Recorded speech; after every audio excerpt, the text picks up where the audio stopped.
Okay, I think I'll be able to start streaming in just a second. All right, so I'll start doing some background stuff here. On this trial, Karen Reed. So this is actually a retrial. Karen Reed is a woman who was at a winter party at some folks' house. And I don't know much about the case, but what I do know is there were a bunch of people at the party. A bunch of people got pretty drunk. Karen Reed got upset about something, got in her car in the driveway, decided she was going to go home, and backed out of the driveway. And hours later, the other guests at the party found Karen Reed's police officer boyfriend frozen to death outside. And what a cold bitch. I know. Sorry, I'm just kidding. I'm kidding. And the prosecution's theory appears to be that when she backed out, she hit her boyfriend and just sped away and left him there to freeze to death. And the defense theory seems to be, no, there's another explanation. He was actually bit by dogs. He froze himself to death. There's a big conspiracy by all the other people in the house. The police department's thoroughly corrupt and inept. And you can't trust the state's theory of this case and convict our client. And she had her first trial about a year ago, ended up in a hung jury. And so now we're back a year later and we're trying her again. This time, I am covering the trial along with my buddy Nick. And it's been a while, man. And the last time, not just with you, but covering trials generally, last one I tried to cover was the Alec Baldwin trial. And of course, that went into the gutter. And that insane judge just decided to dismiss the charges with prejudice for no reason. Well, no legitimate reason. That was amazing. Good job, Alec Baldwin. I mean, credit to him for his lawyer. Yeah. Alec, was his lawyer's name Alec too? I think it was Alec something.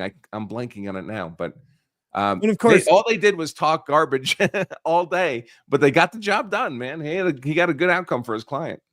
And Alec, of course, was handling that case exactly how you want to handle it too. So it's just perfect. It's just a roving disaster. And I don't know. That's some good lawyering going on right there. That's what that was.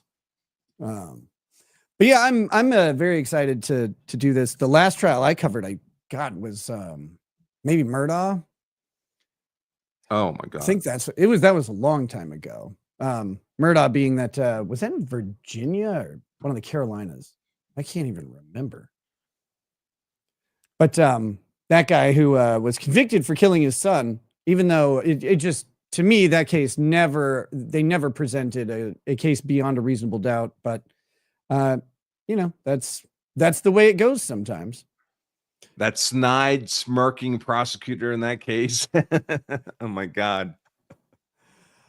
So do you have the whatchamacallit, the trial actually pulled up? I do. It's just it's a ceiling fan. Whoops. It's a ceiling fan right now. Oh, gotcha. Okay. I was like, because I couldn't, this is the first time I've done the co-streaming here on StreamYard. Me too. And so I was very confused because I'm like, I can't see anything. But oh, you can't control anything on your end? Well, I can present and control stuff over here, but I just can't see what's in your queue. So it's like I'm a normal guest and you're the main host. Got it. So we are co-streaming, audience. So this is streaming to my YouTube channel, and I expect it's streaming to Nick's YouTube channel. It is. We are live. We're live over there. So. Oh, man. As always on my end, so we're co-streaming to our separate channels. So we may have separate rules for how we do things. On my channel, I just I tell people if they want me to comment. So I'm streaming to YouTube and my law self-defense member websites. You're streaming to your member website. Got it. Yes. And so my members, when they ask a question in the member chat, I answer it for free. But if anybody wants me to address a question during the live stream on YouTube, it has to be a minimum $5 super chat for me. Listen to this guy. I'm a pro. Pro grifter. On my channel, do whatever the hell you want. That's the rule. That's the rule. If I answer your questions, I will. And if I don't, I'm sorry. You can super chat on Rumble. You can super chat on YouTube. You can Rumble rant on Rumble. But what I would prefer is a new system that I'm playing with called Super Tips. Super Tips. You go to supertip.gg/RL. That link will be popped. It will be pinned to both chats on Rumble and YouTube. And we actually have some AI voices and stuff that you can use to make comments. And we've got Mark Richards' voice, Kyle Rittenhouse's attorney. So if you need some good Wisconsin lawyering for your comment, you can play around with that. You got my voice. Maybe we'll make a Branca voice or whatever at some point. But yeah, you can have fun with that. And I will try and keep those from being disruptive. Since it does play audio, I'll keep those away from main things going on in the trial. But like all trials, I think we're going to have tons of downtime. There will be plenty of time to answer those questions, to have discussion about what's going on, and to get through some of those chats. So if you do one of my voice, you have to have the tie and no tie versions, Nick. Oh, yes. I will get my editor on that, because we actually could have him put together an AI voice that is just made up from no tie Branca quotations, because that's what you do to make the AI voices. You upload 10 minutes or more of audio from a person. So we could actually get like a 10 to 20 minutes of no tie Branca ranting, and have the no tie Branca voice with like a tie tied around your head or something. That'd be great. Nick, can you please say "Your Honor" in Mark Richards' voice? Yeah, I can still talk like Mark Richards. The state can't take that away from me when they took away my other rights. And if you're not familiar with me, y'all, I'm a nearly convicted felon. That's new in my life. How is y'all's going? I'm a nearly convicted felon, but I was not actually convicted, and I will receive I'm on schedule to receive a dismissal after 5 years of probation. And why? There's a rule against having too much fun, Andrew. I don't know if you know this. I have encountered that. The state eventually will go, you know what? You need to calm down. You need to slow down, brother. But hey, what do you do? Well, yeah. I always describe my bad first marriage, 13 years, as my manslaughter sentence.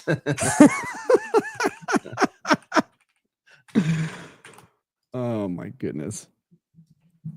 So what have you been up to, man? Your channel blew up. All of a sudden I see you live streaming all the time. And I see hilariously great numbers, which you of course deserve.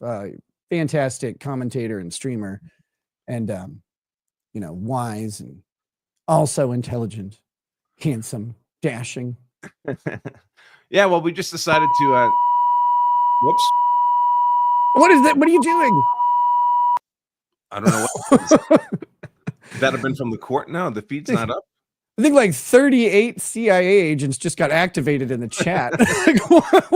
Watch out, all political figures. You're in danger. I've never had that happen before. Oh my gosh. Let's see. I'm going to read some of these super chats that came in on my side. Pastor Flash Nick, how much are you paying Branca to be on stream? Not a penny. Not one. Shockingly, Branca, like successful YouTubers, knows how to make his own money. You got to figure out a way, man. I like money. Money solves a lot of problems. That was one of the most wild things that happened while I was out. Was all of a sudden, former colleagues Nate and Kurt were having some discussion, and they got up all in their menzies and said that I had rudely not paid people during the Kyle Rittenhouse trial. It's like, well, why? What paid people? I didn't hire you. Like, we didn't have any agreement for pay. This is people joining a stream, and I've done streaming for a while, and I have never it has never involved payment one way or the other. The payment is just, the exposure, the networking, the new audience that you haven't met before.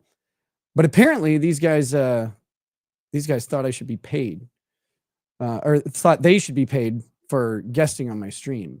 And it just blew my mind. It's like, guys, we all do this same job. Make your own money. What the? I don't know. I So can't. Nick, that just for a technical question, that super chat that came in, I think I'm seeing it too. I get a little like a hyperlink symbol on it, but is it starred in your StreamYard comments thing? Oh, I don't even have that. I don't have the Oh. StreamYard chat that you Okay. do. So All right. as a guest, I just have the private chat. Oh man, so it pulls up the super chats from my stream on your thing? I think that's what it's doing. Was that like a $5 Australian? Yeah. Yeah, that was Okay. from Pastor Flash. Okay. But it puts like a little hyperlink symbol over the avatar. Weird. So I guess that's supposed to indicate. I wonder what that does. Oh, and then he sent it to me too. Because there's another one without that link. Oh my goodness. Frederick Little, he stood behind Alec. He was smart. MLS making law simple. How's it going, man? Says there's no trial today. I heard they dismissed all charges, but I think that's a joke. Frederick Little says, just curious, do you guys have any thoughts on the Carmelo Anthony case? I bet you do. I sure do. Yeah, I've covered it a lot. Yeah, it looked like a murder all day. Yeah, that's what that's what it looked like to me. I didn't look into it too thoroughly because it seemed so obvious that was a murder. I don't know where the self-defense is even coming from. It's well, you have to make up facts, but if you make up facts, you can have a self-defense narrative. I should have tried that in my trial. Just made shit up. Like, no, Judge. Yeah, that's why I was on Tim Pool last Friday, was to talk about that case. Unfortunately, there's not much of substance to talk about because it's so clear cut. I mean, Carmelo Anthony literally fails. There's 5 elements of self-defense, of any self-defense claim, and he fails on all of them, every single one. So he's going to have to come up with something very creative. If I were his lawyers and I was offered manslaughter, I would grab it with both hands and run. Anything short of life. Yep. Yeah, take advantage of. So this is a part of lawyering that I don't think most lawyers are. Well, I've been criticizing this since I started on YouTube, and noticed that I don't think most lawyers out there recognize the power of social media in their cases.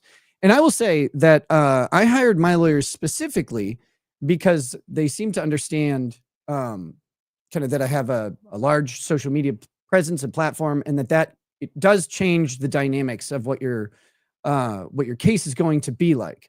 It just does. I'm in a small town, and my county has. Oh shit! I hear them. I hear the court. Oh, okay. Here we go. Yeah. But I live in a small county. What am I 48,000 people. I have I've had. I'll be quiet. CR 117, the Commonwealth versus Karen Reed. So, good morning. I see all counsel are present. I see all counsel are present. Nobody said anything to Has she been drinking? Mr. Clerk about needing to see me, but I received 4 motions over this weekend that I assume we need to at least talk about briefly. Commonwealth's motion regarding defense opening statement. I think the first 2 motions we can do quickly. I'm not issuing an order. Mr. Brennan, the defense knows third-party culprit will not be in the opening. If you think that their opening goes beyond it, you can object. Defendant's opposition to the Commonwealth's request for use of independent readers, because there's an objection, the defendant's motion's allowed. So you will not have an independent reader. Is it fair to say that the 3rd and 4th motions, Commonwealth motion to enforce compliance with court's April 16th ARCA discovery order and the Commonwealth's motion to preclude new expert testimony or alternatively to continue the trial date, that those motions will take a little bit of time, Mr. Brennan? I don't think I'll be long in my argument. I think that I need more information on one of them. And I think we'll do that at the end of the trial. I mean, at the end of today, we'll hear both these motions. Mr. Jackson, I did see that a list of text messages, 100 or so, is in your response to my order on Friday. Did you provide the text messages themselves? All right. In light of that and the fact that we don't have time, this juror's been waiting for some as many as 3 weeks now, I'm going to prohibit you from mentioning ACCA in your opening statement. And then we'll deal with this later today. Defense I is ordered those unhappy. text messages and they weren't delivered. So we're going to be bringing the jury in. I'll be in recess for 5 minutes. On that, I think the court respectfully may be factually incorrect on a key assumption of what Your Honor is ruling. 5 minutes, Mr. Alessi. Mr. Jackson couldn't give you the facts. I would like to hear the law on that. That's more than 5 minutes. I'll see you at sidebar. Come up here. Okay, so what just happened? Because I'm still setting up links that I was supposed to send out earlier. So there's arguments that the prosecution is concerned the defense is going to make during opening that they don't want the defense to be able to make. And for Gotcha. some reason, this is being settled now, 1 minute before opening statements start. Which is insane, because of course these lawyers have been prepping these opening statements for days now. This is for more than a year. I mean, this is a retrial. So right, but so they in the abstract for more than a year, but like really honing down their opening statement, they're going to get up and say today, right now, in a murder case, and the judge is like, okay, well, maybe some of your argument you're not going to be able to say now. This should have been handled days or weeks ago. And of course, the openings where they frame out the entire battlefield, right? These are the things we're going to prove to you to convince you, jury, why either our client's not guilty or our client is guilty. So pretty important that you be able to set out the frame that is the framework for your entitled argument for the entire course of the trial. I mean, some would argue that opening statements, it's the most important phase of the trial in some ways, because the way you get a juror to think about this case, about your case, is how you will then present evidence. It is to set their tone and their expectation, but also it's to manipulate their mindset into hearing your story the way you want them to hear it. I don't mean manipulate in a negative way. These people are just going to hear a story. You have a ton of facts on it. And then they're going to decide whether your client goes to prison for the rest of their life. You need to get them in the right frame of mind. You need to get them to be listening for certain things throughout the trial. And this is where you tell them, I'm going to need you to hear this. These facts are going to show why my client couldn't have possibly caused this death, or maybe more appropriately, why the state cannot possibly prove that my client had anything to do with this death. And you're going to need to listen. I'm going to need you to hear about these text messages. I'm going to need you to hear how much these witnesses hated this woman going into this party. She wasn't liked. She's a perfect scapegoat. All of these things to frame the jurors, to frame the jurors' minds, and just to get them prepared to listen. It's planting the seeds. It's foreshadowing. It's all of the good dramatic elements of storytelling, told right up front in exposition. And to have it interrupted and to have it disrupted at a late hour is it's one of the things the state does a lot in the trials that I've streamed. I always say, you tend to not, the judges tend to not like too many objections during opening and closing statements, and you kind of let them go. But you notice the state almost always objects during the ones that we've streamed, and it's pretty frustrating in my opinion. Yeah, it's where you set the filter. So every piece of testimony, every piece of evidence can be placed in the jigsaw puzzle in the way you want the jury to do that. Otherwise, it's just random pieces of information. Exactly. It's one of the elements of lawyering that I think gets overlooked because people have a massive focus on the law, but trial is about a story, and the better storyteller has a better chance of getting the result they're looking for, because that's how we communicate as humans. In general, we communicate by story, and so this is the opening scene. This is the expositions where you meet the characters, and where again the literary elements that you're used to from Hollywood or from great books happen with great lawyers right now. It is the setup. You're going to see this. I'm going to show you this. And sometimes they do it very subtly, and other times it's overt. The state has no facts and no case here. And here's why. And you're gonna hear it.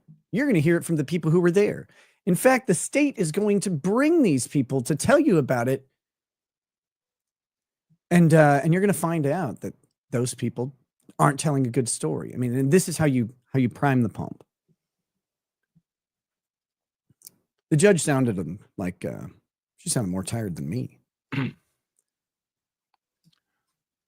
People in the chat are alerting us to the fact that we're likely to hate this. Oh, I guess she's back. Okay. Hate the judge? Yep.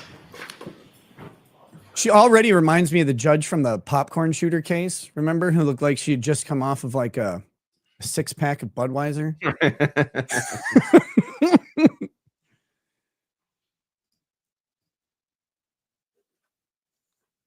Oh my goodness.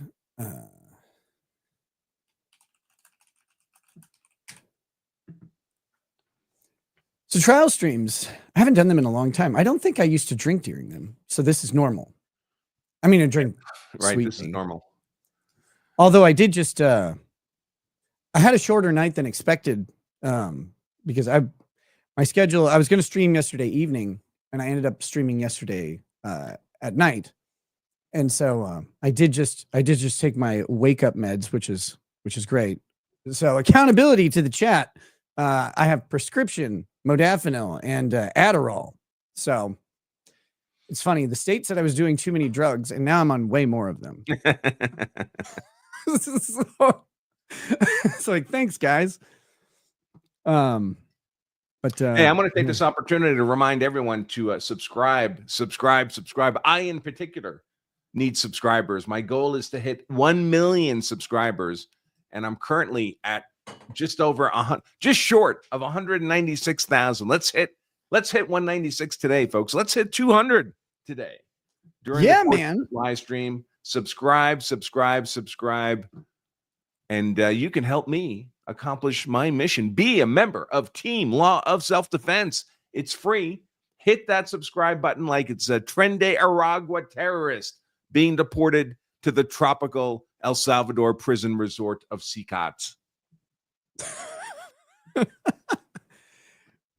Hey, what do you think? Did you see the SCOTUS nonsense around they're going those future deportees are going for class certification in the Fifth Circuit? It's just crazy. It's crazy. So the first judge, Boasberg, this Judge Boasberg, he looks like a Voldemort or something. What he was the picture they always use of him where he's like looking over his shoulder and he looks like he's about to murder a group of school children. Yeah. It's like he is every stereotypical district court judge. Like if you picture a district court judge, you're like, this guy's an asshole right there. Like that picture was perfect. Of course he's posing for a portrait.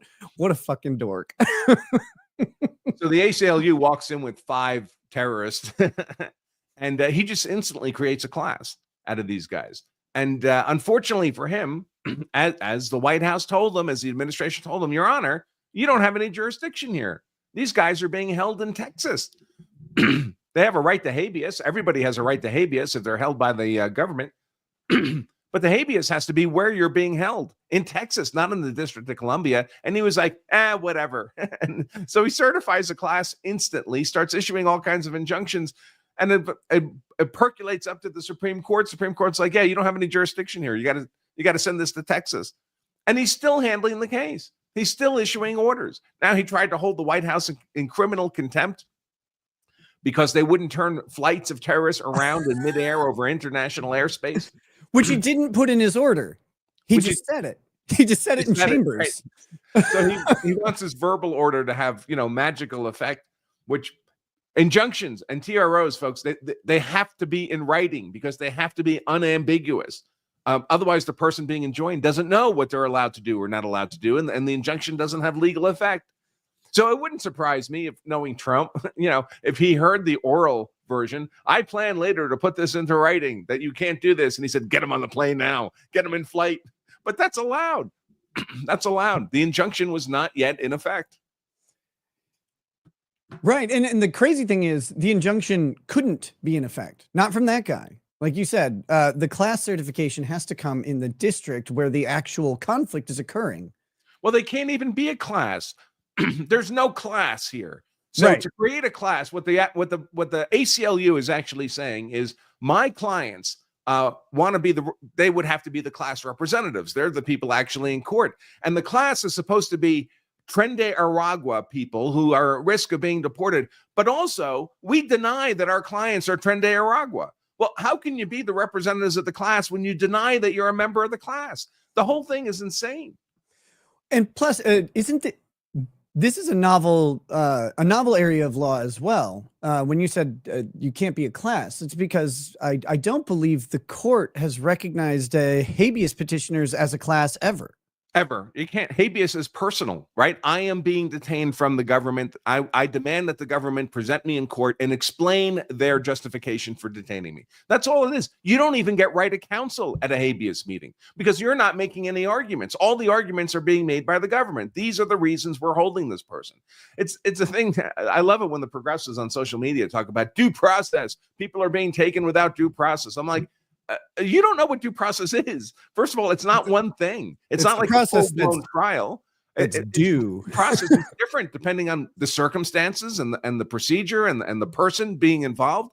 If I'm Karen Reed charged with murder in this trial, we're going to live stream eventually if they ever get the fan off the screen. She gets a lot of due process as someone charged with murder. She gets a full-blown jury trial, the whole thing. But if you're an illegal migrant in the U.S., the amount of due process you're entitled to is minuscule. And if you're a terrorist under the Alien Enemies Act, you still get due process. But it's like as thin as a piece of paper. That's it. They have to bring you into court if you demand it. They have to bring you into court, and you have to explain to the court, the government does, that we have reason, we have good reason. It's not even like by a preponderance of the evidence. This is, we have good reason to believe this person's a member of GDA, that they're not a U.S. citizen, and that they're at least 14 years of age. That's it. Boom, you're gone. And you don't even get that individually. They could bring in 100 of you into the courtroom and do it all at once. You don't even have to be in the courtroom. This can all be paperwork. A lot of habeas stuff is just paperwork that's being filed. So it's extremely limited, and it can be done extremely efficiently. And I expect that's where we're going to end up, that the Texas federal courts are going to get really, really good at doing mass habeas hearings. If people misunderstand due process, probably the most frequently in law, because they believe that due process means you're entitled to like a jury trial in all matters. If you pull a gun on a police officer, the process that you're due is the time between him drawing and shooting you. Like that's what you have to understand. The state has authorized and empowered that officer to defend himself or defend someone else with lethal force. And that's the process that you're due. Everybody leaves off the due. They just believe that the process part matters, and then they have some idea of what it is. Nope.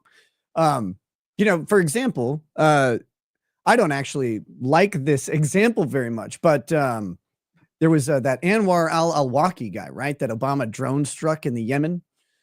Do you remember that guy? He was it was the first U.S. citizen that was intentionally targeted by a drone in a foreign combat zone, and he was blown up. And a lot of people said Obama murdered that guy, and I think there's a good argument that he did.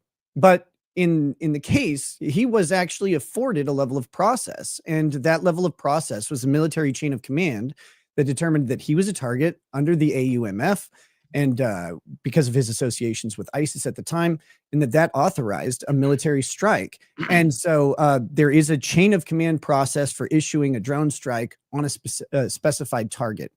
And that chain of command was followed. And you could disagree that chain of command was sufficient. I actually kind of do. I think they had Marine boots on the ground. I think an arrest should have been made because he was a U.S. citizen, even though he's a complete dirtbag.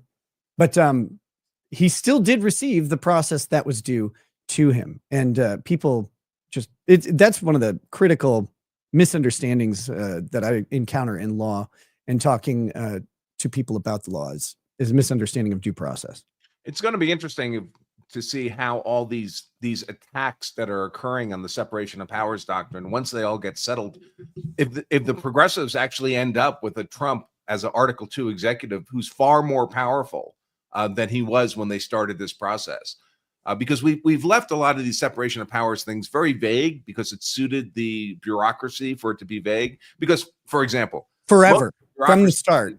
Yeah, is these so-called independent agencies, things like the Federal Reserve, the CIA, USAID. Independent agencies don't have any role in our constitutional order. There's no Article 4 of the Constitution. Well, there's an Article 4 of the Constitution, but it doesn't create a fourth branch of government that is independent agencies. But having the independent agencies suited a lot of people's purposes. You could launder money through it. They could issue orders that were, the politician could say, oh, that terrible Federal Reserve, look at the awful things they're doing. There's zero accountability to the will of the American people, which is why our founders didn't create these monstrosities. Right. Most of them created like during the New Deal era and other similar periods in American history, the 70s, where there's tumult and you never let a crisis go to waste. So they create all these agencies with all this authority, and they run crazy. They run amok. And now people are looking at them, or I'm looking at them, and I'm like, these things are not lawful. They're just not lawful creations in our governmental order. No, and there are all sorts of unresolved questions about just how much of Congress's power it can delegate to the executive branch.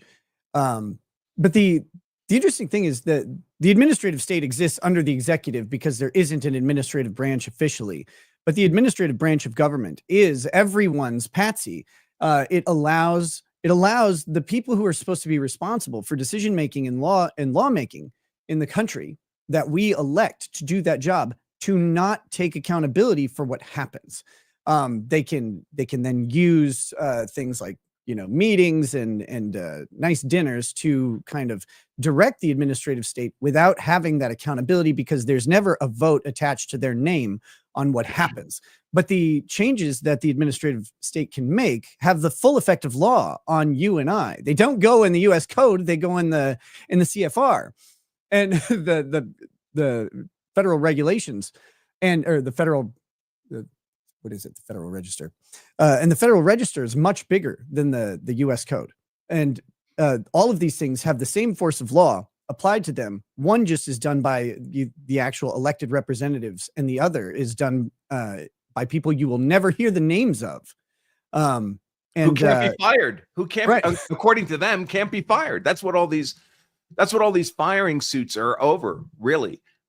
So looking at all this lawfare, I've basically conceptually put them in the three buckets. They're the firing cases, there's the money cases, and there's the national security / immigration cases. Things like birthright citizenship, which is nonsense, which doesn't exist. No, that's definitely in the 14th Amendment right there. Like it's all in there. Birthright citizenship is all there. It does expose, it's like an instant IQ test on social media. When I see people argue over these issues, either they're just maliciously lying or they're actually cognitively incapable of understanding what they're talking about. But all these firing cases, every single one of them is without jurisdiction in the federal district courts, because these courts don't, despite what these judges pretend, they don't have infinite jurisdiction and authority. They have limited jurisdiction and authority, and they particularly don't have jurisdiction and authority when Congress, which created these inferior courts, tells them we're taking that jurisdiction away from you. And when it comes to firing cases, executive branch staff who are fired and have a grievance, there's the Merit Service Protection Board for that. An administrative process was set up to hear those cases, and that jurisdiction was taken away from the federal district courts. So it's funny. The big argument they use to try to get around that is something called the Administrative Practices Act, which Oh is my supposed God. to prevent the government from doing things that are arbitrary and capricious.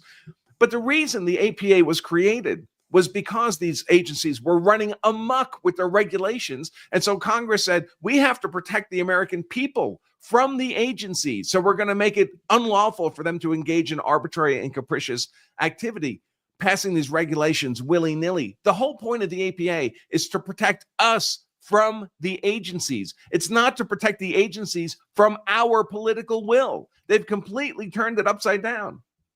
That's what one of the things I really like about, I've been talking about this the past couple streams I've done, which is only 2.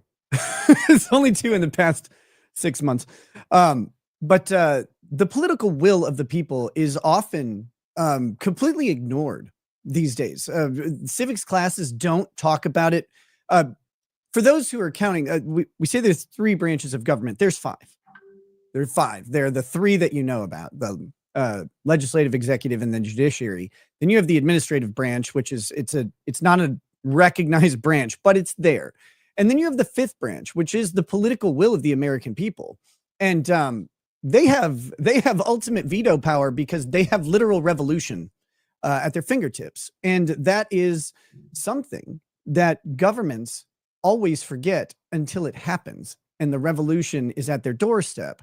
And that's the proper way it should be. But the political will of the people, that branch, it should manifest and permeate through all of the other branches and all of their activity. That's the way the system is set up. It's all supposed to represent political will, not personal interests, not special interests, not corporate interests, but the manifest political will of everything. And in some ways, it's a nice feature of what you were talking about earlier, how we kind of allow this loose understanding of where powers and rights, how they actually interact. We don't define them. Most of the powers of government have been unaddressed in large part by the Supreme Court over years. You are unmuted. Oh, we're unmuted. Thanks. But I love this. I love these conflicts between the branches. I love trying to figure out where these powers go. Like Trump is challenging Biden's pardons, saying, for example, the use of an auto pen means that the pardons are invalid. Well, that's interesting because, of course, the founders didn't have an auto pen. They wouldn't have had any concept of a computer that signs things automatically.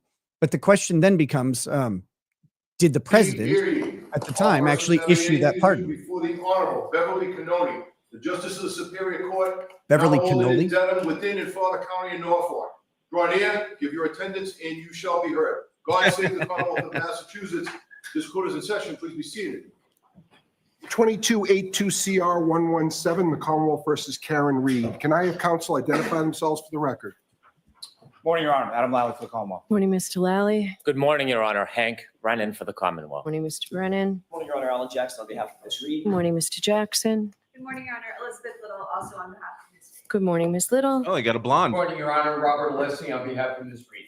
Good morning, Mr. Alessi. Good morning, Your Honor. David Unetti for Karen Reed. Good morning, Mr. Yannetti. Good morning, Ms. Reed. Good morning, jurors.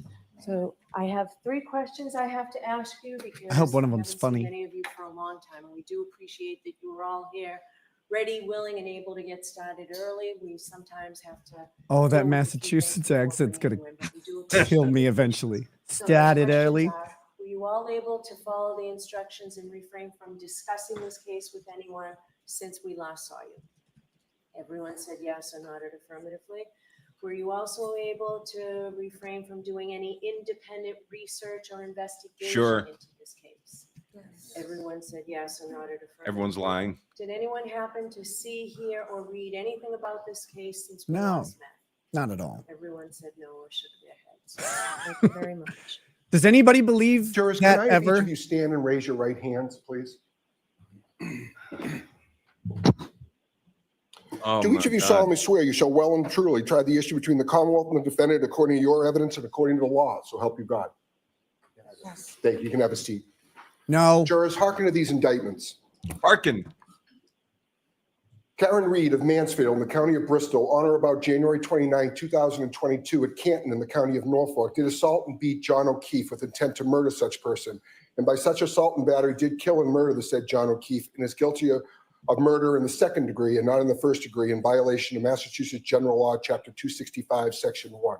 Based. 002, Karen Reed of Mansfield in the county of Bristol, on or about January 29, 2022 at Canton in the county of Norfolk, did operate a motor vehicle upon a way as defined in General Law, Chapter 90, Section 1, or in a place to which the public has a right of access, or upon a way or in a place to which members of the public have access as invitees or licensees, with a percentage by weight of alcohol in her blood of 8/100ths or greater, or while under the influence of intoxicating liquor, and did so operate said motor vehicle so the lives and safety of the public might be endangered. And by such wanton and reckless conduct so described, you caused the death of another person, to wit, John O'Keefe, in violation of General Law, Chapter 265, Section 13 and a half. 003, Karen Reed of Mansfield in the county of Bristol, on or about January 29, 2022 at Canton in the county of Norfolk, did operate a motor vehicle upon a way or in a place to which the public has a right of access, or upon a way or in a place to which members of the public have access as invitees or licensees, and without stopping and making known her name, residence, and registration number of her motor vehicle, to go away to avoid prosecution or evade apprehension after knowingly colliding with or otherwise causing injury to John O'Keefe, such injuries having resulted in the death of said person in violation of General Law, Chapter 90, Section 24, Subsection 2, Subsection A and a half, Subsection 2. To these indictments, the defendant has pled that she is not guilty and for trial has put herself upon the country which country you are, and you are sworn to try the issue. If she is guilty, you are to say so. If she is not guilty, you say so and no more. Jurors hearken to the evidence. All right. Hearken. Thank you. All right, members of the jury, I'm about to make some preliminary remarks to you to acquaint you with some of the legal What if she was principles, playing procedure, NWA and terminology way? that you may inquire during the course of this trial. This These judge is why you comments don't are not marry a intended to be a Massachusetts girl. substitute for the more detailed instructions on the law that I'll give you at the conclusion of the case. So you'll remember that this is a trial of a criminal case. Every conversation Ms. Reed is where you, charged like, with ask what second-degree she wants for murder. dinner She's would be a also charged with nightmare. manslaughter while operating under the influence and leaving the scene after causing personal injury or death, the indictments that Mr. McDermott just read to you. I'll describe the law in detail at the end of the case and the elements of these charges, but briefly, murder is the unlawful killing of a human being. In order to prove Ms. Reed guilty of second-degree murder, the Commonwealth must prove beyond a reasonable doubt that she committed an unlawful killing and that it was done with malice. In comparison, manslaughter while operating under the influence is an unintentional, unlawful killing caused by wanton or reckless conduct while under the influence of intoxicating liquor. And leaving the scene of an accident Who's after ever done any causing of that? personal injury or death requires the Commonwealth to prove that Ms. Reed knowingly collided with John O'Keefe, that she caused him injury or death, and then she fled the scene. These terms and the elements of the crimes will be explained to you in detail at the end of the case before you begin your deliberations. Now, please remember that Ms. Reed starts this trial presumed to be innocent. The fact that she was arrested or that she was indicted is not proof of anything. An indictment is just a piece of paper. It just makes an accusation. It is merely a formal manner of accusing a person of a crime and bringing that person to trial in the superior court. But it is only the jury, in other words, you folks, who can decide whether the prosecution has proved its case beyond a reasonable doubt. If the Commonwealth does not do that, then the presumption of innocence alone requires you to find the defendant not guilty. The law never requires a defendant to prove her innocence, to produce any evidence whatsoever, or to do anything other than attend the trial. This presumption of innocence remains with the defendant until you, the jury, make your determination after listening and considering all the evidence. Now, what is proof beyond a reasonable doubt? The term is often used and probably pretty well understood, though it is not easily defined. Proof beyond a reasonable doubt does not mean proof beyond all possible doubt, for everything in the lives of human beings is open to some possible or imaginary doubt. A charge is proved beyond a reasonable doubt if, after you have compared and considered all the evidence, you have in your minds an abiding conviction to a moral certainty that the charge is true. When we refer to moral certainty, we mean the highest degree of certainty possible in matters relating to human affairs, based solely on the evidence that has been put before you in this case. I have told you that every person is presumed to be innocent until he or she is proved guilty, and that the burden of proof is on the prosecutor. If you evaluate all the evidence and you still have a reasonable doubt remaining, the defendant is entitled to the benefit of that doubt and must be acquitted. It is not enough for the Commonwealth to establish a probability, even a strong probability, that the defendant is more likely to be guilty than not guilty. That is not enough. Instead, the evidence must convince you of the defendant's guilt to a reasonable and moral certainty, a certainty that convinces your understanding and satisfies your reason and judgment as jurors who are sworn to act conscientiously on the evidence. This is what we mean by proof beyond a reasonable doubt. Now, our system of justice depends on judges like me and jurors like you being able and willing to make careful and fair decisions. All people deserve fair and equal treatment in our system of justice, regardless of their race, national origin, religion, age, ability, gender, sexual orientation, education, income level, or any other personal characteristic. You have agreed to be fair, and I am sure that you want to be fair, but that is not always easy. One difficulty comes from our own built-in expectations and assumptions. They exist even if we're not aware of them and even if we believe we do not have them. Some of you may have heard this called implicit bias, and that's what I'm talking about. Of course, we judges have the same problem as everyone else, so let me share a few strategies that we have found useful. First, slow down. Do not rush to a decision. Hasty decisions are more likely to reflect stereotypes or hidden biases. Second, keep an open mind. Avoid drawing conclusions until the end of the case when you and your fellow jurors deliberate. Remember that when you deliberate, you will have all the evidence and all the time you need to make a careful decision. So there truly is no need to stop making up your mind before then. Third, you should listen closely to all the witnesses. That is the best way to ensure that you decide this case based on the evidence and the law instead of upon unsupported assumptions. Fourth, as you listen to the testimony about the people involved in this case, please consider them as individuals rather than as members of a particular group. And finally, I might ask myself, would I view the evidence differently if the people were from different groups, such as different racial, ethnic, or gender identity groups? At the end of the case, I will remind you of these strategies and ask you to focus on the evidence instead of any unsupported assumptions you may have. All we ask is that you, individually and as a group, do your best to resolve this case based upon the evidence and the law, without sympathy, bias, or prejudice, to the best of your ability as human beings. Now, when I finish these initial instructions, the Commonwealth, Mr. Brennan, will make his opening statement. Then Ms. Reed's lawyer, Mr. Jackson, can choose to make an opening statement or not, because again, remember, the defendant has no burden of proof and doesn't have to prove anything. Her lawyer does not need to make an opening statement. An opening statement is a summary of what the lawyer expects the evidence at trial will be. It is intended simply to introduce the main issues in this case to you. Next, the prosecution will introduce evidence in support of the charges in the indictments.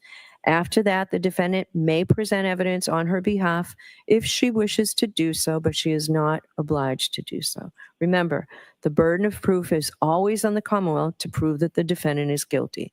The law does not require any defendant to prove her innocence or to produce any evidence at all.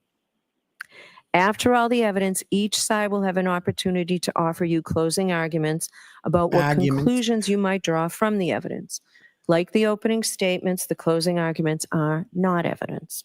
They're merely intended to help you understand the respective contentions of the parties. Finally, after all the evidence and the lawyer's arguments, I will instruct you in detail on the principles of law which you are to apply in your deliberations when you retire to consider your verdict. Your verdict must be unanimous. Let me speak briefly about our respective roles in this case. As the judge, my responsibility is to see that this case is tried orderly, fairly, and efficiently. It's also my instruction to decide any questions of law that come up during the trial and to instruct you about the law that applies to this case. It is your duty to accept the law as I stated to you, whether you agree with it or not. Your function, you folks are the most important people in the courtroom. Your function is to determine the facts. You are the sole and exclusive judges of the facts. You alone determine what evidence to believe, how important any evidence is that you do believe, and what conclusions all the believable evidence leads you to. You will have to consider and weigh the testimony of all the witnesses who will appear before you, and you alone will determine whether to believe any witness and the extent to which you believe any witness. You can believe all of what a witness says, some of it, or none of it. It's entirely up to you. Thanks. It is part of your responsibility to resolve any conflicts in testimony that may arise during the course of the trial and to determine where the truth lies. Ultimately, you must determine whether or not the Commonwealth has proved the charges beyond a reasonable doubt. The lawyers have their own important role in this trial. They are, of course, advocates. Their job is to bring to your attention the evidence and arguments that best support their position. They may also object to evidence offered by the other side that may not be admissible under our rules of evidence. Similarly, we may engage in sidebar conferences out of your hearing. These sidebar conferences are not intended to keep secrets from you, Yes, but to they are. allow the lawyers a little more time to argue their points so that I may rule on what you may consider as evidence. The If I literal agree point with an is objection to a have question, the term secret. I will use is sustained. You are to disregard that question, and you're not to speculate as to what the answer might have been. In the same way, you're to disregard any evidence that I tell you is stricken from the record. Sure. If I reject or overrule an objection, I'll permit the witness to answer. That sounds like This my old happens office. a lot. You'll find this during the course of the trial. If I let the witness answer the question, but you're not allowed to give the answer any more weight than you would have no objection had been made. Please do not hold it against the lawyers if they make an objection. That's the part of the important part of the lawyer's job. The lawyers have to let me know when there is a potential issue about the admissibility of certain evidence under our law.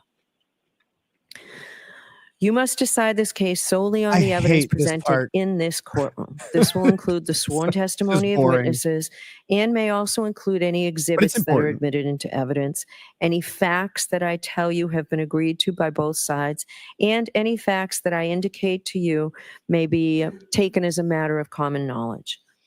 Questions to witnesses, no matter how artfully phrased, are not evidence. Only the answers which you receive from the witnesses who are testifying under oath are evidence. So if a witness is asked, isn't it true that after you learned that your uncle left you money in his will, you poisoned him? And the witness's answer is no. Based solely on that question and answer, there is no evidence that the witness has an uncle, that the uncle had a will, that the uncle left the witness money, that the witness knew that he did, or that the witness poisoned him. Any information that you may have read, heard, or seen about the case outside of the courtroom is not evidence. My instructions to you and any other comments I may make, the lawyer's openings and closing arguments, and any comments they may make are not evidence. I will emphasize this point because it's crucial to your understanding of your role.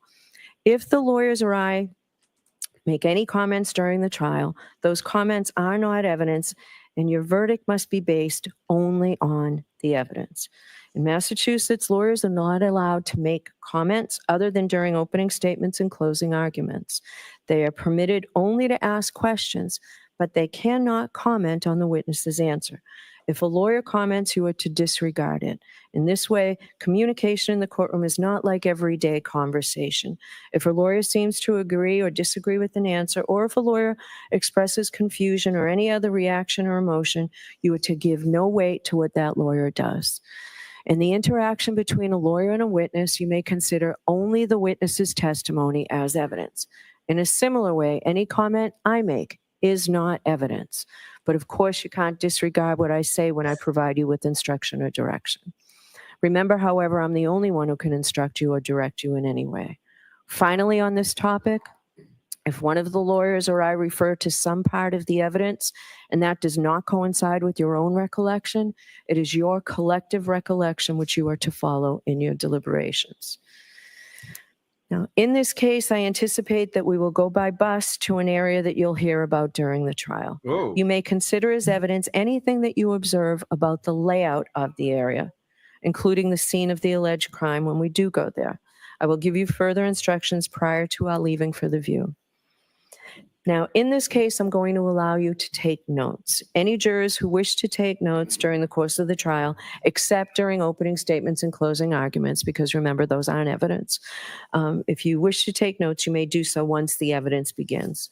Notebooks and pencils will be provided to you. The notebooks will be collected each day, and they'll be locked up, and they will remain confidential, and they're destroyed at the end of the trial. Nobody sees them. You're not required to take notes. The choice is entirely up to you. Some jurors may feel that notes are helpful, particularly if the case involves many witnesses or complicated issues. Notes also can help you remember specific testimony or evidence, such as times, places, dates, names, relationships, events, distances, things like that. Other jurors may feel that note-taking is a distraction and may interfere with hearing and evaluating the evidence. If you do take notes, I suggest you keep them brief. They are not and cannot be considered official transcripts of the trial testimony. However, bear in mind that although the court reporter is recording everything that transpires here, we do not have the capability of providing you with a transcript of the testimony at the conclusion of the trial. So you'll have to rely on your own memories of the testimony, perhaps supplemented by your notes. Regardless of whether or not you take notes, please remember that how a witness testifies may be just as important as what he or she says. Therefore, your observations of the witness's appearance and demeanor on the witness stand may play an important part in your assessment of his or her credibility. Do not let note-taking distract from an appreciation of all the evidence. If you have any trouble hearing or seeing during the trial, please raise your hand or let a court officer know, and we'll make any necessary adjustments. We generally take a morning recess at around 11 o'clock or so, but if you need a break at any other time, please raise your hand and let a court officer know. We'll take a break. If you need to communicate with me during the trial, and I'm not suggesting for a minute that you need to, but if you do, please speak with the court officer or give the court officer a note to bring to me. Now, I'm going to address the issue of public interest in this case again, and the duty of this court and this jury to adhere to the rule of law, because it is so very important. John Adams famously said that we are a government of laws, not of men, and that the law must be deaf as an adder to the clamoring of the public. He meant that while public opinion about a given subject may ebb and flow, the law must be steady, reliable, and even-handed. We know that on the subject of this case, there are people advocating for one outcome or another with great intensity, but unbound by any oath or even any inclination to follow the actual evidence. The law works in a different way, and the difference is crucial to our system of justice. This jury, selected for this trial, will hear and judge the evidence. You will decide what the facts are. Where the evidence is contested, you will determine where the truth lies. Ultimately, this jury will decide whether the Commonwealth has carried its burden of proving that the defendant is guilty of any crime beyond a reasonable doubt.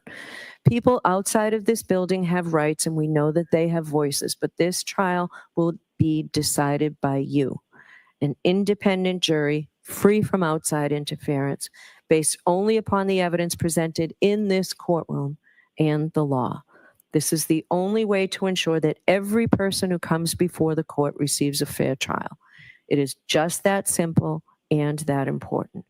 So while public comment will likely continue, you must ignore it so that the rule of law will be upheld.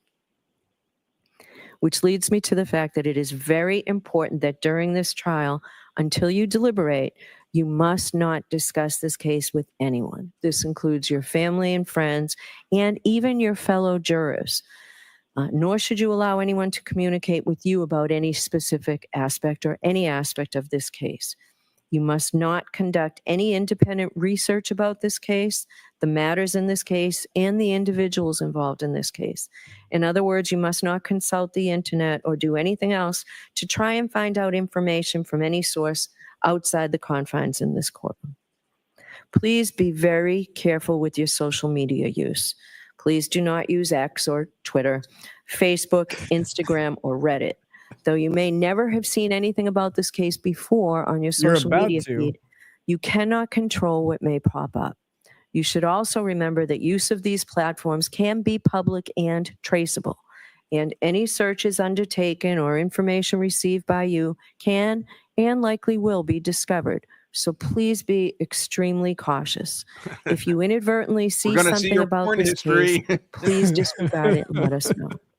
Use As best as you incognito recognize mode. them, please have no on your contact with any phone. of the participants in this trial or anyone associated with either side, including the lawyers. Please do not visit any locations that may be mentioned during the trial.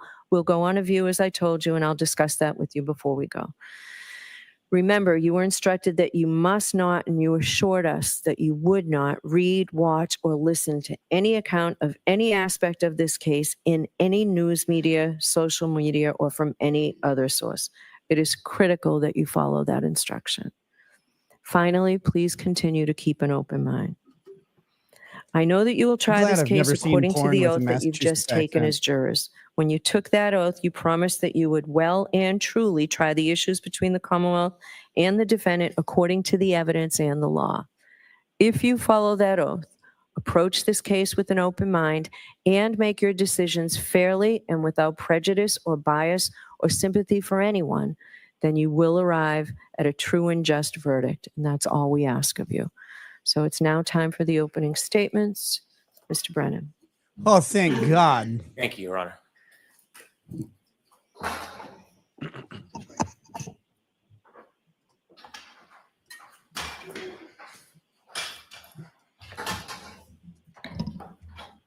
So state goes first in opening statements. They're bringing the case. At 6:04 a.m. on January 29, 2022, the alarm bell sounded in the Canton Fire Department. Firefighter paramedic Timothy Nutall knew what that meant. Timothy Nutall? He raced to his equipment and he picked up his bag, which was meticulous.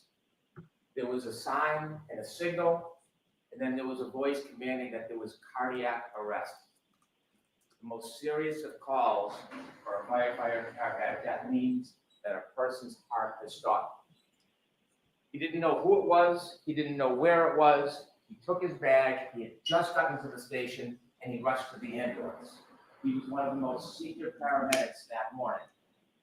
Another paramedic, Anthony Flamati, would be running this mission.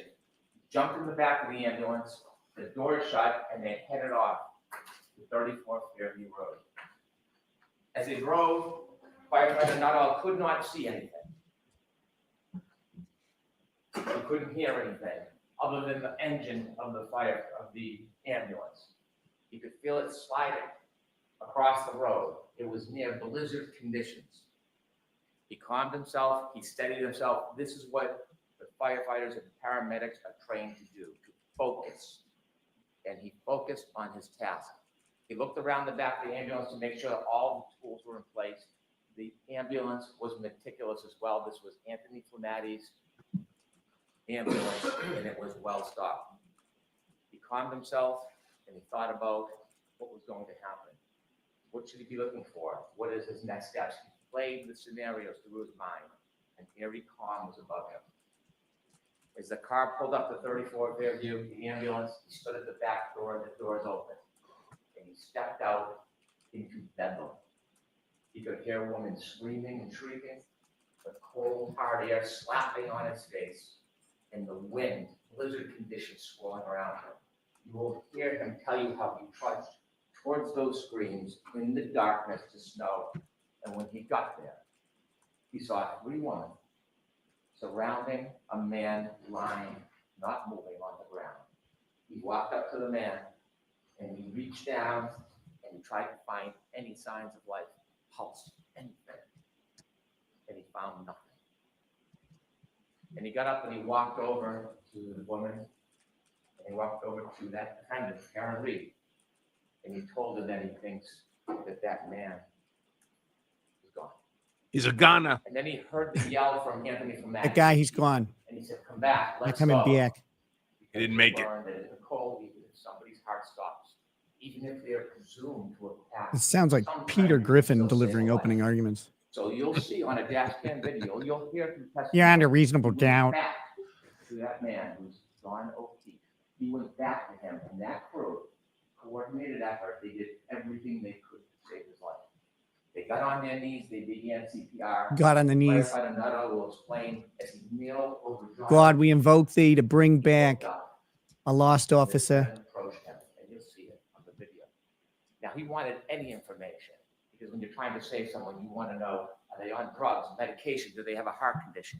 And he looked up at Miss Reed, and he said, what happened? And you'll hear her words through firefighter Nutall. She said, I hit him, I hit him, I hit him. And threat out of my It was at cousin that Vinny. time, through the words of the defense, Yeah. that she admitted what she had done that night, that she hit John O'Keefe. I hit him. Now, those words didn't mean anything to firefighter Nutall. They weren't in context. They didn't reconcile with the injuries. It didn't help him in his treatment, so he ignored it. Now, firefighter Nutall is not a police officer. He is not a investigator. He is not a detective. He's a first responder. And so he takes that information. It was useless to him. He continues to work on John O'Keefe trying So to no save his contemporaneous life. record of the comment. They put him on a stretcher. And when they lift him from the ground, even though there is snow accumulating, underneath John O'Keefe is simply grass, hard, brown, frozen. And beneath his body lay his cell phone. They bring him to the ambulance, and while they're bringing him to the ambulance, you'll see on the videos that other first responders speak to the defendant. One first responder, before that issue, will say, I hit him, oh my God, I hit him. And then she was interviewed or asked questions. I hit him? Background I information. hit him. Not a criminal investigation, just background to try to help John. And she was asked questions about his background. And during that conversation, you won't hear her see the defendant with a person by the name of Jen McCabe and a firefighter McLaughlin. And she tells Fire McLaughlin, the third first responder, I hit him. They bring Mr. This guy was O'Keefe to the formerly, Sheriff Hospital, and Formerly while he Whitey was Bulger's told, defense doctors worked attorney, feverishly apparently. to treat him, trying to save him. They tried This to is Hank Brennan. warm his Yeah. course. And unfortunately, firefighter Nuttall's first instinct. I can't get over the fact that guy's name is Nutall. John. Like, come on.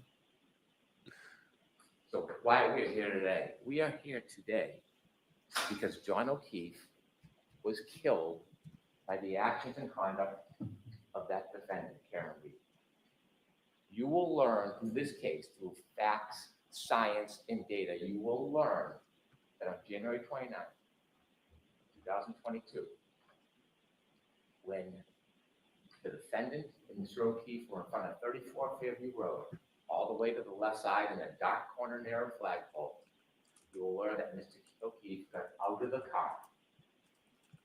He got out and he stood by the side of the road after an argument with the defendant. That argument, that anger fueled by heavy intoxication, you will learn from the science and data as he stood by the side of the road, the defendant in her SUV drove away. She drove at least 35 feet away. The argument was over. It had ended. But then she stopped. She stopped. She put the Lexus into neutral, and she waited for 2 seconds. And the facts and the science and data will tell you that despite the fact the argument was over, she then put the Lexus into reverse, put her foot on the gas pedal, and began to press, not 25%, not 50%, up to 100 75% acceleration.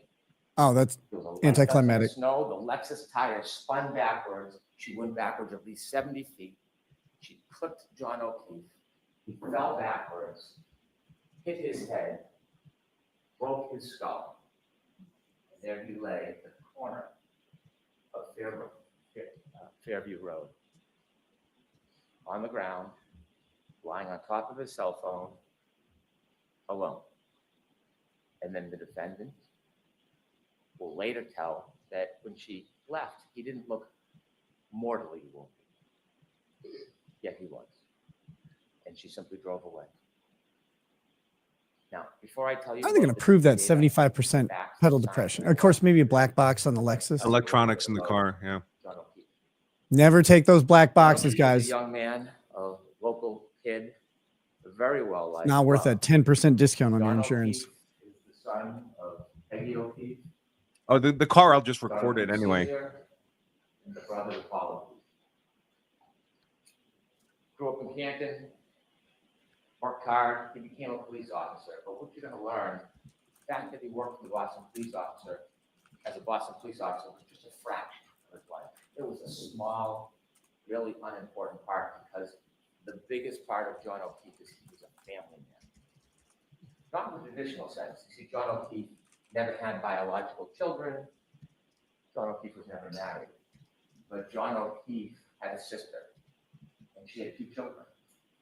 And when the children were 6 and 3 years old, his sister unfortunately died. And shortly after, his sister's husband died. John O'Keefe was a help. He didn't sit by. He saw these 2 recently orphaned children, and he stepped in and he said he was going to raise them. So he put aside his career, he put aside his job, and he moved in with the children and raised them like they were his own. They were his passions, his love. He was a new parent, successes, failures, like all parents. And he raised the children with the help of people in the community, with the help of his brother, with the help of his family. And they led a good life. Enter Karen Reed. Dun, dun, dun. Enter Karen Reed. Is that an instruction?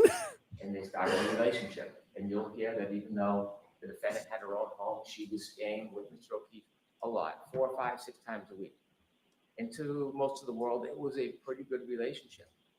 They spent time together. They did activities with the children together. She helped with driving the children, feeding the children. It was a steady relationship until about the beginning of 2022. And then things began to unravel. There was tension. There was arguments.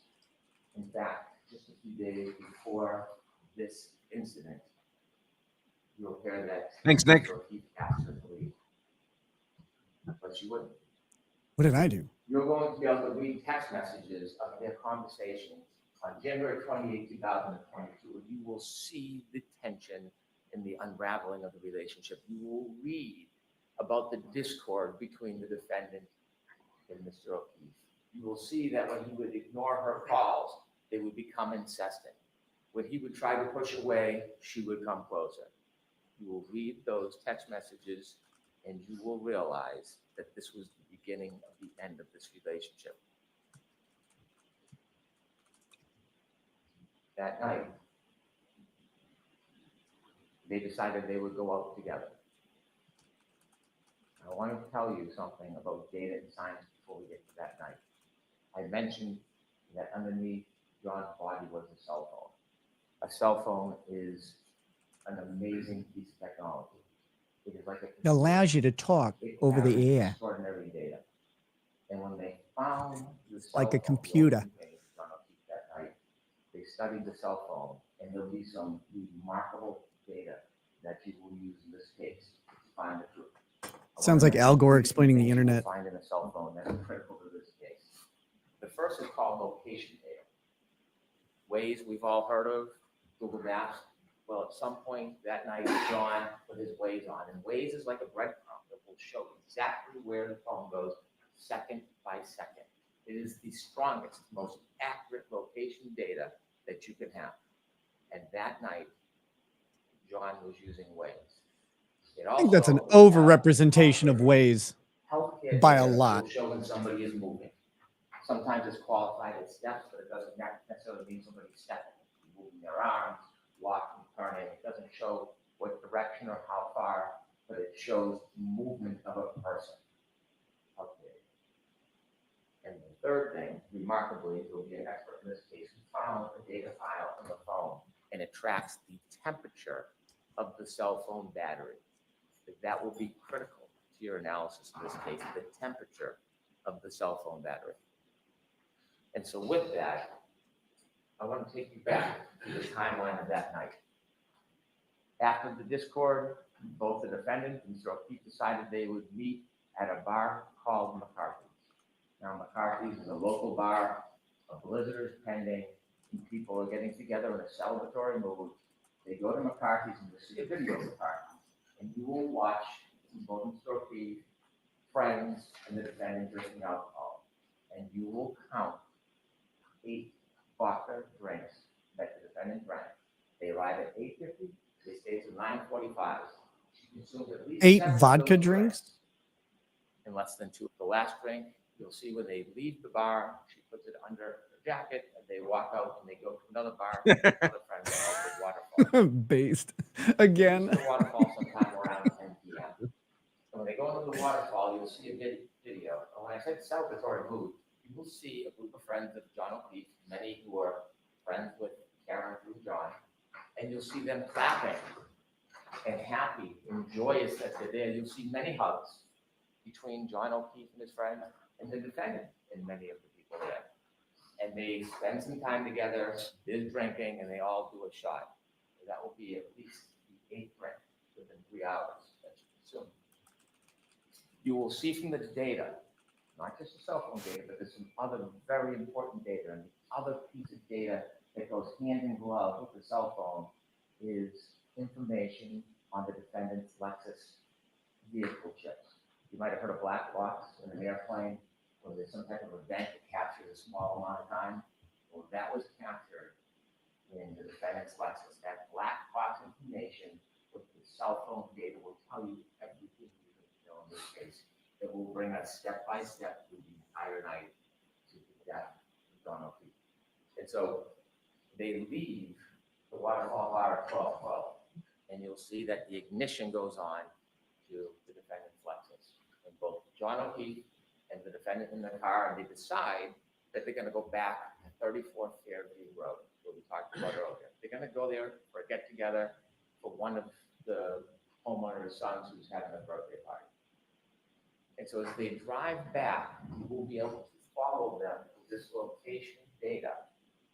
When they go back to Fairview, they don't know exactly where it is, and they get lost. And so John O'Keefe makes a phone call, with one of his friends, Jen McCabe. And during that phone call, which the defendant listens to because she recounts it, and trying to get directions, Jen McCabe tells John O'Keefe it's near Bella's mom's house. You'll learn that Bella, or her mom, is somebody that John had dated before. And so as they make their way to Fairview, you will see there's a road that comes down like a loop and that leads to Fairview. They take a wrong turn on the loop, and then they do a 3-point turn in the driveway. You see the exact precise driveway they turn into because some type of acceleration movement triggered that black box in the Lexus. And that's important because that's 7 minutes before the collision. And you'll see from the waves exactly where the car was. You'll see from the black box the event of the 3-point turn in the driveway, and then a return down to Fairview. But before they get there, at 12:23, a truck is coming the other way. And the witnesses in that truck will say they blinked the lights. One of them saw a man and woman in the car, John and the defendant, and then they followed the Lexus because they were going to the same house. The truck stopped at the driveway, and the Lexus, the defendant's car, will appear because of the waves and be counted second to second, never stops. It rolls very slowly all the way to the end of the yard in the corner where there's a tree line and a flagpole. And they reach that location at 12:34:33. And they're in the car and they stay there. The truck waits, they speak to somebody in the house who comes out, the person goes back in the house and they're there for about 5 minutes. We're now down to 2 minutes before the collision. The truck leaves, and now it's just the defendant and John. And while they're waiting outside, 12:27, John gets a text from Jen McCabe, park behind us in the driveway. 12:29, she text again, are you coming in? You'll hear that Jim McCabe and others look out the window and see the defendant's Lexus in front of the flagpole at the far end. It's snowy, it's dark, it's windy, they're waiting. You will know that John O'Keefe was in that car, that Lexus, and didn't move because his healthcare data is not moving. It's not moving until 12:31:56. At 12:31:56, he begins to move. You will have 20 seconds before he falls. 20 seconds. He gets out of the car, the Lexus, and in that 20 seconds, you'll hear that user initiated. He looks at the phone, at the text message he then McCabe. It's now 12:32:09. He closes the phone the last time. It will be the last time he uses that phone.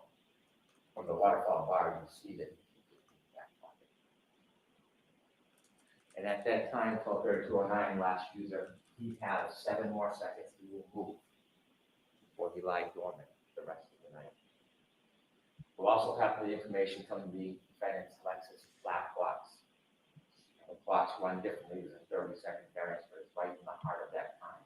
And you will see the data. So you're going to describe the damage to the car from hitting a person? Makes his last movements with the phone is when her car leaves 34 feet at least, stops, neutral, and then shoots into reverse with the tires spinning right towards him.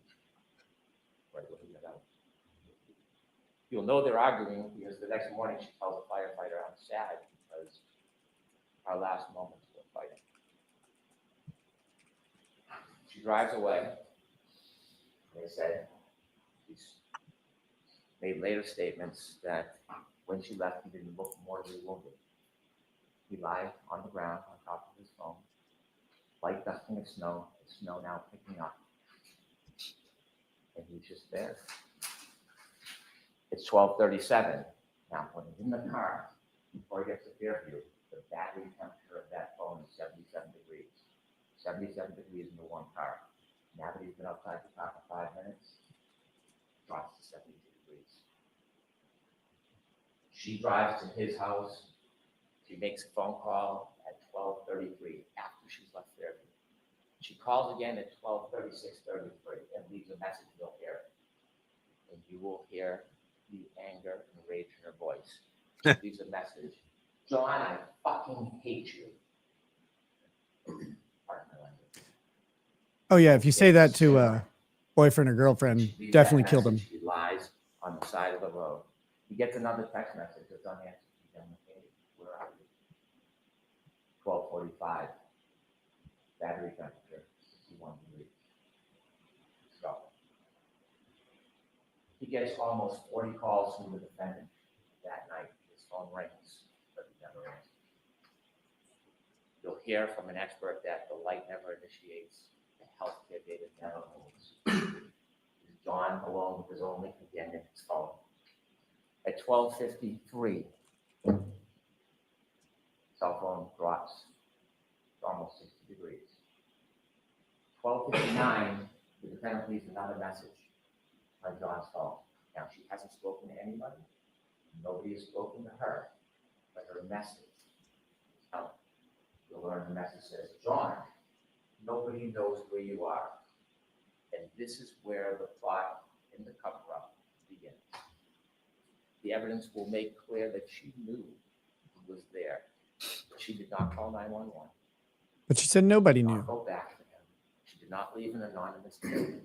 She left. The night wears on. It's now 1:07. Battery temperature 55 degrees. 1:14, she calls her mother. No answer. So the battery is laying under his corpse on the grass, right? 14:53. Battery temperature 50 degrees. Yeah, a battery outside in a snowstorm is going to fucking start to cool down unless the phone is active. You later learn that she admits to falling asleep with passing out. But then she wakes. 5 o'clock, she is frantic. She wakes up John's niece and she is unintelligible. She is yelling, she's screaming, she asks for the niece to call Jen McCabe. She calls Jen McCabe, and you'll hear Jen McCabe recount out of a deep sleep. She wakes up and she hears, Jen, Jen, Jen, screaming Jen's name. John's dead. Hangs up the phone. Jen McCabe calls back. And then she, what's going on? And she told, well, I left him at the waterfall. At the beginning of the cover. She tells Jen McCabe, I left him at the waterfall. Jen calls back and says, he saw you up front. You did leave him at the waterfall. She hangs up. He then minutes later calls another person, Terry Roberts, a friend of John O'Keefe. Someone who's not friends with the defendant, but they know because they helped raise the kids and they interacted. She had nothing to do with the night before, wasn't at the bars, was home with her family. She calls her and says, I think John got hit by a fly. I think he's dead. Now Terry, with that information, calls 911. She calls hospitals, you can hear her voice. She's concerned. Okay. And then she gets another call from the defendant. And she tells the defendant, come to my house. I will help you look for him. And the defendant says, I was so drunk last night, I don't remember anything. Waiting for her to arrive, she learns she doesn't arrive. Instead, the defendant goes to Jen McCabe's house. Terry Roberts, the other friend, then goes to Jen McCabe's house, pulled behind the car. And when she does, she's on Bluetooth, and she can hear the defendant saying, my taillight's broken, my taillight's broken. And she looks, and the snow packed in the right taillight, she can see a piece of the taillight missing. The defendant desperately wants to go to 34th Fairview Road, but Terry Roberts takes over and says, we're gonna go back to John's house. Maybe he's in the house when you didn't see him. So both cars, driven by Terry Roberts and then Jen McCabe, with the defendant, go back to John O'Keefe's house. You'll see a ring video where you see them go into the house and they look around, and you'll hear about the woman, Jen and Terry, enlisted into this task. Look for John O'Keefe, they cannot find him. And then when Terry Roberts comes into a room, she sees, rather than looking, the defendant simply standing there, staring at the wall. At that point, the defendant insists they got to go back to Fairview Road. They decide to take one car. Terry Roberts is taking charge. She's going to drive. They leave Miss Reed's Lexus and John O'Keefe's driveway, and they drive back towards 34th Fairview Road. You'll hear it is blizzard-like conditions. It is dark. They can barely see a thing. And when they get close to the edge of 34th Fairview, you hear the defendant start to scream, there he is. Both women look and they can't see anything. She starts kicking the door. The defendant's kicking the door, let me out. Terry Roberts stops the car and lets her out, and she sees the defendant run exactly to where John O'Keefe is in the darkness. Just where she left him. Terry gets out of the car, starts to walk towards where the defendant is, and she sees the defendant lying on a body. She can't tell who it is because the face is still covered with snow. And she comes over and looks, and she wipes off the snow from John O'Keefe's face. She realizes it's one of her best friends in the world, is John O'Keefe. And she starts to try to do first aid. They start to move him, and coincidentally at 6:06, when they start to move him, the cold air hits that cell phone battery. It drops from 50 to 43 degrees. And they try, Jen McCabe calls 911. And that's when a police officer arrives, firefighter Nutall and his crew. And when they lift him, that cell phone battery that is shut down to 37 degrees, Terry Roberts picks it up and puts it in her pocket, and it immediately starts to warm as she moves to help get a data. Showing movement starts again. At that point, nobody knows what happened. The Canton Police Department come. You can see the police cars and cruisers. They're not sure, so they look in the area where John's body is and find a glass from the bar near his body. They find blood spots. They try to put the blood spots in plastic containers. They don't know what they're looking for at this point. There's no information.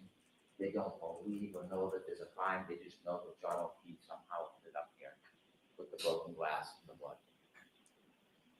And so that morning, you can see the work of the Canton Police Department to try to uncover a little bit around his body to see what they could find, which was very little. And then Terry Roberts goes and picks up Jen O'Keefe, tells her the news, and they go to the hospital.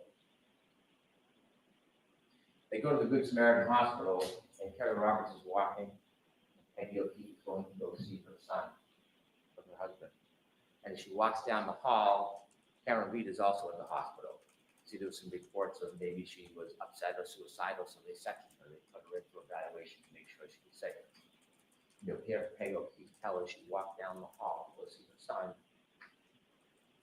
The defendant was screaming, "Is he dead? Is he dead?"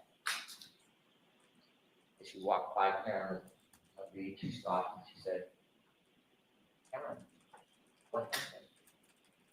And you hear that Karen was excited and yelling, "Is he dead?" She stops her excitement.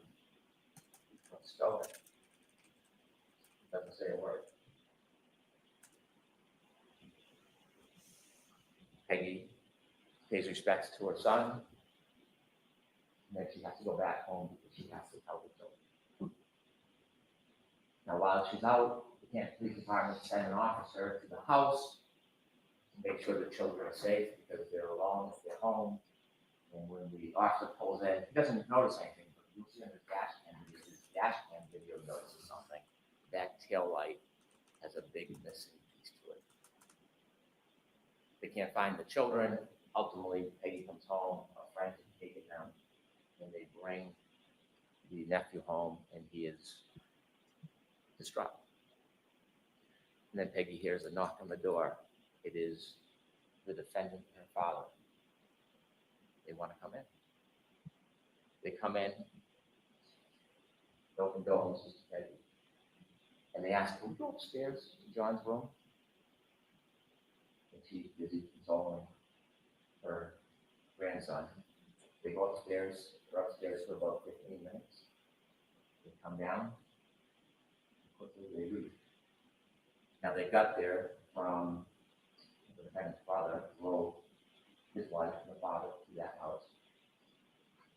But when they leave, they take two cars. They take the Lexus with the broken taillight with them back to the defendant's father's house. And you will learn that when police start getting some of the information, they learn about the broken taillight, they learn information that she had told people that she had hit him. They went down to see her. And on their way down, they decided they would get a warrant to take the Lexus. When they get down to Dighton, where the car is, you'll hear from Trooper Buchanan. He took a look and see the missing taillight. They went in and spoke briefly to the defendant. They took the car, they brought it back to Canton. And so what you'll learn from the forensic evidence that will help with the science and data is that not only was the cell phone left behind, but also around that area, broken taillight was littered around John O'Keefe's body. Littered around that area. When they got to the hospital, they noticed there was a shoe missing. As time went by, snow melted, they dug the excavations, they found the shoe on a little berm on the border between the street and the grass. We learned days later when they did a plant excavation, they found this hat frozen to the ground. Ultimately, they would find over the course of 10 days that the snow melted almost every piece of that broken taillight in that area. The hat, the sneaker, the glass. What temperature was the phone then? It's in somebody's pocket by now. You'll learn on the back of her Lexus, around the taillight area, is John's DNA, and stuck to the side, grasping one last piece of John O'Keefe's hair. Now, John O'Keefe fell backwards and hit his head after he was clipped by the car. And you're going to hear from a very renowned doctor, a neurosurgeon, who has treated thousands and thousands of head injuries. And the wound on the back of the head, when he fell backwards, not only cracked the skull, it's called a basal fracture, it created an injury called counter-coup. On grass? So by a car and fell backwards and hit his head on that hard rock ground. Remember, there's no snow, it's just a dusting at this point. The back of his brain hits the back of his skull and bounces up. When it bounces up, it leaves marks showing that impact. And this neurosurgeon will tell you, he treated thousands of patients, that this injury, to a reasonable degree of medical certainty, is counter-coup caused by falling backwards and hitting your head. When the medical examiner for the state looked at it, they generally said blunt force trauma. They had it undetermined. So we brought it to. What was the temp now outside? neurosurgeon does exactly this. You're also going to hear from an active reconstruction. His name is Doug Welcher. Does not work for the state police or local police. He was hired to take a look at this case and the data. He will come in and explain to you exactly what I talked about, how the data from that black box coincides with the cell phone and the movements of the car, the moments before, during, and after the defendant struck Ronald Keith with her car. Now, just a few more things I want to share with you. There are 3 charges Stay by the mic. the defendant in this case. The first one, second-degree murder. When most people hear murder, they instantly think shooting somebody, stabbing somebody, bringing a little bit of premeditation. Her Honor will instruct you on the law. I'm not going to trample in that area, but I can tell you clearly, we are not going to try to prove that Karen Reed tried to kill John O'Keefe. We're not going to try to prove to you that she intended or wanted him dead. That's not second-degree murder. What we will prove to you is she engaged in an intentional act, driving back at him at that speed, in the storm, in the darkness, knowing that he had just gotten out of her Lexus. She intended that act would cause a plain, strong likelihood of death. That's what will prove to you second-degree murder. Also, operating under the influence of alcohol, manslaughter will prove to you that she drove her Lexus recklessly. She hit John O'Keefe, and because she hit him and he fell back, she caused his death. The third charge is leaving the scene after knowingly causing death.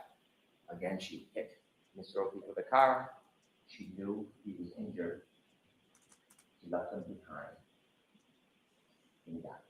No man left behind. This case will come down to the science and the data. The science and the data, the cell phone is the best of historians. It doesn't suffer from intoxication. It doesn't suffer from memory loss. It doesn't suffer from emotion, pride, or prejudice. Apparently, he's never had a track phone. Data. And that facts and data will lead you to the truth in this case. But after Ms. Reed was charged, she began what you'll learn as a campaign to make public statements. 2020, Nightline, Fox 25, a documentary. And we've had an opportunity to get many of her statements in the footage, and we're going to show much of it. And her statements to you will confirm what you already know from the science and the data, what you will already conclude from the facts independent about what she did that night. Her word simply confirm that your judgment is sound. And you're going to hear from her own lips in many of her statements, her admissions to extraordinary intoxications, her admissions to driving the Lexus, her admissions to being angry at dawn that night. And I dare say her admissions that she told she had complained. I'd like to play for you clip 1. You're going to hear the first of the statements that she made after she was charged.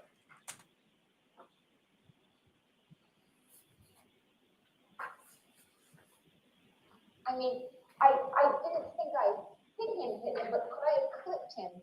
Could I have tagged him in the knee and incapacitated him?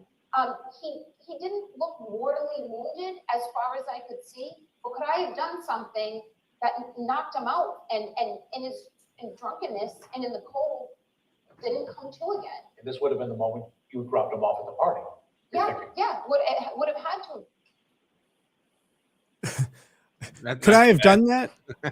You shouldn't make those statements, by the way, when you have not been acquitted. I simply asked Was that you to follow wrong? the evidence, Was that wrong? follow the science, follow As her lawyer, ignore speculation, surmise, conjecture. that was a bad clip Stay for her. true to the evidence. It will lead you to the truth. That on January 29th, 2022, a very intoxicated defendant was angry and arguing about the relationship with John O'Keefe. And after the fight was over, she left, but she brought the fight back to him in the form of her SUV.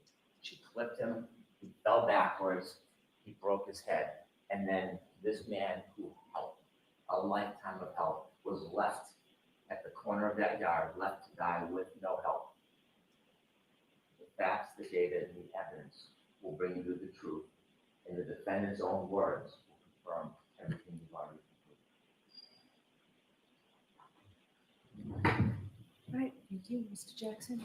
Could I have just a moment to readjust? Sure, the court officers will be kind enough to help you. So that's, of course, one side of the story. It doesn't look good. Man, see on that, move to dismiss the charges. Like, not really, but that doesn't tell me a story. I mean, this guy's telling me about a cell phone getting cold in the evidence winter. In this case will establish above everything else. This man knows what a microphone is. There was no collision with John O'Keefe. Boom. There was no collision. There was no collision. Hell yeah, I like this guy. John O'Keefe did not die from being hit by a vehicle, period. The facts will show that. The evidence will show that. The data will show that. The science will show that. And the experts will tell you that. You'll learn that the Commonwealth has pinned its entire case on a brazen and a flawed assertion that is untethered, unconnected to the facts and to the evidence. And their assertion is contrary to science. Because at the end of the day, folks, there was no collision with John O'Keefe. Immediately more compelling. So how did we end up here? How does Karen Reed end up sitting in that chair on trial for an event that literally never happened? Well, the evidence is going to explain it. And it can be summed up in the following text message at the very beginning of this investigation. Alan Jackson. Where's Jimmy Buffett? A text message of a now he's fired Massachusetts State Police officer named Michael Proctor. He was the lead investigator on this case. And he was talking about a fellow officer, a fellow cop who owned the property where John O'Keefe's body was found. Text message with a buddy. Question, is the homeowner going to catch any shit? Answer, nope. He's a Boston cop too. That quote defines the lack of integrity of the Commonwealth's entire case, its entire investigation, and this prosecution. During the course of this trial, you'll learn much more about Mr. Proctor, why he said that, and what it really means. What you'll see and hear in this courtroom in the coming weeks is not just a story of a tragic loss. And make no mistake, John O'Keefe's death is and was a tragic and tragic loss. But the story you'll hear is about an investigation that was riddled with errors from the beginning, a rush to judgment, conflicted and corrupted from the start. Corrupted by bias, corrupted by incompetence, and corrupted by deceit. Finally, it was corrupted by a deliberate effort to avoid and to cover up the very truth that you are seeking. You'll find when you hear the evidence that the Commonwealth's case is the literal definition of reasonable doubt. They won't be able to talk their way out of it. They won't be able to explain their way out of it. They won't be able to excuse their way out of it. And they can't meet their extreme burden of proof, which the court will tell you is beyond any and all reasonable doubt and to a moral certainty. Members of the jury, Karen Reed found John O'Keefe dead on the front lawn of a Boston police officer, Brian Albert, at 6 a.m. on January 29th, 2022. Picture the scene. Blood-curdling screams, ambulances, emergency lights on, fire engines, ladder trucks, paramedics, patrol vehicles, patrol cruisers, police officers, first responders, firefighters, all swarming all over Brian Albert's lawn. Literally feet under his bedroom window. Yet Brian Albert, a sworn peace officer, a first responder himself, never came outside. Never went outside to see what the chaos was about, never went outside to see if he could assist a man in need, never walked outside his house to see if he could help a fallen fellow officer on his own front lawn.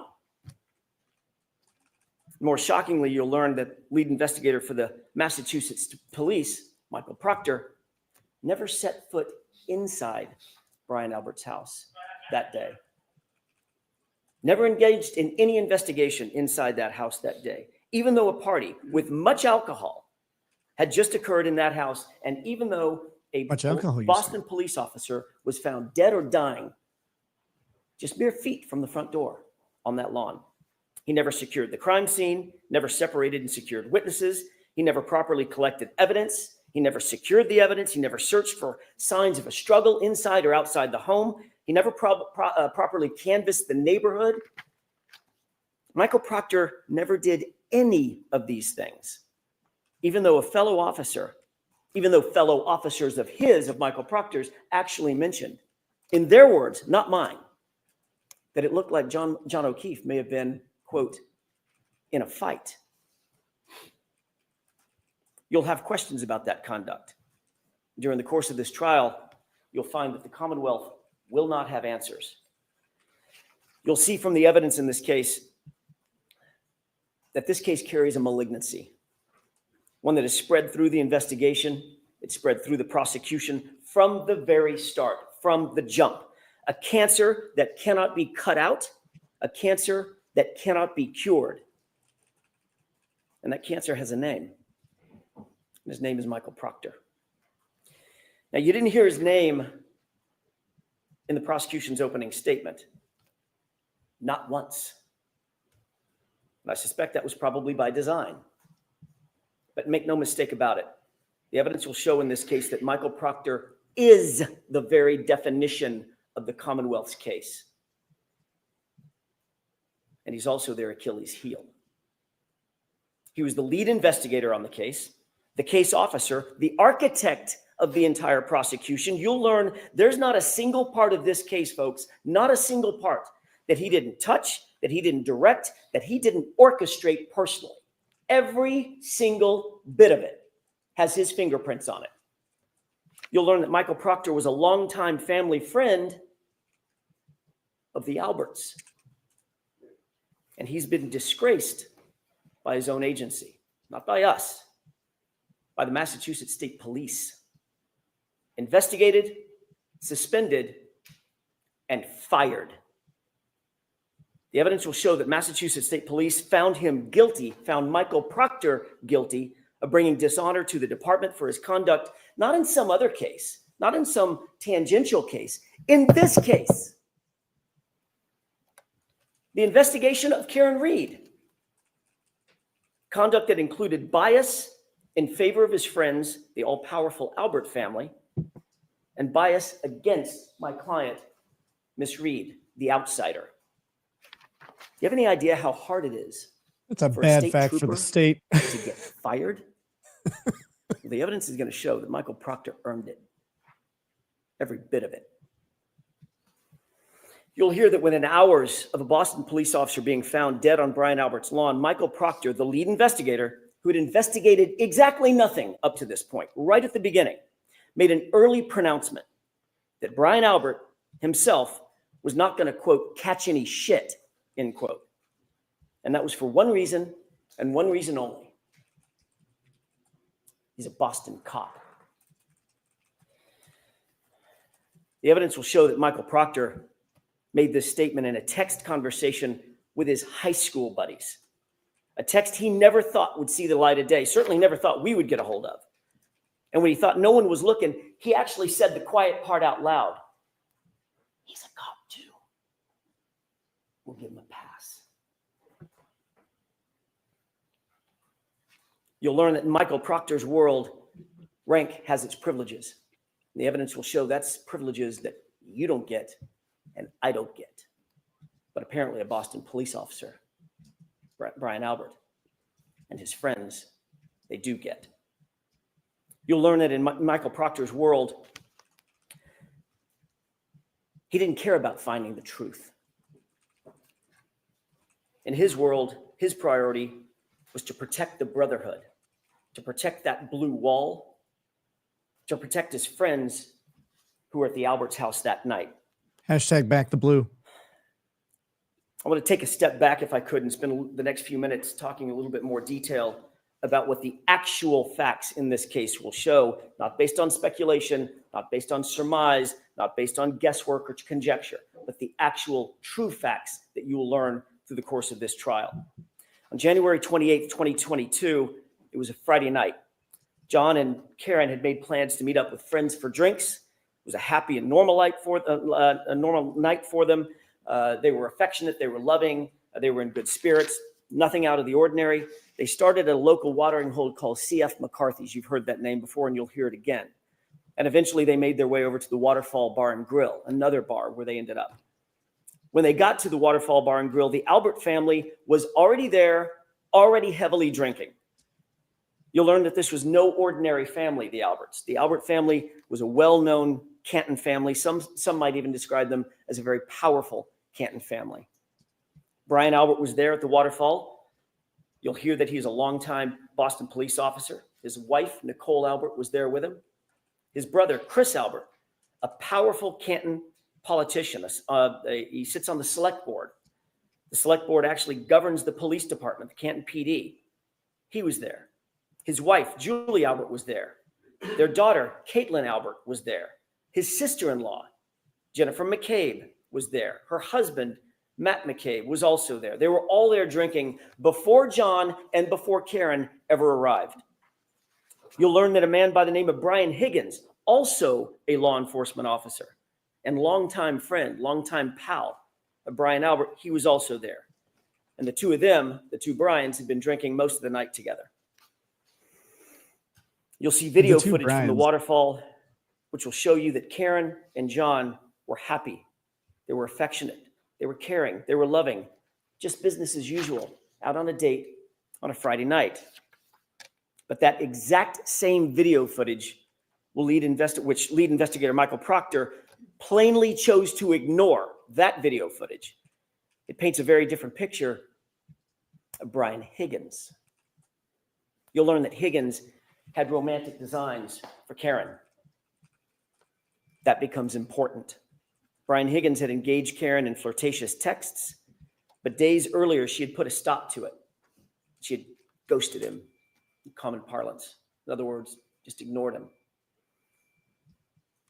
The evidence will show that the first time he saw her and was in her presence after being rejected by her was when she walked into the Waterfall Bar and Grill along with her boyfriend, John O'Keefe. At 11:58 p.m., just minutes before John ultimately arrived at the Albert residence, you'll see a video at the Waterfall of an unsettling interaction, troubling interaction between Brian Higgins and John O'Keefe. And unlike the lead investigator, Michael Proctor, in this case, you won't ignore that evidence. As the bar was closing around 12 midnight, the Alberts invited everybody back to their house for a get-together to just keep the night going. And you'll learn that Karen and John ultimately pulled up to the house. They got out of the SUV to make sure they had the right address. You see, neither John nor Karen had ever been to 34 Fairview. They weren't even sure they were at the right address. And the evidence will establish that John got out of the SUV and went into the house. Let me say that again. The facts unequivocally, the data, the science, the witnesses will all unequivocally establish that John O'Keefe went into the Albert home that night. Eyewitnesses and forensic data will establish that fact. When he didn't come back out, you'll learn that Karen grew increasingly frustrated. She got upset. She was left alone in a car in the cold, in the middle of the night, with the car idling. John had gone into the house. She expected him to come right back out. And when he didn't, seconds turned into minutes, and minutes started to clock away. She left John a voicemail, then another voicemail, voicemail after voicemail after voicemail, text messages. But he was unresponsive. He didn't pick up a single call. He didn't respond to a single text. The longer he didn't respond, the more upset she got. The Commonwealth will intimate, as they already have in their opening statement, that these voicemails are evidence that the two were fighting. The actual evidence in this case, however, will show the exact opposite. You'll hear that Karen was very agitated. You'll hear some voicemails where she's swearing. You'll hear voicemails where she calls him names. There's name calling. But you'll also hear the context of those voicemails. And every single one of those voicemails was left for John after he failed to come back out of the house, after he failed to respond to her voicemails and to her texts. Karen believed John had just left her sitting there, grabbed a beer, was partying with his friends. The evidence will actually show that John and Karen never had a crossword, not a single crossword that entire evening before he left that SUV and went inside the house. And you will learn what Karen had absolutely no way of knowing at the time. It wasn't that he wouldn't respond to her. It's that he couldn't respond to her. And the evidence will show you why. Let's talk about that. We'll introduce you to a doctor named Elizabeth Lopesada, a renowned forensic pathologist, a medical examiner, and a professor at Brown University. She will tell you that the injury to the back of John's head, first of all, was immediately incapacitating. And that has meaning. At the moment he suffered that fatal head injury, he couldn't walk, talk, grab his phone, cry for help, nothing. He was completely incapacitated, completely unconscious from the moment he suffered that injury. He was completely still and incapable of interacting with anyone or anything. But the doctor will tell you something more, and just as important. She'll tell you that John O'Keefe did not suffer from hypothermia, as the Commonwealth will undoubtedly allege. His body showed no signs of it. No frostbite, no cold-induced injuries to his organs, no damage based on cold or frost. Ladies and gentlemen, the scientific evidence and the medical evidence will establish that John O'Keefe had to be injured somewhere else, somewhere warmer, and his body had to have been moved out into the cold. And these things look like a police hit. And that's where ultimately at Jump 6 to me. a.m., Karen found him the next morning. You will learn that John did not have a single injury consistent with being hit by a car. Let me say that again. The evidence will establish that John did not suffer a single injury on his body consistent with having been hit by a car. Not one. You'll learn that John's torso, his ribs, his chest, his arms, his hips, his legs, his knees, his ankles, his feet, all of them, no broken bones, no fractures, no contusions, no torn ligaments, no internal injuries, not even a bruise. Nothing consistent with a car accident, despite the Commonwealth's contention that he was slammed into by a 6,000-pound SUV. Not a bruise. Dr. Lopesada will tell you with medical certainty that, in fact, John was not struck by a vehicle. Medically and scientifically, he could not have been struck by a vehicle. Therefore, as I said, there was no collision. She will tell you that the patterned abrasions on John's right arm, the patterned abrasions you see over my left shoulder, I think that they're blonde not the woman on the result of left being in the struck first by a row is a car former or juror tail who's light. now joined the defense team. You'll take one look at these injuries and you'll agree with Dr. Fantastic Lopesada. asset The to evidence have. will show that these injuries are from an animal, like a large dog, like the large dog that was inside the Albert house that night. You'll learn that Brian Albert has actually admitted that his large dog, the family dog, is, quote, not good with strangers.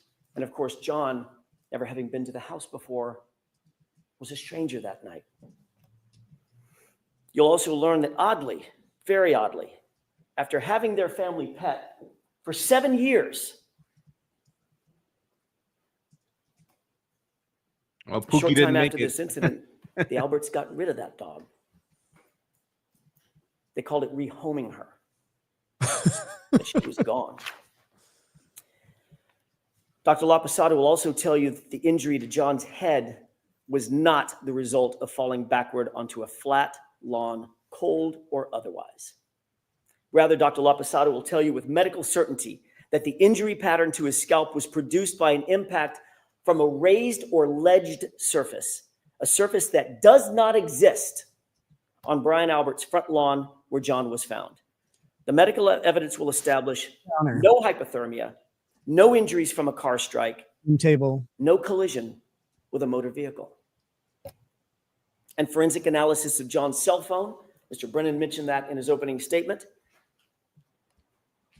The Commonwealth's own expert will ultimately support the exact facts that I just told you, including the temperature data. Why'd the guy behind him run out of money when buying mounts? And he was moved.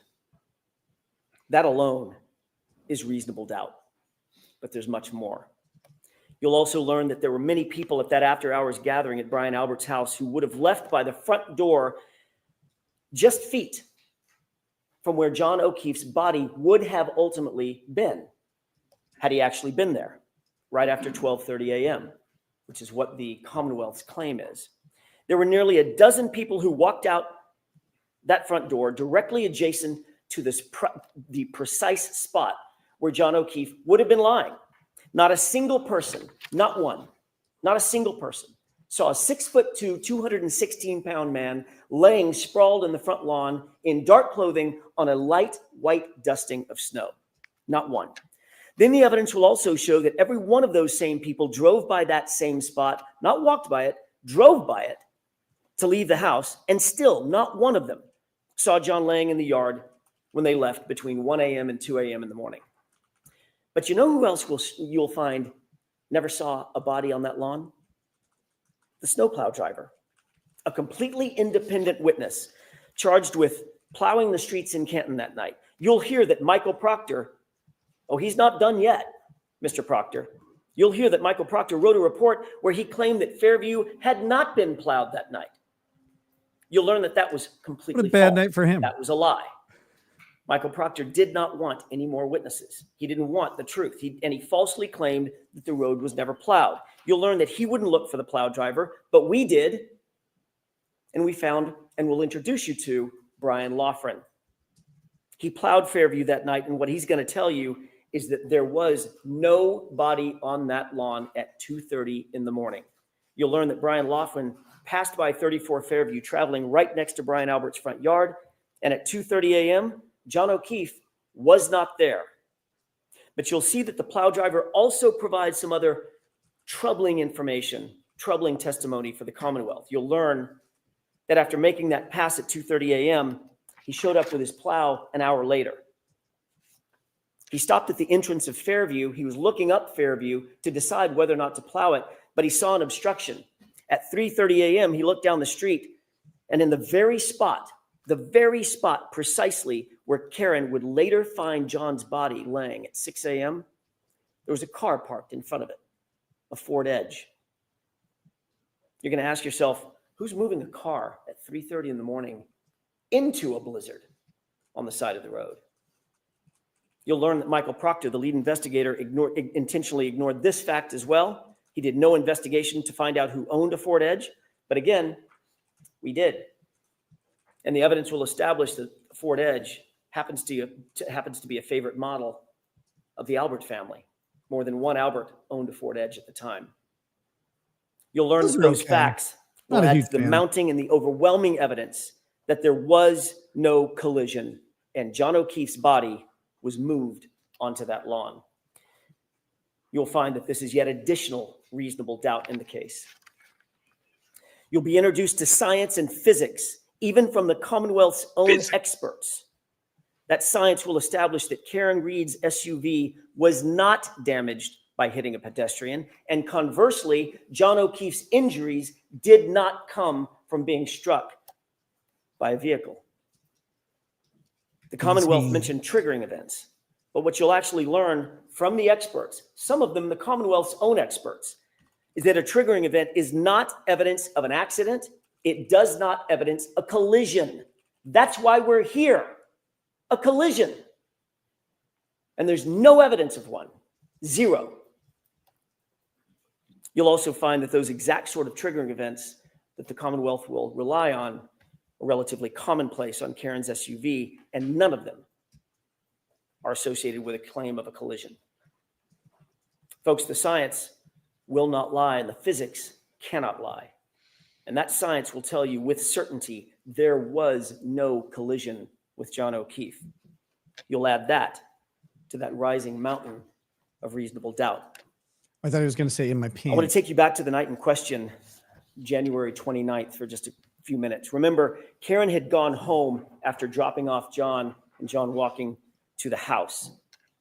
While Karen was asleep at home with John's 13-year-old niece, what were the people who had been at Brian Albert's house that night? What were they doing? While she slept, what you'll find and what the evidence will show is that they were extremely busy. You'll learn that after a long night of heavy drinking, Brian Higgins left the Albert residence, but he didn't drive home. Rather, he drove over to the Canton Police Department, where he kept an office at about 1:25 a.m. Not a Canton police officer, but he kept an office there. Why go back to his office at 1:25 a.m.? Why go back to the Canton Police Department at 1:25 in the morning on the night of a blizzard? You'll learn that while there, Higgins made a call at 1:30 a.m. Higgins will later deny that he made that call. You'll find that curious. And his explanation for that late night visit to Canton PD, you'll find that it changes nearly every time he's asked about it.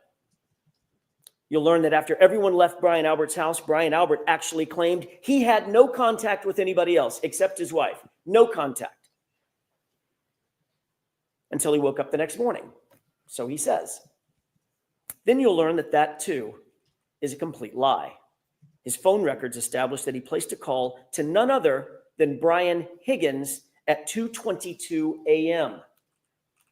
shortly after Higgins completed that late night visit over to Canton PD. You'll wonder, what did they possibly need to talk about at 2:22 a.m. that night? The evidence will establish that Brian Albert called Brian Higgins first. Brian Albert then disconnected that call when Higgins didn't answer it. Seconds later, Brian Higgins returned the call. Brian Albert then did answer that call. They spoke for 22 full seconds, had a conversation, then they both hung up their respective phones. You'll learn that when they were asked about these calls and conversations, both Brian Albert and Brian Higgins lied about it. Both of them. They said they never had a call with each other. But then ultimately, when they were confronted with their own cell phone records and they could no longer deny the calls, they were asked independently, explain yourself. And they both came up with the exact same explanation. A butt dial. The evidence will make you question, why did Albert and Higgins speak at 2:22 a.m.? Who is and why your did they ass both try to calling? cover up that phone call? You'll also learn after this incident and within days of one another, both Brian Higgins and Brian Albert, both police officers, both trained investigators, got rid of their phones. Both of them. And what else you'll learn, Brian Albert got rid of? Shortly after this incident, Brian Albert got rid of his house, the whole thing. Just sold it. His childhood home, a home that had been in the Albert family for generations. He literally sold it mere months after this incident. Dog rehomed, phones destroyed, house sold. You'll learn that all these things happened shortly after the incident where John O'Keefe was found unresponsive and dying in Brian Albert's front lawn. And you'll also learn that Michael Proctor looked the other way. He did not investigate any of what I'm telling you. He pre-selected Karen Reed from the start, and he ignored everything and everyone else. Now, cops never choose someone and then Let's work get back to backwards. what was happening with Doesn't happen. the others while Karen slept. What you'll learn during this trial is that Brian Albert's sister-in-law, you've heard her name before, Jennifer McCabe, she was at the waterfall that night, and she was over at the Alberts' house that evening as well. She left the after-hours gathering about 2 a.m., a little before 2 a.m., got home around 2 a.m. And you'll learn that according to the Commonwealth's own evidence from a forensic software program called Physical Analyzer made by Celebrite, considered the gold standard for forensic tools, you'll learn that a Google search was discovered on Jennifer McCabe's phone. Uh-oh. A What Google to do with a search that dead Michael body? Proctor and his investigators never revealed to us, but we found anyway. A Google search that was time-stamped according to their own data at 2:27 a.m. 5 minutes after that 2:22 a.m. call that Higgins and Albert denied having. And that Google search on Jennifer McCabe's phone This is going to read, be fucking brutal. Hoslong to die in cold. Hoslong to die in cold. Now, she misspelled the first word. Hos is supposed to be how, but the meaning's the same. How long does it take to die in the cold? Time-stamped 2:27. Short answer, a fucking while. And then that search was also noted by the same Celebrite program as having been deleted. The evidence will force you to ask, why is there a search on her phone? Why is it logged at 2:27 a.m.? When the Commonwealth claims that she first learned of John's death and where his body was hours later at 6 a.m. So what you'll learn is that while Karen slept, here's what was actually happening by some other very busy bees. 1:25 a.m., Brian Higgins makes an unexpected visit to Canton PD. 1:30 a.m., he makes a phone call that he later denies ever making.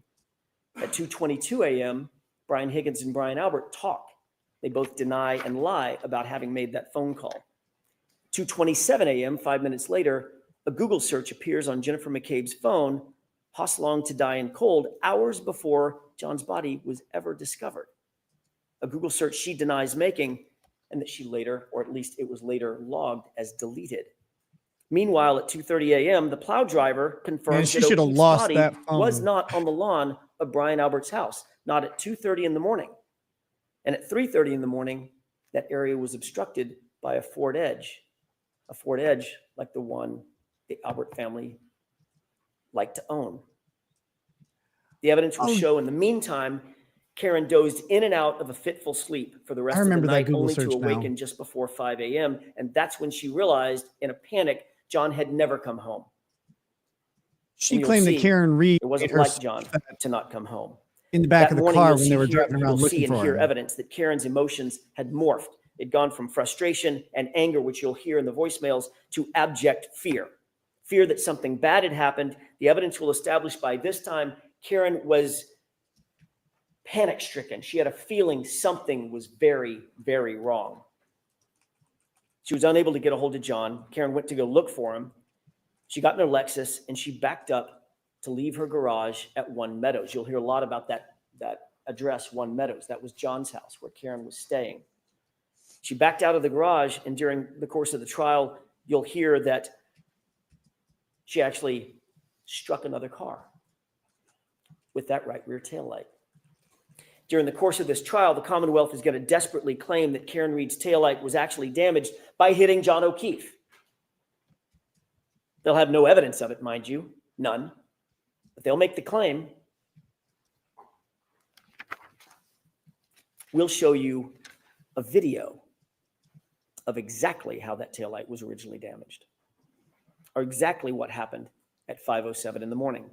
The facts will show that it was damaged in John's own driveway at 5:07 when Karen backed up and made contact with another car in the driveway.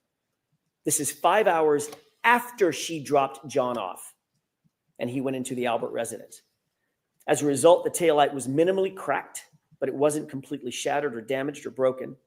And that's the condition of the SUV when Michael Proctor got a hold of it. That becomes important. You'll hear from an independent police officer, an eyewitness to the damage on that SUV, someone not connected to Michael Proctor or under his control. And he'll tell you that he saw the taillight damaged before it was in Michael Proctor's possession, but it was not completely shattered.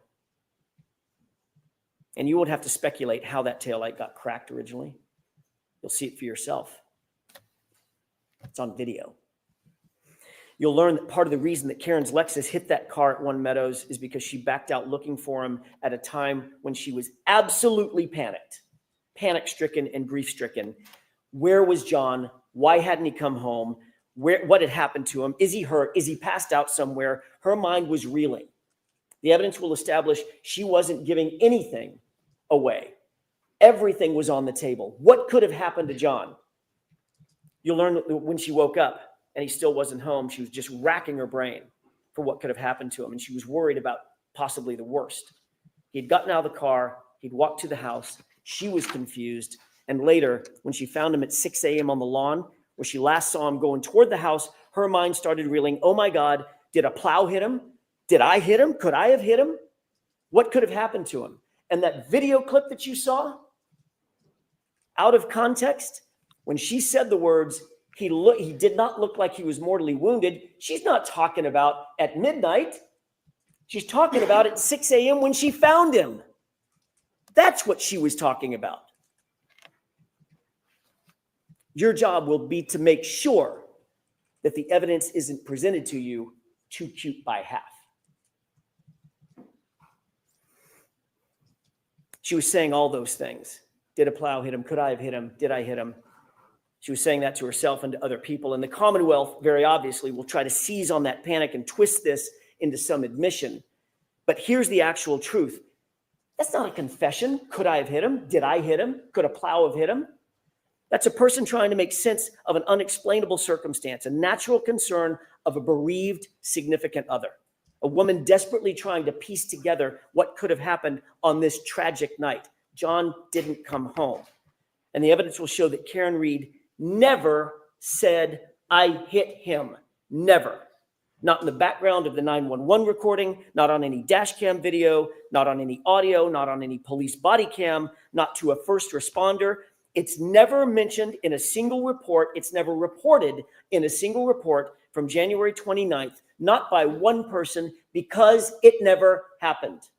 So why the prosecutors say it did? The evidence will show that there were at least 13 members of law enforcement or first responders and 2 civilian witnesses that were intently focused on what was happening at that scene. He was talking about that court TV interview. Officer Sarath, Mullaney, Good, Lank, EMT Nutall, Flamati, Kelly, Walsh, Woodbury, Whitley, Becker, Robery, McLaughlin, Carrie Roberts, Jennifer McCabe. They were all there watching and listening.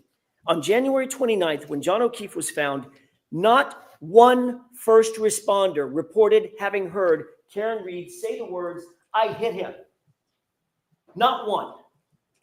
Not one civilian reported having heard Karen Reed say, I hit him. The facts will show that the first time this improved statement was ever claimed to have been made was some 24 hours later by a single EMT in an interview. Now listen to this. In an interview coordinated by a Canton police detective named Kevin Albert, Brian Albert's brother. And remember, Chris Albert, the other brother, is a board selectman to whom the Canton Police Department reports. And what's more, you'll learn that Katie McLaughlin, that's the EMT, that's the single EMT, the first person to have claimed to have heard this unrecorded and unreported statement, is years-long close personal friends with a young woman named Caitlin Albert. You heard that right. It's Brian Albert's daughter. During the course of this trial, you'll become familiar with and you'll realize that the Alberts are indeed a powerful and indeed an influential family. And that will mean something. You'll learn that there are other major problems with the prosecution's case. The evidence will establish that Michael Proctor himself, the lead investigator and architect of this entire case, has a long-standing and personal relationship with the Albert family. Yes, that same Albert family. His sister was close friends with Julie Albert. He personally sat at head tables at weddings, or at a head table at weddings with the Albert family. He entrusted the Alberts with babysitting his own children. You heard that correctly. And yet Well, he that's was what the she lead tells detective him. assigned to investigate the circumstances of a Boston police officer laying dead on the Alberts' front lawn. That's not just bias, you'll learn. That's not just coincidence. That, folks, is corruption. And you'll see how far it went. That's a good line. Michael Proctor was alone with all the critical evidence in this case, alone with Karen Reed's phone, alone with John's phone, alone with video footage, alone with the taillight material, alone when he claimed to recover evidence from 34 Fairview. He wrote the search warrants. He transported the evidence. He secured it. He submitted it. He did it all. That's Michael Proctor. And he did it without any reasonable oversight. You'll see during the trial that he intentionally lied and fabricated evidence during the course of this investigation. He lied in reports, warrants, he lied under oath. He lied about the time that he actually secured Karen Reed's vehicle. Why? Why would he lie about that? The evidence will give you the answer. He lied because he did not want it revealed that he had access to that vehicle and he had access to that taillight before any taillight fragments were found at 34 Fairview. Appreciate that. He had access to the vehicle before a single piece of taillight material was ever found at the scene. You'll find that there were two searches. The first and second search found zero, nothing. Nothing around John's body, nothing in the street, not one piece of taillight fragment. But once Michael Proctor had that SUV and had the taillight in his custody and control, suddenly items started magically showing up. And not just a few items, 46 pieces of bright red taillight laying in the snow, supposedly found in the exact same spot that was searched not once, but twice by independent officers. It came up with zero. This is the taillight still in the car, though. Before Michael Proctor had access to that taillight, not a single piece was ever recovered at 34 Fairview. That will become vitally, vitally important. And what about those shards of plastic, by the way? What about this DNA that the Commonwealth mentioned? Did someone say They're going to try to dazzle you with talk of DNA because it sounds so scientific. DNA was on the taillight, but you'll learn that there was no DNA on the actual shards that they claim came in contact with John's arm. None. There was no blood, no tissue, no skin, no DNA on a single shard of plastic that they claim cut deep abrasions into John's arm, the arm that you saw overhead. Wait, they said taillight? The DNA that was taillight actually to the arm? found, the actual science will show, was found outside of the taillight housing where anyone with access to that vehicle would have touched. And it wasn't just one male's DNA. In that exact same sample, there were 3 men found, John and 2 unidentified males. So unless the Commonwealth is going to shift their theory that SUV hit 3 men that night, their entire theory falls apart.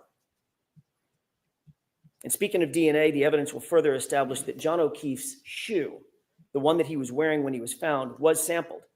And that DNA revealed 5, count them, 5 unidentified males. Oh, no.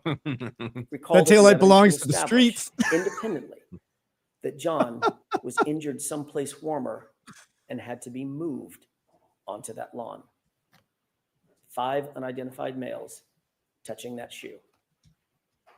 You'll also learn that you are not the first person, not the first good old shoe to party hear about the Commonwealth's theory of this case, that John was hit by an SUV. That's their theory.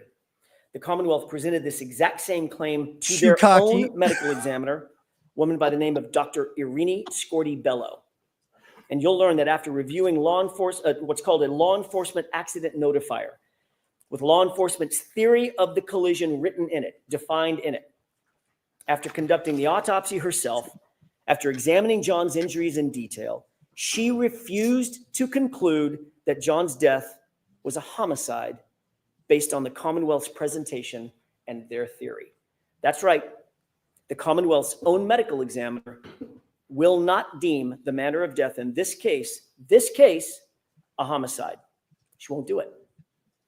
But they're nonetheless back again trying to present the exact same theory to you in this trial.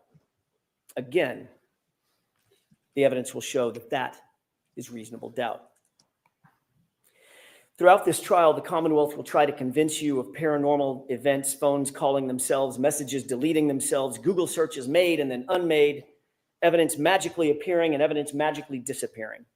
But all that smoke and all those mirrors will not ever reach their burden.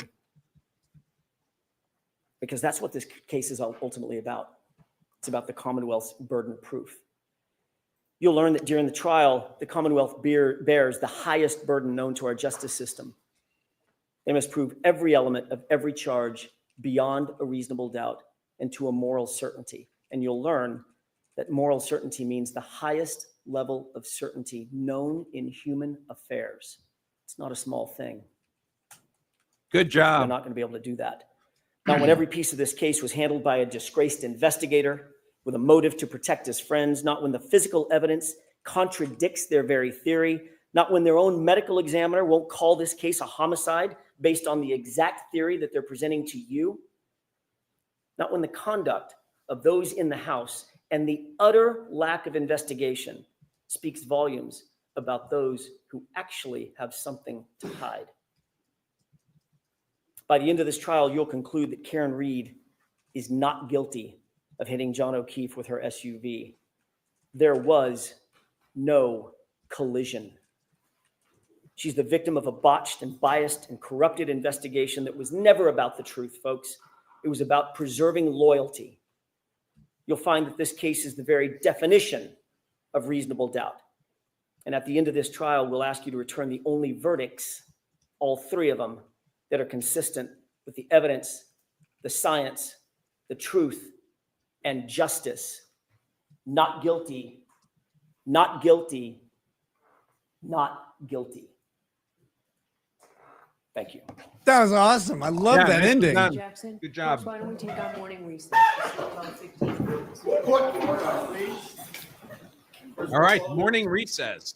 The judge is a bitch. We'll finally take our morning recess.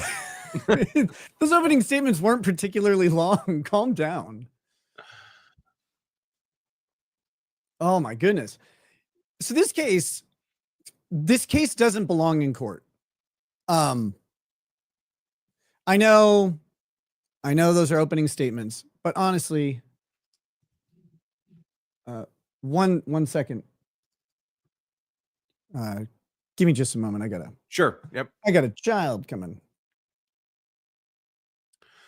All right. Well, I thought that was pretty good.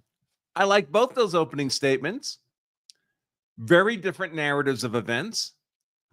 Narratives that the evidence should actually be able to guide us in determining truth. I think this trial is going to be fun. I didn't watch the first one at all. The first trial, of course, this was all tried a year ago and resulted in a mistrial. I gotta step away for just a minute. Help my daughter make some mac and cheese. I'll be right back. Sure. I'll start hitting some super chats. Sounds good. Just don't hit him with your SUV. Right. All right, because we got a ton of them. Holy cow. All right. So let me start here. Again, if you want me to comment on a live stream, comment or answer questions, they need to be a minimum $5 super chat. If you feel like being more generous than that, like not cupcakes, that's fine too. Feel free to do that. Writes, my favorite LawTube duo is back. Real analysis on the law and some tomfoolery. I believe the last trial we all watched together was the self-defense Florida movie theater case. Curtis Reeves. Thank you both. Hacka hacka. Thank you very much. Rocky Heinzman, $5. Wow, great. Two of my favorite litigating tubers. Good to see you back in the saddle, Nick. I want to see Pope Ricada. Yeah, we need a new pope. I'm told we need a new pope. Pastor Flash, $5 Australian. Nick, how much are you paying Branca to be on the stream? There is no payment being exchanged. Let's see. I'm going to try to skip the ones that I think came into Nick. Yep. Okay. Covered that one. Most of them, I imagine, will be Nick's. Oh, yeah. They are for sure.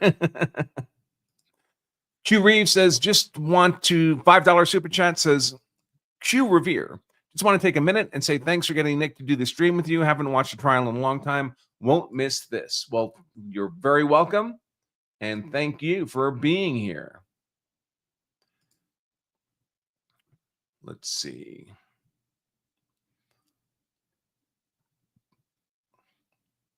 What's the next one? All right, I'm going to hide that. Yeah, these are all. I believe these are all ones that came into Nick. Yeah, that defense opening statement was great stuff. Great stuff. Oh, I got a new member. Oh, court's on a break. Okay. Looks like I got a new member on YouTube. Palmyra Media. Well, thank you very much for your support. Thank you very much for your support. Another new member, Gary Watson. Thank you very much, Gary.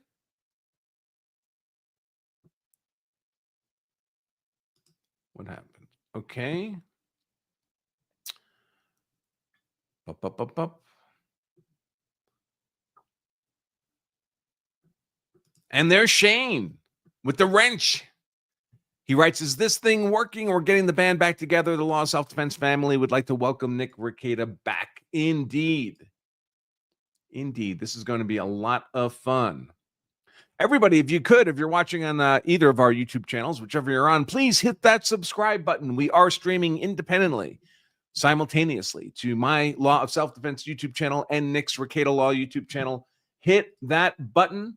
Hit that button. I'm getting pretty close to 196,000 subscribers. Our goal at Law of Self-Defense is 1 million.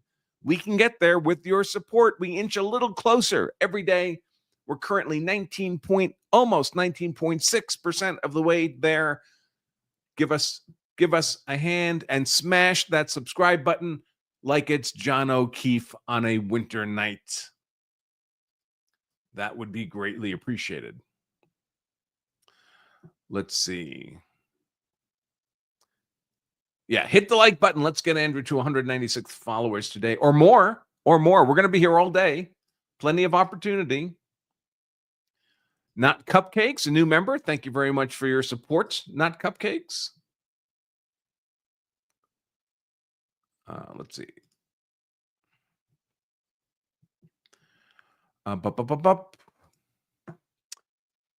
Audio Joe. Hey, Branca, thanks for the break from politics. I think we're all getting tired of Lego my Abrego.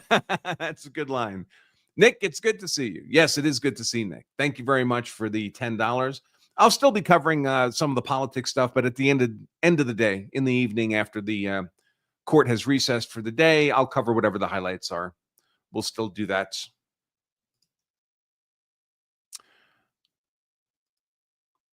Let's see. Scrolling. Whoops.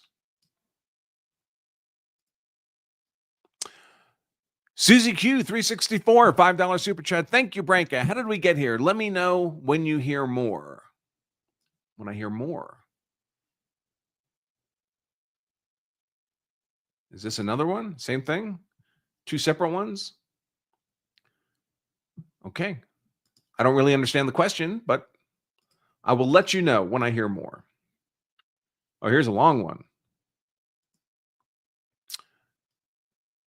SVH, $20. I'm in Nick's stream, but was trying to find yours. Just subscribe so ELTs get to 1 million. Thank you. Plug your channel, Branca, because not only are you a fantastic person and work great with Nick, but your insight is unmatched.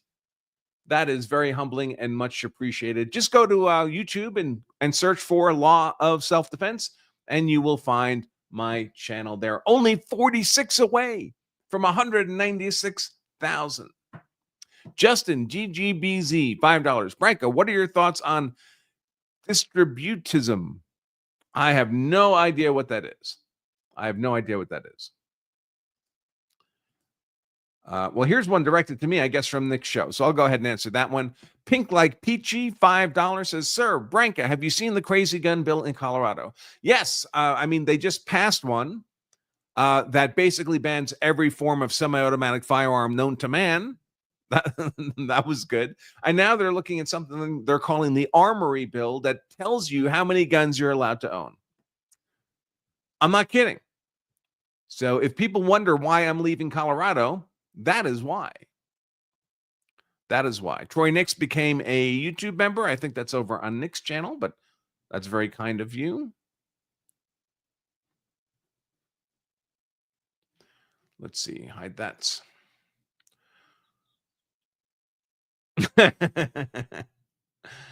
There's some really funny ones. But I'm going to let Nick address those unless they're targeted directly at me.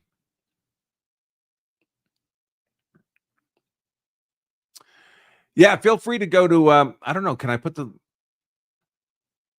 link? If you want to. Oh, that's not what I wanted to do. Let me see.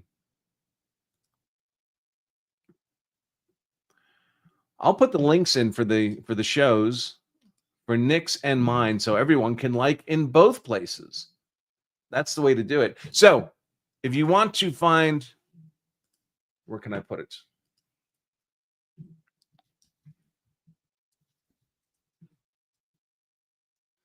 I'm going to pin it to the top of the comments. Whoops.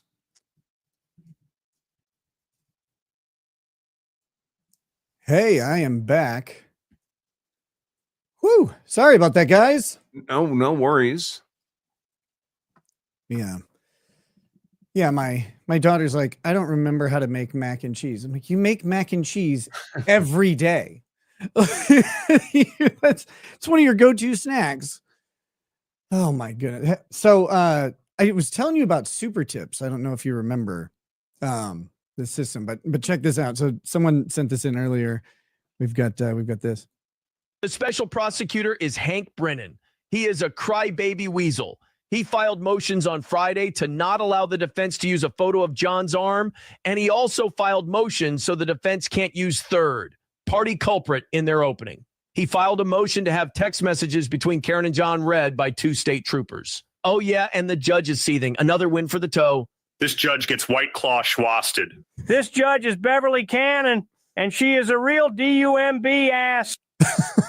So anyway, that's the super tip system where people can have some AI voices. And we'll probably make some of these attorneys as this trial goes on so that you guys can play around with that and have them say funny stuff. If you have any requests, please DM me. I don't always see them if you just say them in chat. Like we got this one from Mark Richards. Your Honor, Kurt is a fat piece of shit.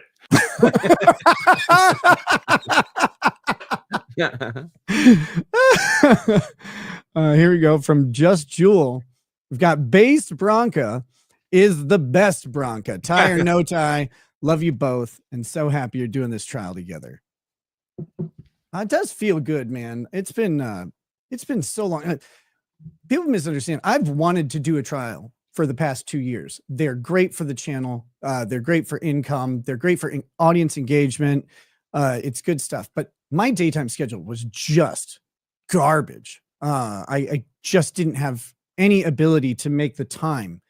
And thankfully, the government helped out and cleared my schedule. They're so kind. And then when you do those tip things, the voiceover things, they don't jump up on the screen like when you do them on your own show. Did you want to log out and log back in and see if the change to your status here lets you pop things up? Oh, it'll only show in my window because how they work. Oh, so it won't your window. Okay, got it won't go across the bottom of the whole feed like it would if you do it through StreamYard.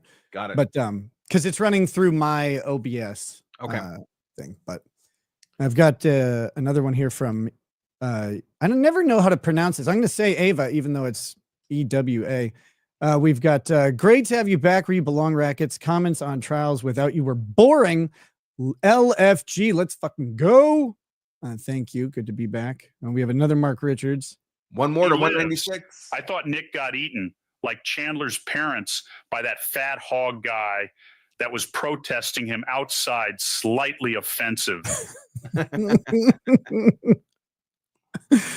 Oh my God. Here we go.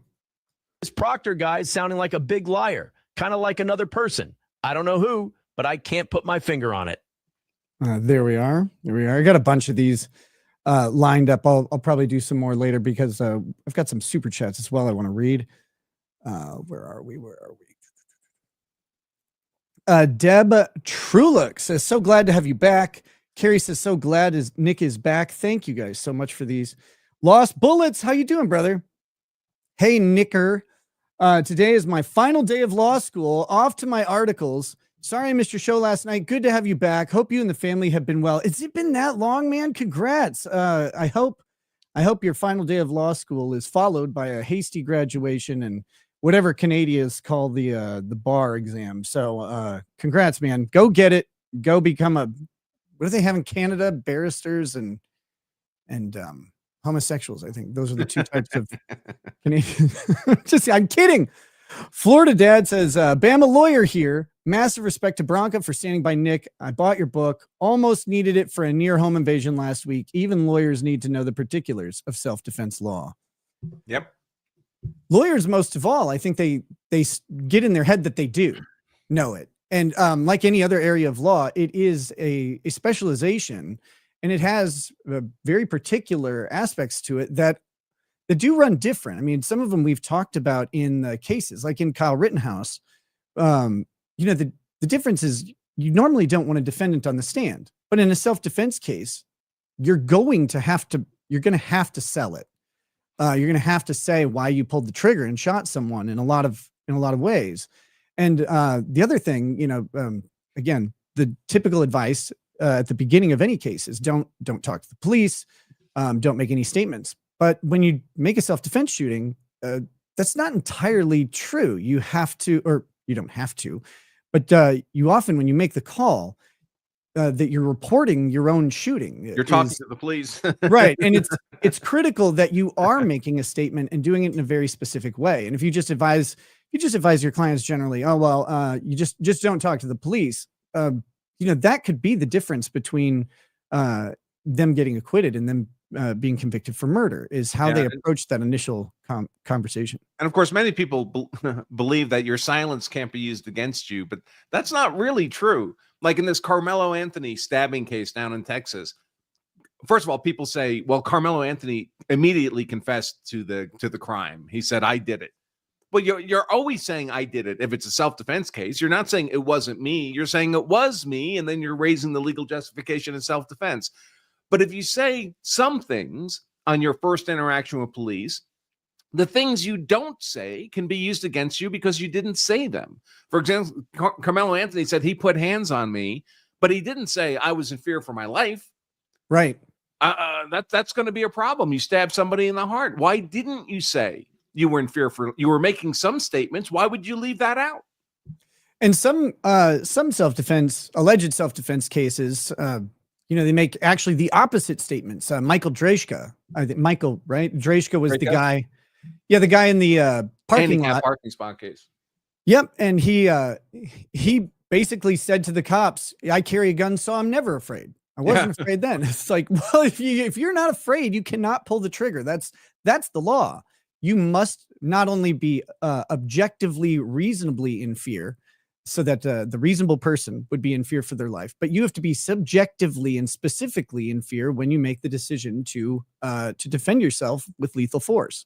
That's just how it goes. And so the way you talk to police in these cases is critical, and you will have to make those statements. Hey, by the way, on all this self-defense law stuff, if anyone's interested in becoming an expert on self-defense law in one day, in less than 2 weeks, April 26th, Saturday, April 26th, I'm teaching one of our law of self-defense advanced classes. I only teach this twice a year.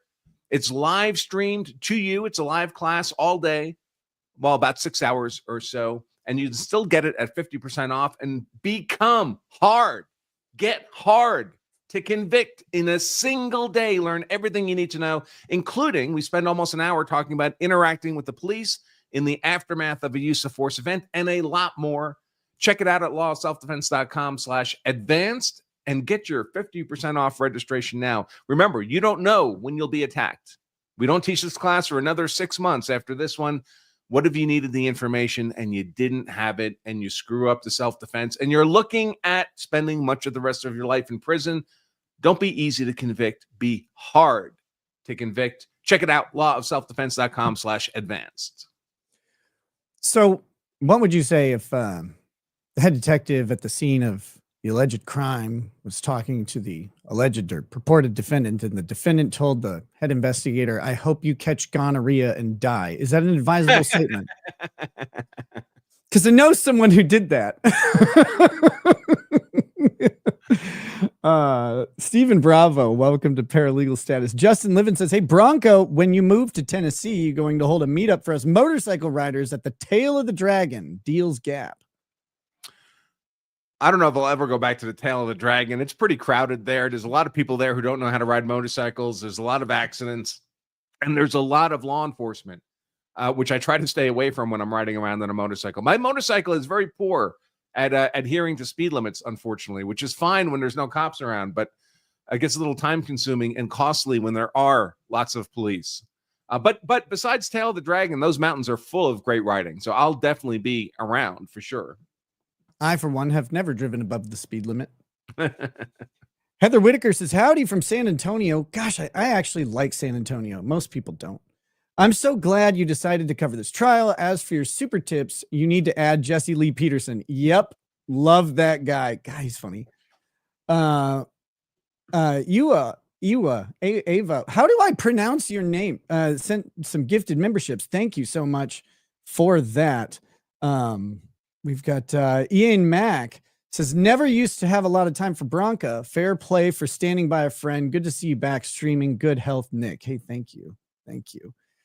And yes, Andrew was a very good friend through all of this. Nothing but encouragement and the grace that you would expect from someone who's just like, you made your decisions. You got your consequences. Now, buckle up. Let's go. Let's go. Get over it. Let's go. Indeed. Shelly Ann says, "Prosecutor Hank Brennan was formerly Whitey Bulger's defense attorney. Also, Johnny Depp played the role of Bulger in the movie Black Mass. Little factoids. Great to see you back, Nick." Thanks. Good to see you, Shelly. Gates of Above says, "If Karen just drives her car into him for not speaking into the mic, it's enough to let her off scot-free." The courtrooms, when are they gonna just figure out microphones? In Minnesota, or in our county, each seat at the tables has a microphone, shitty, like way overgained microphone that picks up everything. So you gotta be really careful.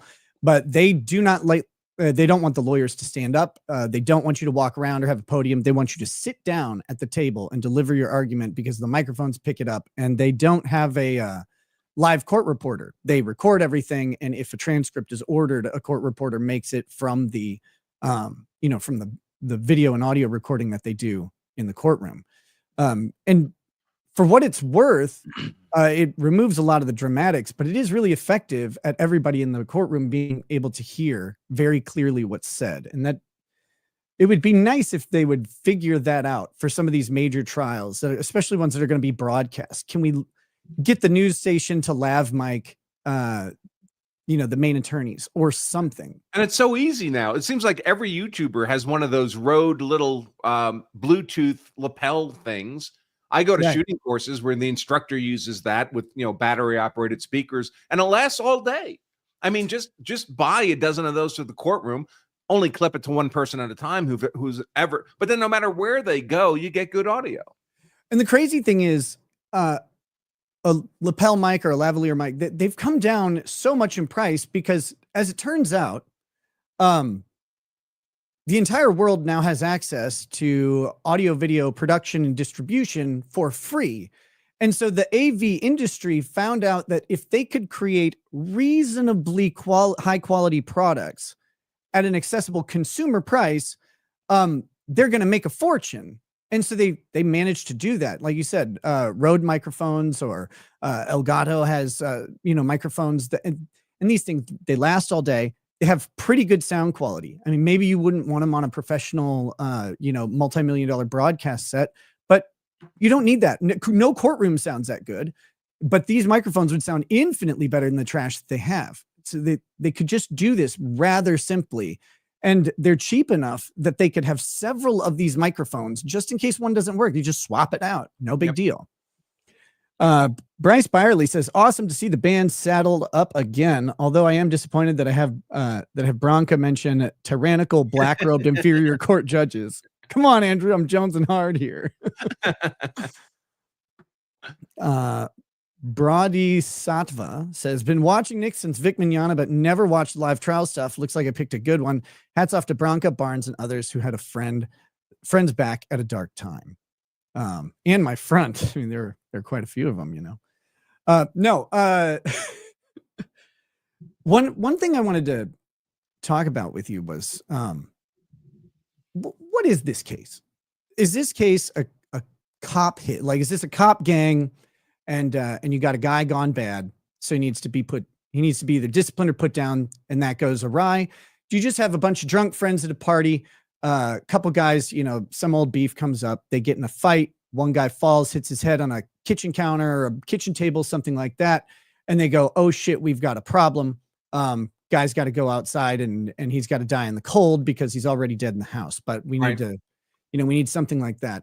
Or is it Karen Reed gets in a fight with her boyfriend, somehow tears up his arm with plastic shards from a taillight cover that doesn't break off until weeks after the actual incident. And as she hits him with her car. Now I want to clear up something though. Like, just because the taillight doesn't show that he was struck, like, I'm not convinced or compelled by that. It is possible that she had a low speed collision with him and he falls and hits his head on something. I mean, I don't see any evidence of that.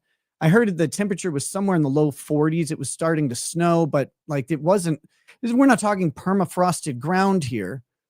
But there's a road there. I guess he could have fallen. There could be a rock, where he landed. I don't know. But what do you think the theory of the case actually is from the defense perspective? That we have a bunch of drunk Boston cops who got into a fist fight with each other. I mean, it'd be the most common thing in the world. Boston cops, they don't have like an Irish traditional heritage or anything like that that would indicate that there might be a propensity for violence. Wait, is court back? Not quite yet, but we're hearing noise. When the camera pans away from the fan, I'll bring it back up. Sure. Oh, let me pop. Was shit-faced drunk. Pop out and right back in real quick. Oh, sorry, yeah, okay. to reset the thing. I'll hit a couple super chats. Yep. I'll be back in. Carmelo Anthony will be a Theodore Edgecombe 2.0. That could be. I think so. All right, Mr. Brennan, your first I'm witness, not going to leave. please. Thank you, Your Honor. The Commonwealth calls Timothy Nutall. All right, so we're going Timothy right. Nutall is the first witness. Nick, you win. Nutall. Look, I know where the DNA on the shoe came from. Timothy Nutall. That guy's the culprit for any stray DNA. Raise your right hand. You solemnly swear the evidence given to the court and jury in the case now and hearing should be the truth, the whole truth, and nothing but the truth, so help you God. Sir. Thank you. You can take a seat. Sir, could you pull the microphone down a little bit closer to you, please? Yes, sir. Or yes, ma'am. Excuse me. Oh, good start. All right, whenever you're ready, Mr. Brennan. Thank you, Your Honor. Good morning. Good morning, sir. Could you please introduce yourself to the jury? So my name is Timothy Nutall. I'm 28 years old. I've been a firefighter paramedic ever since I graduated high school. I graduated in 2015. I took my EMT class and got my certification while I was actually still in high school. From there, I moved on to the BLS transfer side of EMS. There's 911 EMS, and then there's transfer, which is basically back and forth from hospital to hospital. I was brand new and very young, so I started on the transfer side, kind of learning the job. This guy was designed I by started caricature primarily artists. in the city of Chelsea, Everett, Malden, Somerville, up there. And then after a little while, I got my feet wet in the 911 side. So I was running BLS 911 in those cities as well. And then I progressed on to become a paramedic. So Why do you have such an interest in being a first responder at a young age? I kind of grew up in a first responder household. My father was a firefighter in a local town. So we spent kind of a significant amount of time at the station when he was on shift. It's just kind of how I grew up, kind of learning the ins and outs of public safety. That's just kind of how I came to be interested in the profession, and then I took it from there. So I want to take us back just a little bit. When you first became interested in training to be a first responder, did you share with us your first training was as an EMT? Yes, sir. Can you share a little bit with the jury what that entails? So Kyle Rittenhouse to become an EMT, like there are two sides of EMS, and then there are two sides of providers. There's EMT basic, and then there's paramedic. To answer your question, sir, to start as an EMT, it's about a 4-month process. You take classes. I believe mine was Tuesday, Thursday, every other Saturday. Learning just anatomy and physiology, basic pharmacology, and kind of how medications interact with the body and different disease processes. From there, you start learning basic interventions, backboarding, C-collars. As part of your work in learning to be an EMT, you active in the field? The initial training is, like I said, that's mostly classroom based, but once you sit your national written test and you're able to pass all that and pass practical, then you're able to progress into the field. And did you succeed through the EMT training? Yes, sir. At that point, did you decide you wanted more training? You want to proceed through the profession? Yes, sir. So after a little while, I worked for about a year and a half in the field and decided that I genuinely enjoyed the work that I was doing. I then made the decision to progress to the paramedic level. That's a significantly more challenging academic portion. And can you briefly share with us a little bit of the training that you needed to complete to be a paramedic? Yes, paramedic training is about, I would say, generally takes people about 2 years to complete. There's about 1 year of classroom. It delves far deeper into not only diseases, but how they interact with multiple body systems, multiple different treatment modalities that we can pursue, multiple different interventions, a whole host of medications, far more medications than a BLS. As a paramedic, I have a much wider range of drugs that I would be able to select to treat different patients. As you worked through your training and got this experience, did you ultimately become employed by the Canton Fire Department? Yes, sir. What did they hire you as? They hired me as a firefighter paramedic. And so you were both a firefighter and a paramedic? Yes, sir. Does the Canton Police Department, in their units, do they include paramedics and firefighters in the same division? The Canton Police Department? Or the I'm sorry, the Canton Fire Department. Canton Fire Department, the vast majority of the employees of the Canton Fire Department are paramedics. Oh, that's so Boston. I believe there are I want to say 5 EMTs, but now as a requirement to remain employed by the Canton Fire Department, you have to become and maintain a paramedic certification. So when you would go to work as a firefighter or paramedic, was it always the same? Mark Wahlberg movie. Get assigned as a firefighter one night and a paramedic a different night?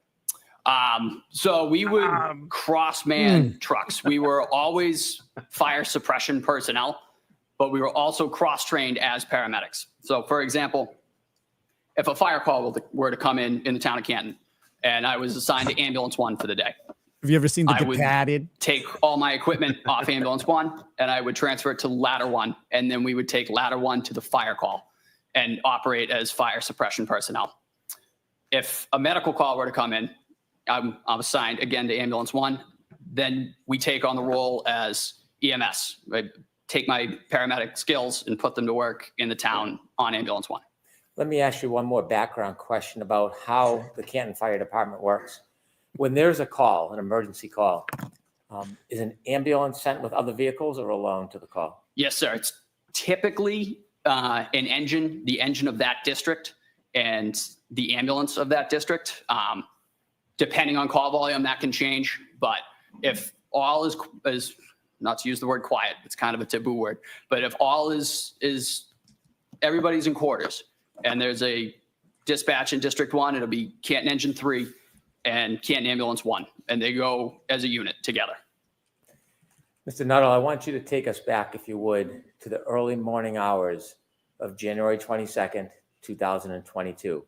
I want you to bring us a little bit before 6 a.m. Do you remember what you were doing? Yes, sir. So that particular morning, I arrived at work earlier than I normally do. There was inclement weather that morning.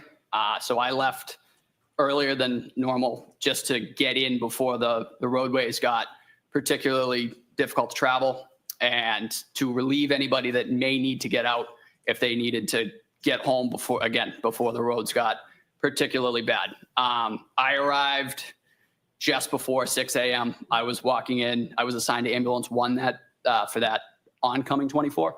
I was scheduled to be there at 8 a.m.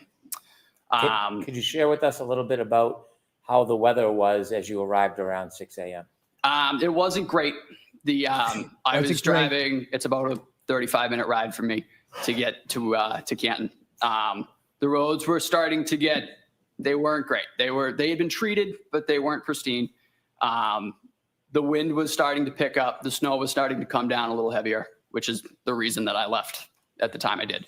And so I may have misspoke. January 29th, 2022, that morning, around 6:04, did you hear a tone or did you hear an alarm? So the tones went off right as I entered the building. Tell us what a tone is. So the tone is the emergency alert tone. In the town of Canton, we have three. We have one for fire, we have one for investigation, and we have one for EMS. The EMS tones went off and the lights came on. Whenever there's the tones, there's no sirens. The lights come on as well. No sirens. It's just a bunch of these guys building talking. when the tones went off and the lights came on.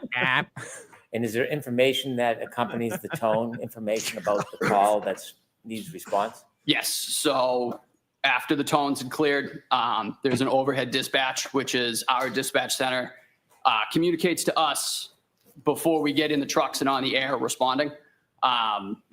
Basic nature of the call. In that particular instance, we were dispatched to an unresponsive never want to go to male Massachusetts. and a snowbank with no real further information to follow up on. So what do you do? Can you imagine so as the I said, transcript I for arrived this? pretty early that morning. But hearing that dispatch and that How many of nature your of the patients call, have killed themselves? those typically tend to be more involved, both personnel-wise I'd rather and bleed out the side of work-wise. the road than get in that guy's ambulance. The crew that was working that morning was getting on the truck, and it was firefighter paramedic Anthony Flamati and firefighter EMT Matt Kelly. Matt Kelly has since become a paramedic, but at the time he was an EMT. So off the bat, that crew, not to say that they were at a disadvantage, but paramedic Flamati was the only paramedic on that So ambulance. what did you do? So I made the decision. I checked with the shift commander, and I jumped on ambulance 1 to just give a second set of hands as being a paramedic myself, just being able to hopefully help if there was any advanced interventions that needed to be done or needed to be performed. What And happened? just a second set of hands. What happens next? So I got in the back of the truck. I was actually still in civilian clothing at the time because I had just walked in the door. So I got in the back of ambulance 1 in the patient compartment. The other 2 gentlemen were up front driving to the scene. I actually had to don my turnout gear because, again, I was in civilian clothing. I wasn't quite This is ready the first to AI voice we're making from this trial. go. So I had to put all my structural turnout gear on and then my Canton Fire jacket. Once I was sufficiently dressed for the call, I started prepping all the gear that we might need for a call such as that for an unresponsive male in the snow. In this case, it was our first in bag, Tell my editor right our now. airway bag, and our cardiac monitor. Everything was all together. They're all in 3 separate bags. But I just, on the way there, I just got in. I didn't know how their night had gone. So I just took a real quick look at everything just to make sure everything was there. And everything was exactly how it needed to be. So I was able to just grab all 3 bags, put them on my person, and get ready to, so as soon as the ambulance was on scene, just step off and go to work. Not knowing much information about what you're going to confront, what goes through your mind as you prepare before you get off the ambulance? Just basic scenarios. I mean, again, unresponsive male in the snow could mean several things.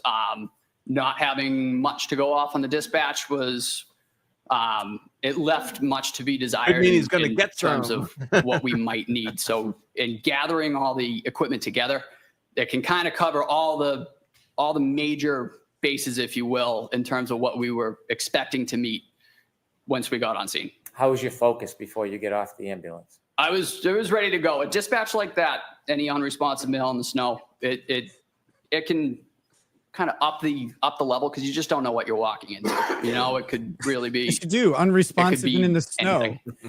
In the back of the ambulance, you can't see outside. safe Could to you me. tell anything about the weather conditions based on the way the ambulance was moving? Again, being in the back, as you noted, it just seemed to be taking a little bit longer than normal. I really had no visibility at all. Like I said, I was in the patient compartment. It's very limited visibility in the back, and it's limited visibility. There's like a peephole that's maybe 1.5 by 1.5 to kind of peek up front. But again, I was so busy getting everything together. I really didn't notice, but I did note it took a little bit longer. We were going not slow, but we were going cautiously. When the ambulance finally stopped and the doors open, tell the jury what you see. So as I mentioned, I had the 2 bags and the cardiac monitor. So 3 pieces of equipment with me. And I stepped out of the back or the side of the truck. There's a back compartment or a back door and a side door. I stepped out of the side door. And I immediately noted the wind had picked up and the snow seemed to be heavier. And I could hear like a distant screaming off in the distance. Wasn't exactly sure where it was coming from. What was the visibility like? It wasn't great. It was still dark out. The sun had not come up yet. The snow was coming down, as I said, heavily. And it wasn't great all around. Was it cold? It was cold. Yes, sir. It's when you hear the screams, what do you What's do cold? next? I started making my way My kind wife's of cold towards when the sound, eating. following the sounds. I couldn't see anybody yet. So I just kind of followed the sounds. And then once I was able to get around the side of the truck, that's when I was able to see a group of 3 individuals with Canton Police. And I started making my way over to them to see where the patient might be located and what was going on. As you get closer, tell us what you see. So as we approached the scene, as I said, there were 3 individuals and Canton Police were on scene as well. And then there was what appeared to be a human figure laying supine in the snow. I'd say about 6 to 8 feet, kind of where the sidewalk met the front lawn of a residence. What does supine mean? So that he was laying on his back. From there, I made my way directly over to that individual and started checking for signs of life. How do you check? Do you get close? Do you get down on the ground? Yep. So I knelt right at his head. Typically, to check for any signs of life, it's just as you see in TV or anything like that. You check the carotid pulse, and you check for any signs of breathing or anything like that. Where's the carotid pulse? So the carotid pulse would be right in the neck. He didn't have one. And just real quick, 2 seconds, you can check either side. They're on both sides. Those are the strongest pulses that you can grab quickly. So Maybe just for real you, quick buddy. Went right to that gentleman. Like I said, I looked for any signs of breathing. I found none. I checked a carotid pulse and I found none. How was his skin to the touch? He was very cold to the touch. Getting sensual in here. No. It was cold, So like after my you wife. touched his cold skin and you felt the carotid artery? Is that? how you Yes, sir. call it? He Carotid artery. touched his cold skin did you and come to caressed any his initial carotid quick- artery. Sorry. Did you come to any initial quick assessments or conclusions in your mind? So I found, like I said, I checked for signs of life, the carotid, the signs of breathing. I found none. I bet this guy comes to From there, quick conclusions we had often. Ascertained that there is no Prematurely. signs of life. As I was checking that, the other 2 individuals on the ambulance came and met me, and they began doing the same thing just to check. I mean, sometimes you can look and you can miss. So the other paramedic, Anthony Flamati, started checking my work, and then we kind of went from there. But I found no signs of life in my initial. So firefighter paramedic Flamati arrived to this person after you did? Yes, sir. I was the first one to actually put hands on the individual and check for signs of life. Did you later learn the name of this man? I did. And what was that? John O'Keefe. After you found no signs of life for John O'Keefe, did you get up and go to speak to anybody? I did. So as being a second set of hands on the call, it's really not my call, like in terms of treatment modalities and how we want to progress. So after I found no signs of life, I kind of got up to kind of look around real quick. I went over to the individuals, the three individuals that were there, and just said, hey, I just have found no signs of life. We're going to see the next steps. And as I was saying that was when Anthony Flamati, who is the lead paramedic on this, made the decision. This is a workable cardiac arrest. Let me ask you two questions. The first is,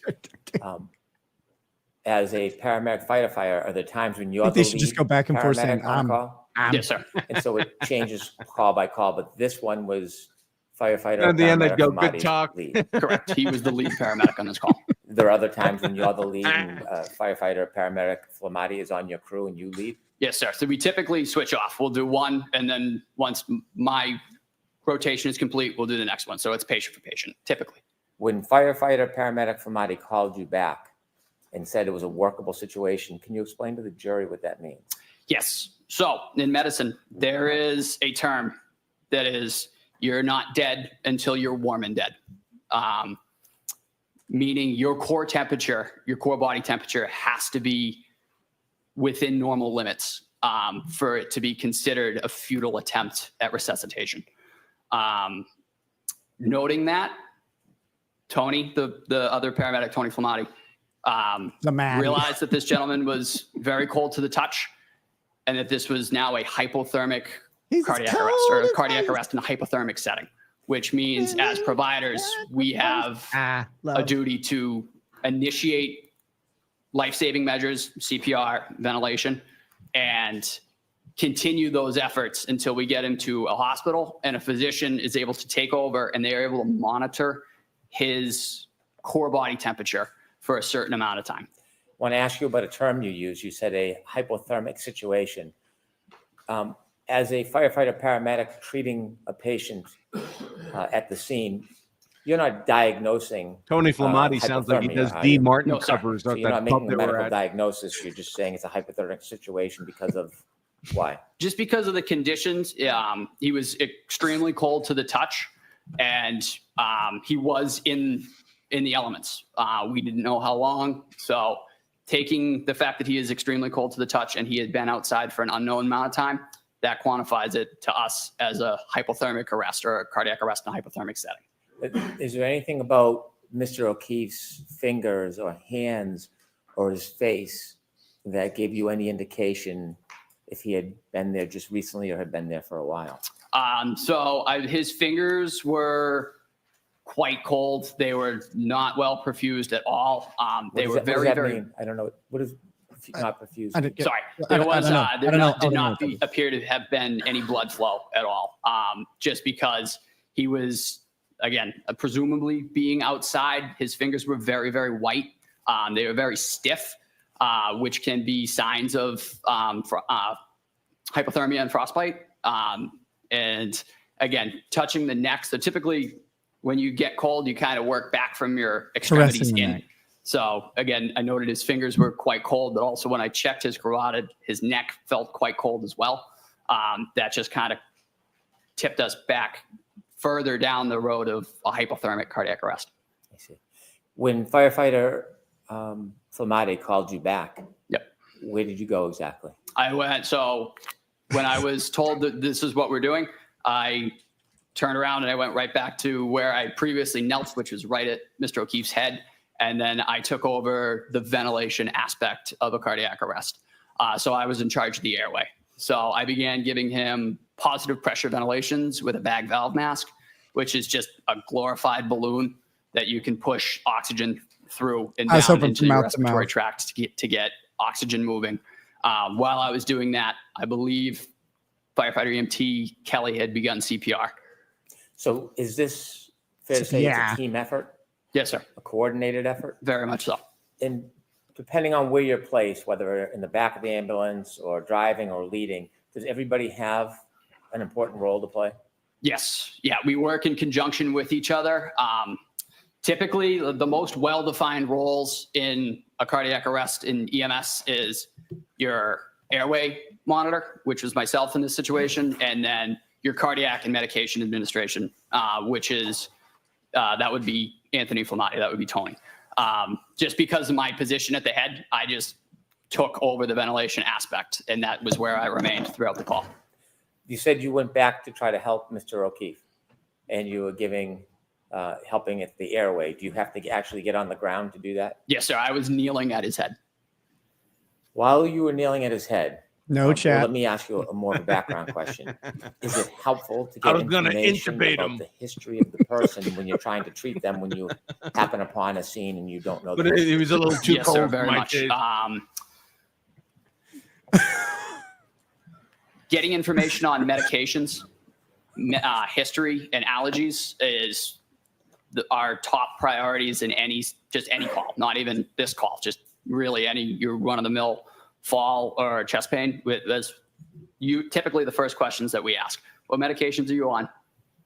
What medical history do you have? And do you have any allergies? Did he answer? The medical history is important because if you've had heart attacks in the past, or just using a generalized example, if you've had heart attacks in the past, does this feel like a previous heart attack? We kind of gives us something to go off of. Have you ever been this cold before? As you were kneeling, I want you to take us to that What's the moment. As you're temperature of your kneeling, cell trying to phone? help Mr. O'Keefe, did you have a chance at any point to look up? I did. And when you looked up, when you were trying to help Mr. O'Keefe, can you tell us who you saw? I saw a middle-aged male, middle-aged female, with You had a blood on her 50-50 face. chance of getting that And right. real quick, as I was in the process of providing ventilations, I said, do you know this person? The person that you looked up and saw that was standing over you with blood on her face, do you recognize that person in this courtroom? Yes, sir. With the court's permission, sir, could you point out that person that you looked up and saw? Points to the judge. In between Mr. Jackson or next to Mr. Jackson. I see. Sorry, Miss Jackson. So when you looked up and saw that person and asked about any background, what did she say to you? I hit him. How clearly do you remember her words saying to you, I hit him, I hit him, I hit him? I remember it very distinctly. You've been to a lot of calls over the years and since. I really hate the Yes, sir. hearsay exception Would you say hundreds or for thousands? Thousands. Do you party statement remember against all of them? interest. I remember aspects of various calls, but not all of them, no. Do some stand out more than others? Yes, sir. Did this particular moment stand out more as compared to your typical or most calls that you've been to? It did, just because of the setting. I mean, it was the weather, it was the unknown factors, and it was the attempting to try and get information and not really being able to glean anything from that. After Yes, the why defendant wasn't said this in to you, the "I hit initial him, reports?" I hit him. Did you ask any follow-up questions? I really didn't get a chance to, because following that, the individual just kind of walked away, or just kind of went in a different direction. I wasn't able to ask any follow-up questions.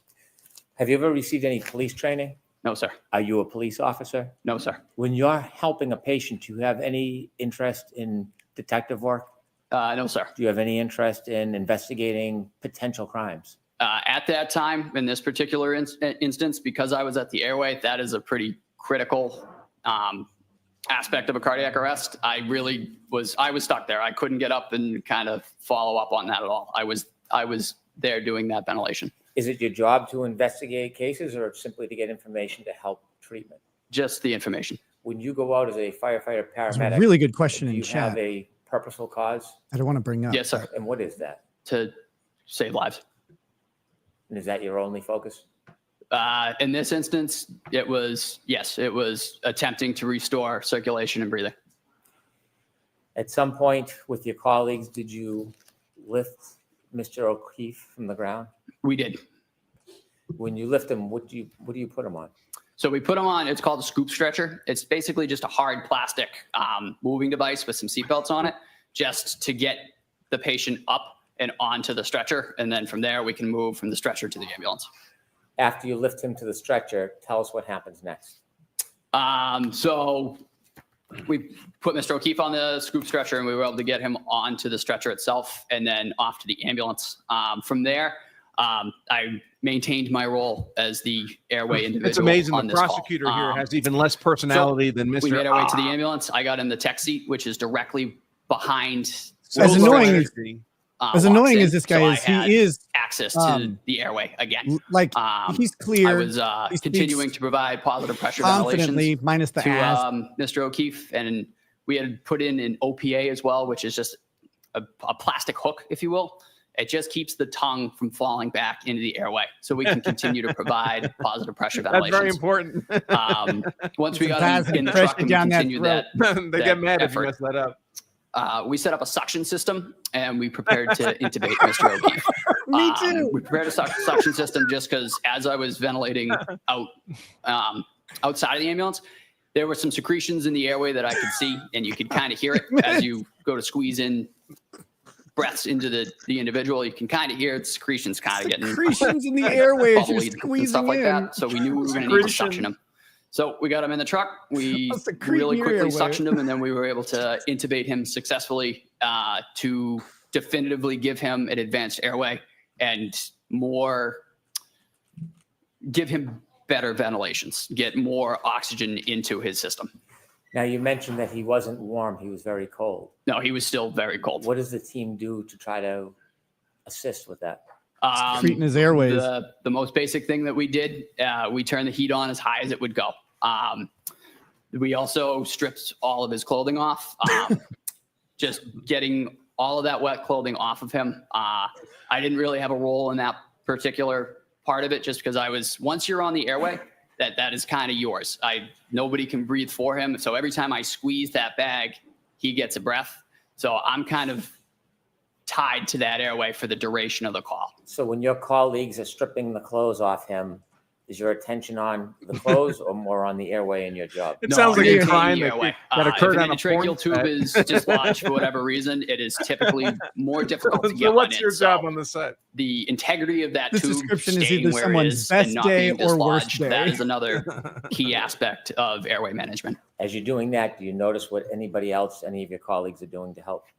Like I said, Will you tell me about his naked they were working baddie? on clothing removal. I believe they were also getting intravenous and intraosseous access on this individual to begin medication administration. But again, I was quite focused on that airway, just making sure that it was maintained. Intraosseous? And we didn't Like lose fucking any bone tube. marrow? We didn't lose any end-tidal CO2, which is just another monitoring device that we use to confirm that tube is in place.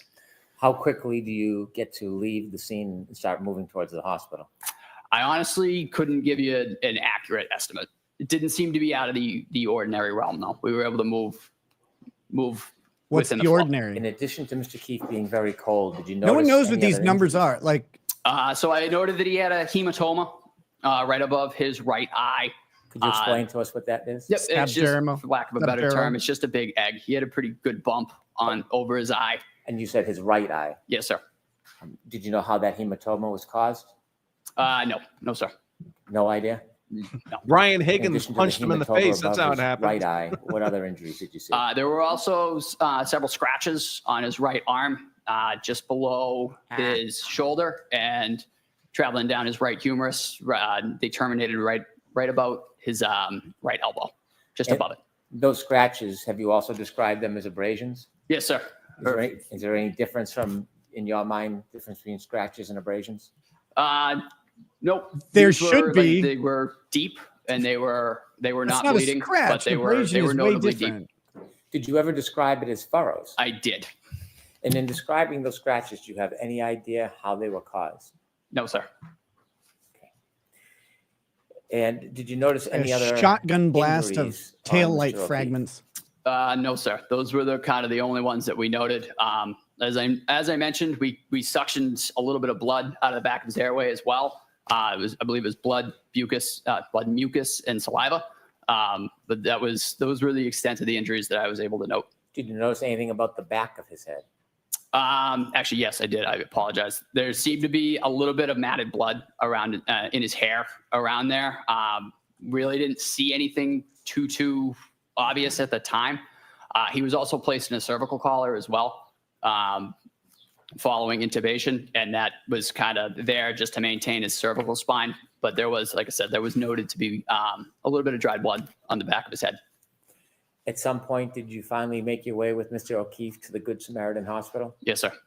And just share with us what happens when you get there. So after we got there, we handed off care to Good Samaritan Medical's physicians and ER nurses. We were able to give a report to the physician of just basic what we've done, what we've given for medications. In my case, what he was intubated with and how he was being ventilated and how well he was being ventilated, and any other further pertinent information. Typically, we noted that Tony was the lead paramedic, so that is typically he kind of holds the room for a minute when we get in there and gives a big rundown, and then we back off and let Good Samaritan take over. So I'm hearing some of this testimony is inconsistent from the first trial. I don't know. Significance to you. But they could impeach him with sir. prior Did trial it reconcile with right? the injuries that you saw before you that Mr. O'Keefe was suffering from? Remember, No, sir. hearsay is an And out so of at court that statement. point, was that In-court information statements from the first trial would be insignificant admissible for in light impeachment. in perspective of your But even if they were out of court, what role did inconsistent that statements information can be play in used your care as a hearsay exception. after the defendant told you she hit him? How did that contribute or not contribute to what you were doing? It really didn't help at the time. Again, I wasn't able to chase anything down from that. I So we'll just probably kinda see them attack that on took cross it, if it's noted it, relevant. and moved on with my aspect of the cardiac arrest.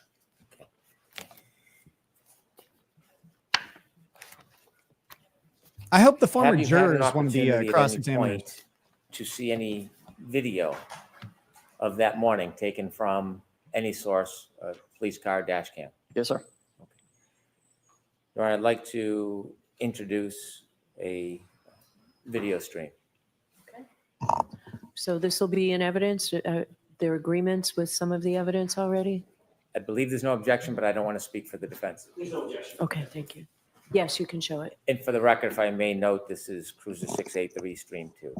We just object to, I'm sorry. It's all this shit. Cruiser 683 Stream 2. Going to ask to play a portion of it that's relevant to Mr. Nutall.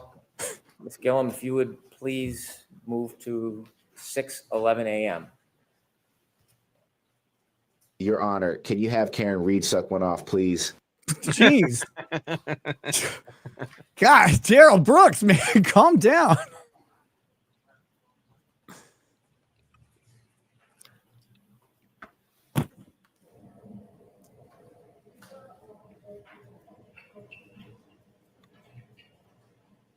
Please stop the video. Mr. Nutall, do you see the red lights reflecting on the left? Yes, sir. Do you know what those red lights are? Presumably those would be ambulance 1. Yeah, so not what you presume. Do you know what they are, sir? And those are the lights for ambulance 1. Wait, how do you know? You see the weather Just conditions as presumably. depicted on this video? Yes, sir. As you stood outside, was it same or different to how it appears in this video? That is the same. When you look to the left, you see a straight line about an inch or two from the left of the screen. Do you know what that item is? Sorry, sir. Repeat the question. If you look to the left of the screen, you'll see a straight item from the bottom halfway up the picture. Do you know what that item is? I believe that's a flagpole, sir. Do you Don't assume see it's a little bit of orientation. movement of bodies near that flagpole? I believe. At the present time, no. Okay. Could we continue to play, please? This is a quality dash cam right here. There they are.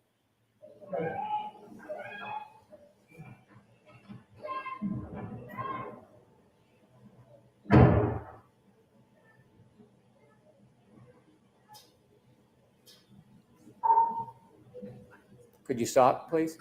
Did you see the first person in line now behind the person with in front of the person with the blue hat? I'm sorry, sir. Could you back it up like 10 seconds? Certainly.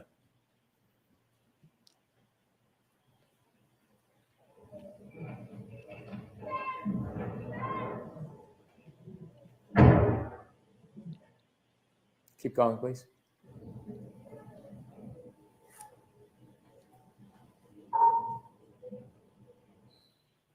Do you know who that person is? I believe that's me, sir. Okay. Could you please continue? How are their cameras so trash? Is this your first assessment? Yes, sir. This is ascertaining any signs of life or breathing. It's in 0.4K. Is that you approaching? Yes, sir.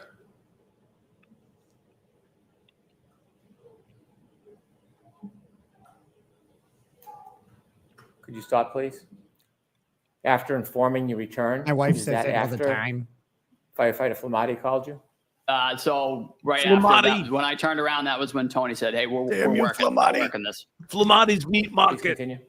Hey, we're working here. We're working.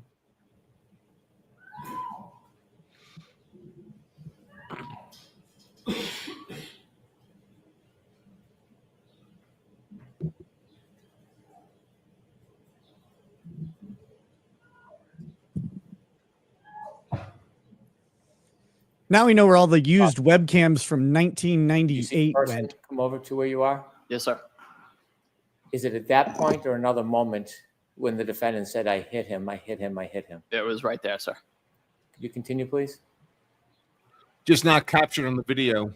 Yeah, and we've heard audio already. Like we heard it right at the beginning, Stop so we for a know the moment. audios would There's be no picked up. voices or noises from people coming through that audio.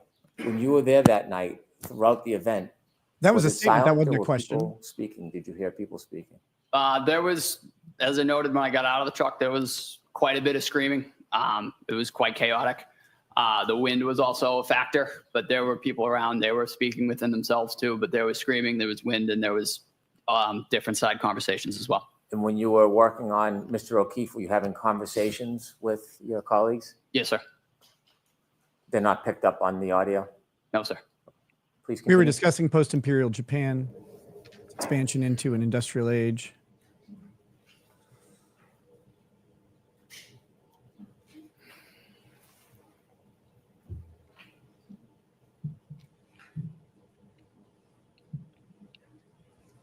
The really rough part of any criminal case is when the government person just literally makes shit up.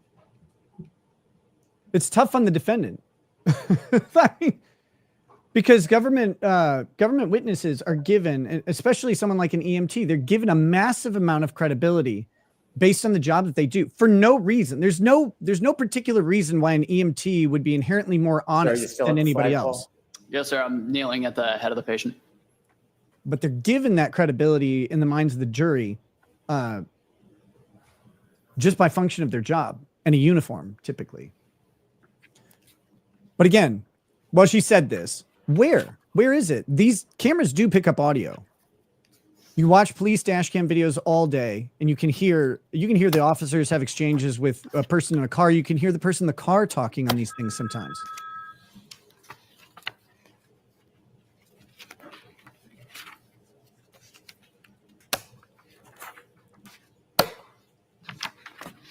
Wasn't he already on respiration duty when he says he heard her say, I hit him, I hit him? I think so. Because when he was talking about that earlier, I mean, he basically said, once you're on respiration duty, like that's what you're zoned in. You're focused in on that. But he randomly hears this one statement, can't seem to identify anything else that he would have heard. Admits that he wasn't looking up at the time that the statement was said. So he wouldn't actually know if it was Karen Reed who said it at all. Could be anybody. Could have said something different. He said people are out there screaming and yelling. So if she did say it, was it at a lull in the screaming and yelling? Like where is all this?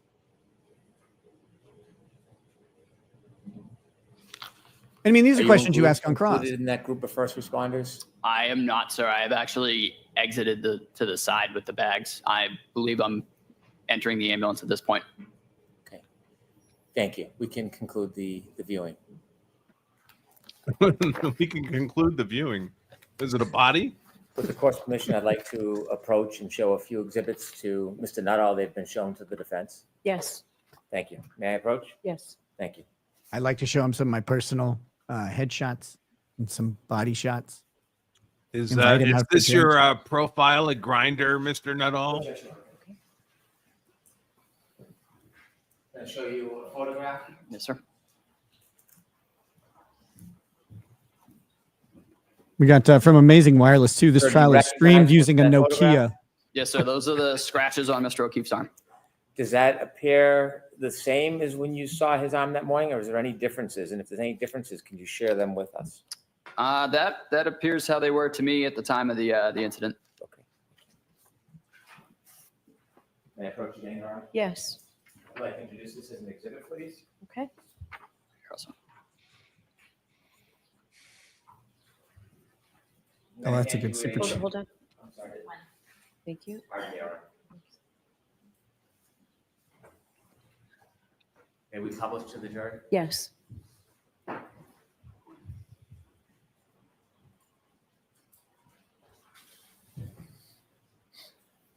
Look at this photograph.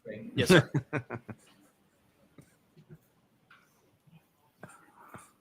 Showing you a second photograph. He said between the shoulder and the elbow. Can we take that one down, Mr. Brennan? Yes, of course. Please, Ms. Gilman. Thank you. Does that photograph, do you recognize that area? Yes, sir. Is that the same or substantially the same area where you helped try to treat John O'Keefe? Yes, sir. Does that look to be a fair and accurate representation of the area? It does. With the court's permission, I would introduce this as an exhibit, please. Okay, and there's no objection to any of these three? No. Okay. Yes. Those look like dog bites. So you get in a fight with the homeowner and dog owner, and the dog bites you. I mean, that With the court's permission, could I publish exhibit? just seems like the most obvious conclusion.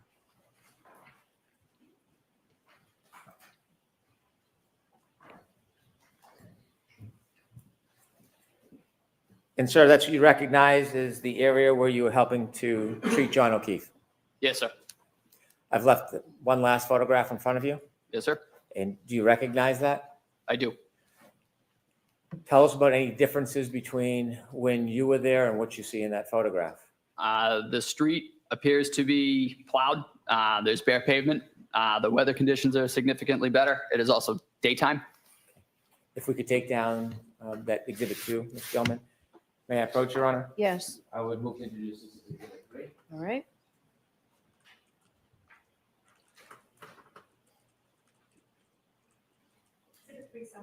For the court's permission, I'd like to publish exhibit 3. Sure.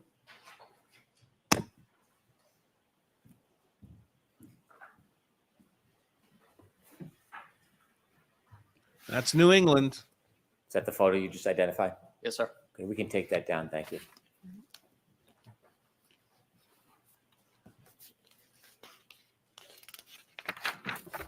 Thank you, sir. I have no further questions, Your Honor. All right. Ooh. Now the defense. I'm looking forward to this.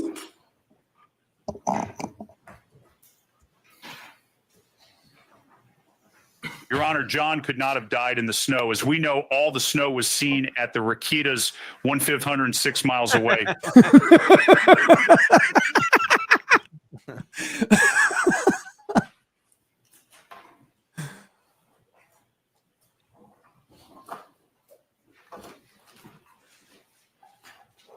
This looks like David, David Yannetti. Oh no, Alan Jackson. Still Alan Jackson. Yep. It's 5 o'clock somewhere. Thank you, Your Honor. May I? Yes, please.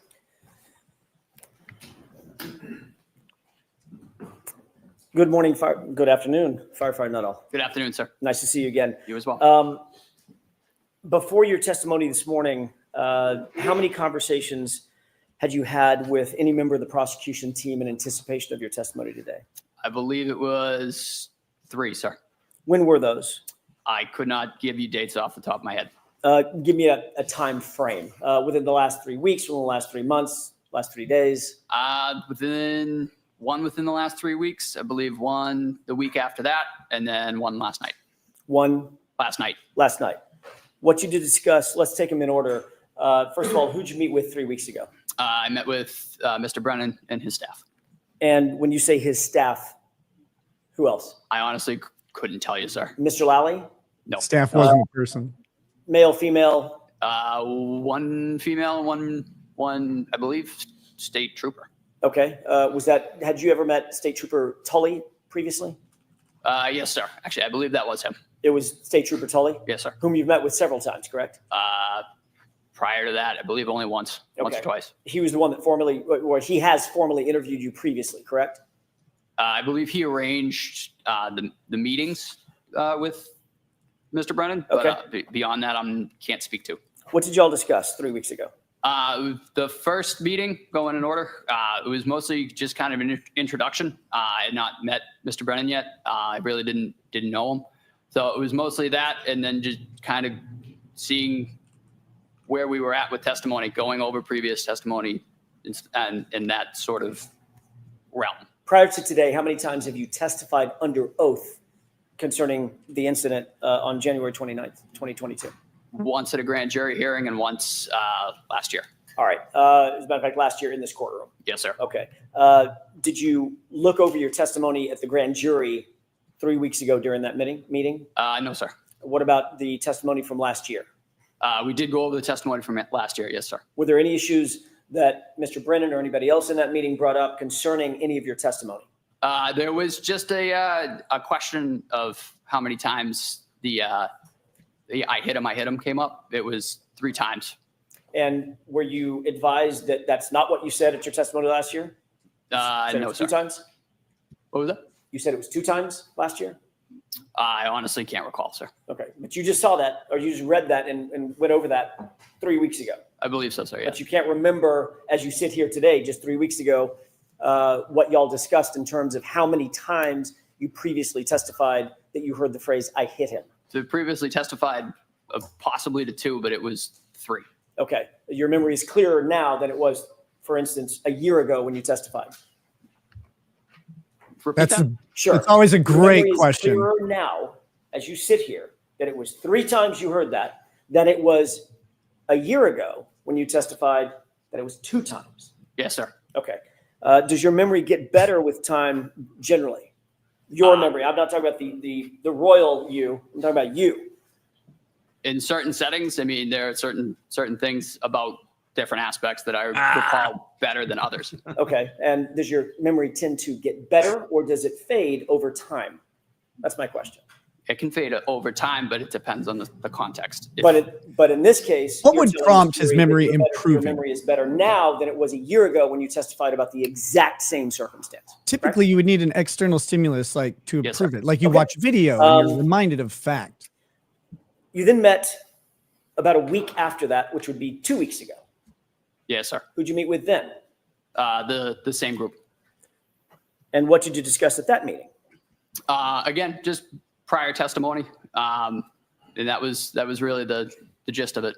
And tell me the specifics of the prior testimony that you. Again, it was the how many times we had talked about saying I hit him. Again, it was 3 times. And then there was also the video that was just played for me. If I'll take the video in just a second. If y'all had met 3 weeks ago and you indicated to Mr. Brennan that it was actually 3 times, not 2 times that you heard the I hit him, why did you need to discuss it again a week later to verify the 3 times versus 2 times? I'm not sure, sir. That was just the way that the conversation went. And I just, again, repeated what I said and what I remember from that morning. Well, tell me about that conversation. Did Mr. If they have Brennan a say third anything trial, like, she'll have "Well, said are it you 4 really times." Sure that she said it 3 times? It was that morning what was said to you. And I said, I hit him. That was how it went that morning, and that was how I remember it. Okay. And did Mr. Brennan say, well, that's not consistent with how you've testified previously concerning the number of times you heard the I hit him phrase? Yes, sir. He did say that. He wanted to, he acknowledged that I had said it twice. However, again, as I mentioned, it was said 3 times to me. So now you do remember last year that you only said it that you only said that it was repeated twice. One more Correct? time, sir. So now you do recall that last year when you testified, it was inconsistent with how you're testifying today. Let me put it that way. Correct? I believe I said I hit him twice on the stand last year. Right. And if you're saying I hit him 3 times instead of twice, that firefighter Nutall is inconsistent with your testimony today, correct? You Yes, agree sir. with that? But that is how it went that morning, sir. Okay, that's not my question. Let me see if I can do it again. So I'm asking you. Let me see if I can do it again. Testified last year. Yes, sir. But you heard the phrase twice. There may be a language Now issue. a He year needs to goes throw by, in some. you're testifying in front of this jury. Exactly. this year, That you heard it 3 times. Those 2 statements are inconsistent with one another, correct? Yes, sir. Okay. Did you talk at the meeting 2 weeks ago about any other inconsistencies with your testimony? Not to my knowledge, sir. Well, you were there. You No. say not to my knowledge, meaning, No, sir. We did not. okay. So it was just about the number of I don't times know. that you heard the phrase. I don't know what I was hit him, discussing. Yes, correct? sir. All right. You cleared that up in the 2 meetings, 3 weeks ago and 2 weeks ago. What did you talk about last night? Mostly just making sure that everything was as it had been. I mean, and by that, I mean, it was 3 times and that we were Again, continuously making sure that everything was. I'm gonna the need way you that to want to say make sure 3 this guy's times. not going It to had cook on happened the that morning. stand. Is Everything what's going was on? the way that Mr. Brennan wanted it to dummy. be. No, sir. The way that it was in, I remember it and I recall it happening. Okay. So he asked Lawyers you are not 3 allowed weeks to ago tell a witness about how to how many testify. times you heard that phrase. Yes, sir. You changed your testimony at that time and said it was 3 times instead of 2 times. We agree on that, correct? Yes, sir. Then he called I mean, you a 2 week times, 2 later times. or met with you a week later and again reiterated, making sure you stick with that testimony that it's 3 times, not 2 times, correct? Yes, sir. And then last night he called you just to make sure one more time you're going to stick with that testimony that it was 3 times, not 2 times, correct? Yes, sir. This is a well-asked question. Hold on just a second. May I have just a moment, Your Honor? Yes. The phrasing of that question was great because it implicates the lawyer is telling him, we need you to say 3 times. I mean, he says it without saying it. Okay. And the guy says, and yeah. when we talked yeah, last night, did you assure he Mr. did. Brennan, nope. When we come in tomorrow, I'm certainly going to say it was 3 times, not 2 times. No, sir. I told him I would tell my recollection of that morning. Okay. And did you tell him that what my recollection is, I'm going to tell the jurors it was 3 times that I heard it? That was what I heard. Okay. Did you tell That's him not the that's what question. you were going to say today? No, sir. You didn't? I told him I was going to tell him what I remembered from that morning. Which was what? I hit him. Which is how many times? 3 times, sir. And that's inconsistent with what? I believe a year ago. Okay. You Now, believe you a also year talked ago? about, I want to get back to the other thing that you talked about. You said that at some I point, don't either in believe a the year ago. meeting 3 weeks ago, the meeting 2 weeks ago, or the meeting last night, you were shown a video. Yes, sir. Which one of those meetings were you shown a video? I believe the second one. Okay. Were you shown the entire video? No, sir. Just the clip that we saw? Yes, sir. Okay. What did y'all talk about in relation to that video? Mostly nailing down who was who in that video. Okay. Being the other personnel on scene, where I was, and that was about it. He showed you the clip that you showed. He showed you the clip that you just seen on direct examination, correct? Yes, sir. Did you tell him where you were? Yes, sir. Did Mr. Brennan ask you to define exactly where it was that you supposedly heard this phrase, I hit him? No, I was able to give that to him, sir. Okay. And what you told him was that moment when you see my client walk over sort of to the left of the screen, correct? Yes, sir. And you defined, that's the point at which she said, I hit him, I hit him, I hit him. Yes, sir. And that's in response to your question. I want to make sure I'm clear about this. You asked, do you know him? Yes, sir. And she repeated the phrase 3 times, I hit him, I hit him, I hit him. Correct. Okay. We'll talk more about that in just a second. Did Mr. Brennan ask anything else about that specific video? No, like I said, he kind of asked me to point out different individuals on the scene, and that was really the extent of it. You saw that same video last year when you testified, correct? No, sir. You didn't see it last year? Not to my knowledge, no. In preparation for your testimony last year? I did not. Did you see it before your grand jury testimony? No, sir. Okay, so this is the first time that you've seen it. Yes, sir. And you were able to establish for Mr. Brennan exactly when it was that you believe you heard the statement based on your view about 2 weeks ago of that video. Yep. No, that was the way that I remember it. Right. Not a trick question. That's insane. He's never seen this video before. Much more simple. You were able to establish after 3.5 years now exactly where you were and where Miss Reed was and who else was around at the time that you believe you heard those 3 statements in order. I hit him, I hit him, I hit him. Yes, sir. Okay.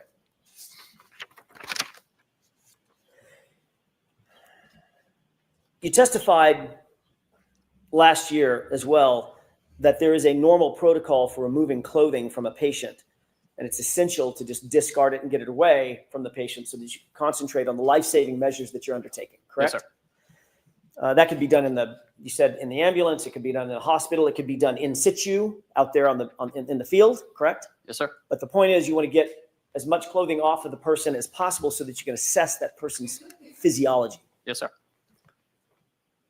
It's not really a lot of care taken to preserve the clothing from an evidentiary standpoint in your view, correct? And we're trained to try and, just to take example of a shooting, try not to cut through the entrance wound of the clothing. Fair enough. Fair enough. I mean, when you're literally trying to save someone's life, your job is to get the clothing off and get it out of the way. Yes, sir. You're not sticking it in an evidence bag and sealing the evidence bag, things of that nature. No, sir. So it might end up on the ground. Yes. Right? Might end up with some debris on it. Yep. Might end up on the floor of the ambulance. Yes, sir. Could end up in the floor of the hospital or on the floor of the hospital. Is that right? Yes, sir. Okay.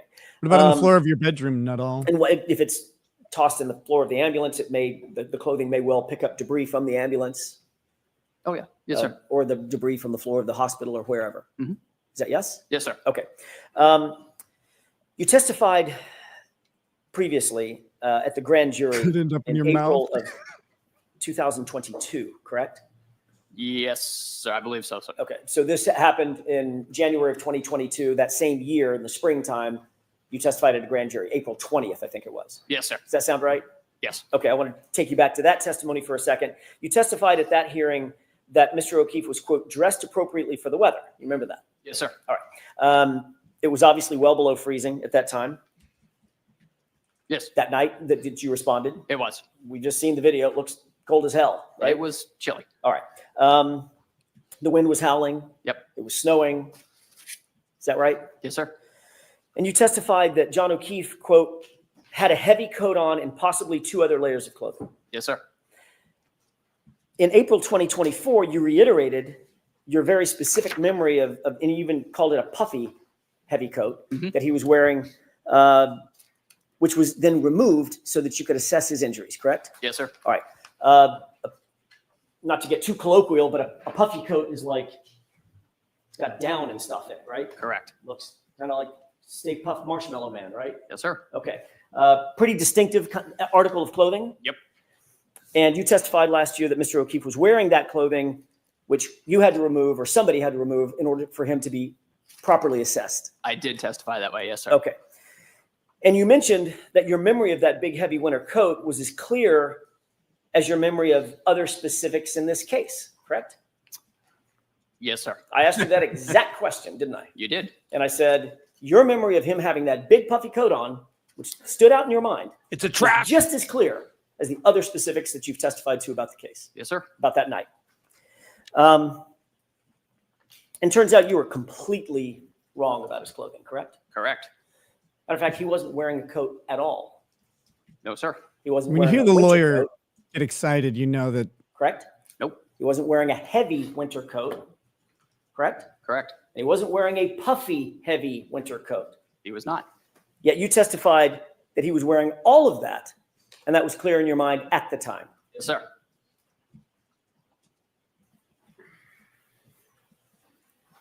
Did Mr. Brennan bring that up during the meeting 3 weeks ago? He asked about what I had meant when I said appropriately dressed. So you did talk about something other than just, I hit him, correct? Yes, sir. When I asked what y'all talked about, why didn't you tell us that? To be perfectly honest, sir, I did not remember until right now. Your memory is fading even after 3 weeks. Exactly. Got it. Brutal. The fact is, well, let me ask you a different question. Did Prosecutor Mr. Brennan tell you what Mr. O'Keefe was actually wearing? No, sir. Actually, I believe you did. Last year, didn't I? Yes, you did. It's a short sleeve t-shirt and a little thin wool hoodie, right? Yes, sir. Okay. Wasn't wearing a hat. No, sir. Wasn't wearing, as a matter of fact, didn't even have a shoe on, correct? Not to my knowledge. And obviously, goes without saying, but I'm going to ask it anyway. That's not being appropriately dressed for the winter. No, sir. Yeah. You indicated that you did notice certain injuries on Mr. O'Keefe's person. Sir. Once you got him back in the ambulance, obviously it's lighter, meaning brighter lights. You have more equipment in the back of the ambulance. You can better assess somebody's well-being, correct? Yes, sir. And you indicated you had a, quote, much better picture of what we were dealing with, correct? Yes. You noticed once in the back of the ambulance that he had trauma to the right side of his head. Correct. And as a matter of fact, when you were pointing at it, I'm doing that on purpose because you pointed to the right side of your sort of forehead above your right eyebrow, correct? Yes, sir. Okay.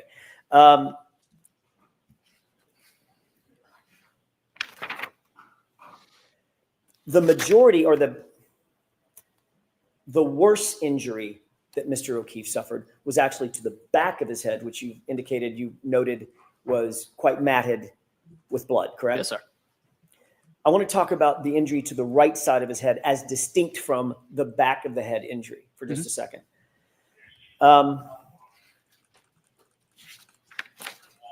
Before I get to that in detail, let me ask you, because I just sort of want to cover the bases. You noted the back of the head injury, correct? Is that yes? Yes, sir. You also noted the front right side of the head above the right eye, correct? We did. You noted some injury to his eyes. They looked blackened. Yes, sir. But primarily the right eye was blackened. Yep. And there was a golf ball size egg, I think you put it, over his right eye, often called a hematoma. Correct. And you also noted when you got his shirt off that he had scratches along the right side of his arm. Is that right? Sir. You indicated on direct examination today that you believe those scratches ended where? Meaning from top to bottom? And I'm not using anatomically correct. He said shoulder to language. elbow. So from shoulder to wrist, where were the scratches that you noted? There were several. As I noted, they were on his right humerus area. Tell me what a humerus is. The right arm. Biceps. Right about here. Okay. No, a little further, like between where your bicep and your tricep kind of meet. Right, Got it. Right about in there. Okay. And what did the scratches look like? They were deep, infamously referred to them as furrows, but they were quite deep. You could tell that there had been some material removed. Okay. Material meaning skin and flesh. Yes, sir. Okay. Some biological material. Mm-hmm. Is that yes? Yes, sir. And were they parallel? Meaning they were going in the same direction? Yes. Were there any scratches below the elbow? There were. Yes, there were. They were not as significant as the ones in the upper arm, but they were noted. Okay. And those were parallel as well? Yes, sir. And they looked like scratches to you. That's how you described them. They did.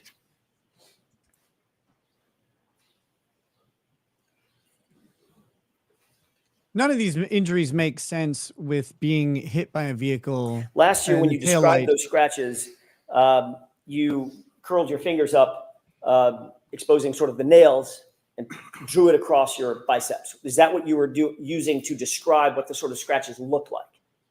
I just kind of used that as a landmark, to be honest with you, sir. It was just kind of how I quantified it in my mind. Okay. But what you did was you did this motion. Yes, sir. As you said, there were furrows. And remember, there was an embarrassing moment for me. Both of us, sir. I couldn't understand the word furrow because of the accent. Right? Yes, sir. All right. Let's talk a little bit about the hematoma of the right eye for a second. That's basically damage to subdural blood vessels that causes acute swelling, right? Correct. And a very common cause of a hematoma over one's eye could be being hit or punched in the face. We talked about that. There could be several causes for hematoma, such as that. Obviously. I mean, it could be a golf club, a baseball bat, or it could be a fist. It could be. Okay. We talked about that last year. I asked you if the injuries that you saw on Mr. O'Keefe's face, including the laceration over his right eye, was consistent or inconsistent with a physical altercation, and you said it was consistent with a physical altercation as well. Excuse me? Objection to referring to past testimony before a question is asked. So sustained. Sure. Do you remember a laceration, in addition to the hematoma, about a 0.8 centimeter laceration over his right eye? I do. Tell me I'm using a word that maybe not everybody understands. I didn't understand it when we first started this thing. What's a laceration? What's the difference between that and a cut?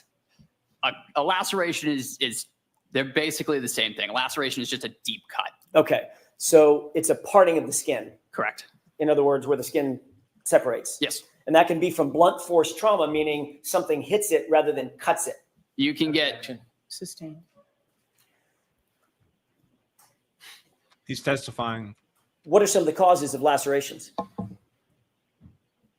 You can get a laceration, as you noted, blunt force, but you can also get a laceration from a slashing movement, from a stabbing. I mean, that is still a laceration. What about a hematoma?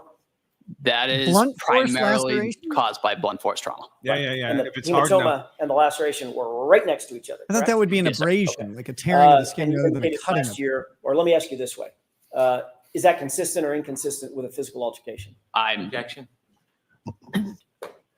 Can you answer that? I could not say, Your Honor. Okay, next question. Well, last year, you indicate you can't answer that. Last year, you did answer it, didn't you? Objection. So I need to see counsel at sidebar for just a minute, please.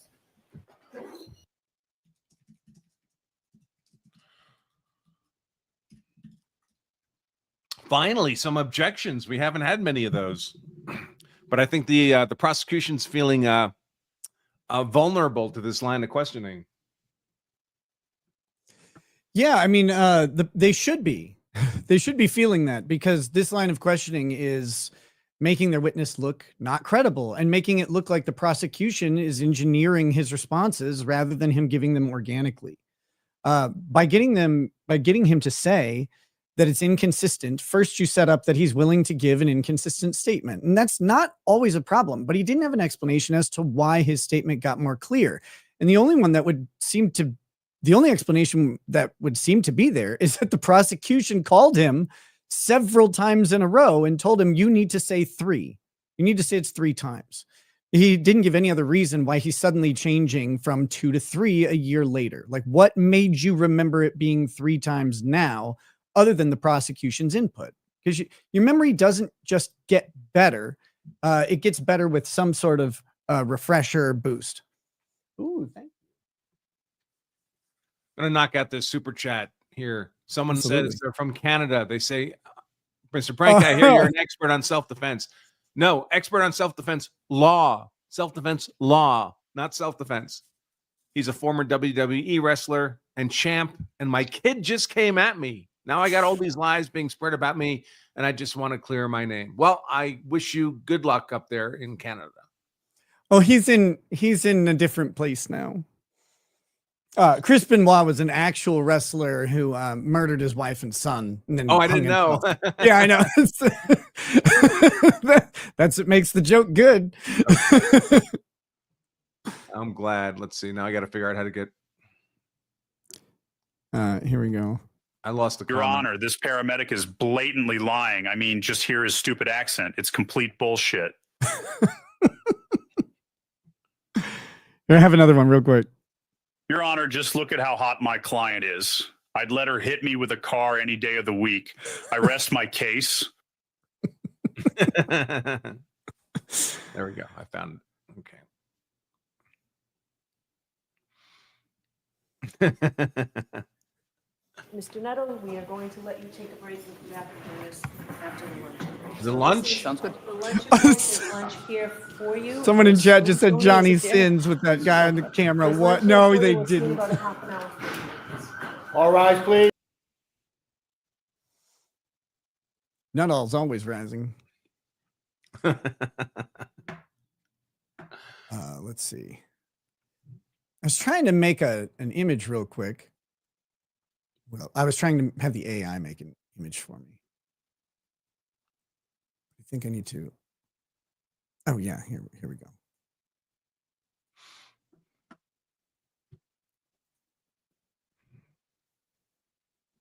Well, have you played around with AI at all?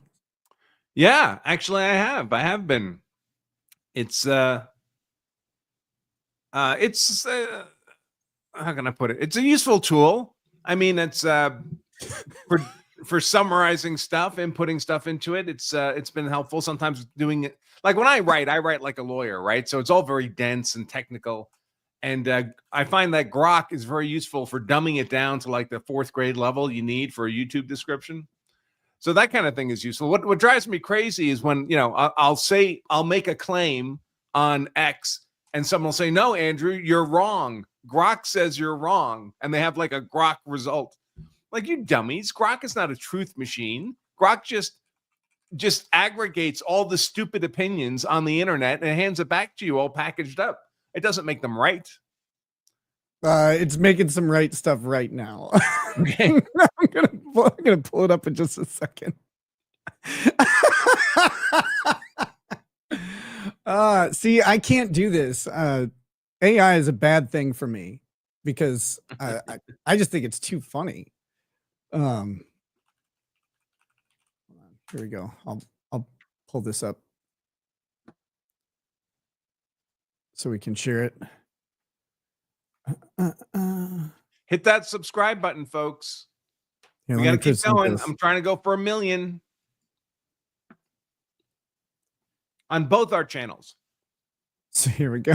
Can you pull that up for me, please? Let's see. Let's present that for a second.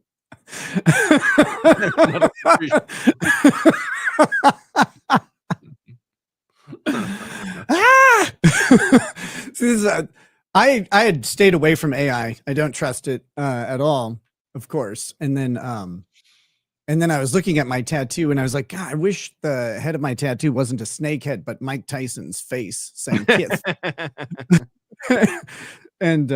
And so I asked it to do that, and it wouldn't do it because it will not change a tattoo on an existing person, like a real person. But it will, I just had it generate a new one. It was so fucking funny. So Then I decided my thumbnail guy does, you know, he uses AI for our thumbnails. And I was doing a piece on one of these Tren de Aragua court decisions. And I told him, well, send me a thumbnail with some like Tren de Aragua MS-13 gang members on there. And they always have these face tattoos. And Yeah. he sent me a few like that. And then he contacted me. He says, ChatGPT won't allow me to generate Hispanic looking men with face tattoos anymore. Well, really? Like, and just like in a vacuum, just like give me a Hispanic gang member with face tattoos. Yep. ChatGPT says they can't do it because it was racist or something. That's why I want it. That's what I'm asking for. I need you to be racist for me, ChatGPT. But if you need racism, you just have to have faith in my favorite person, Elon Musk, the billionaire with enough evil autism to do everything, because the Grok AI is pretty damn good. Yeah, I like it a lot. That's what I use.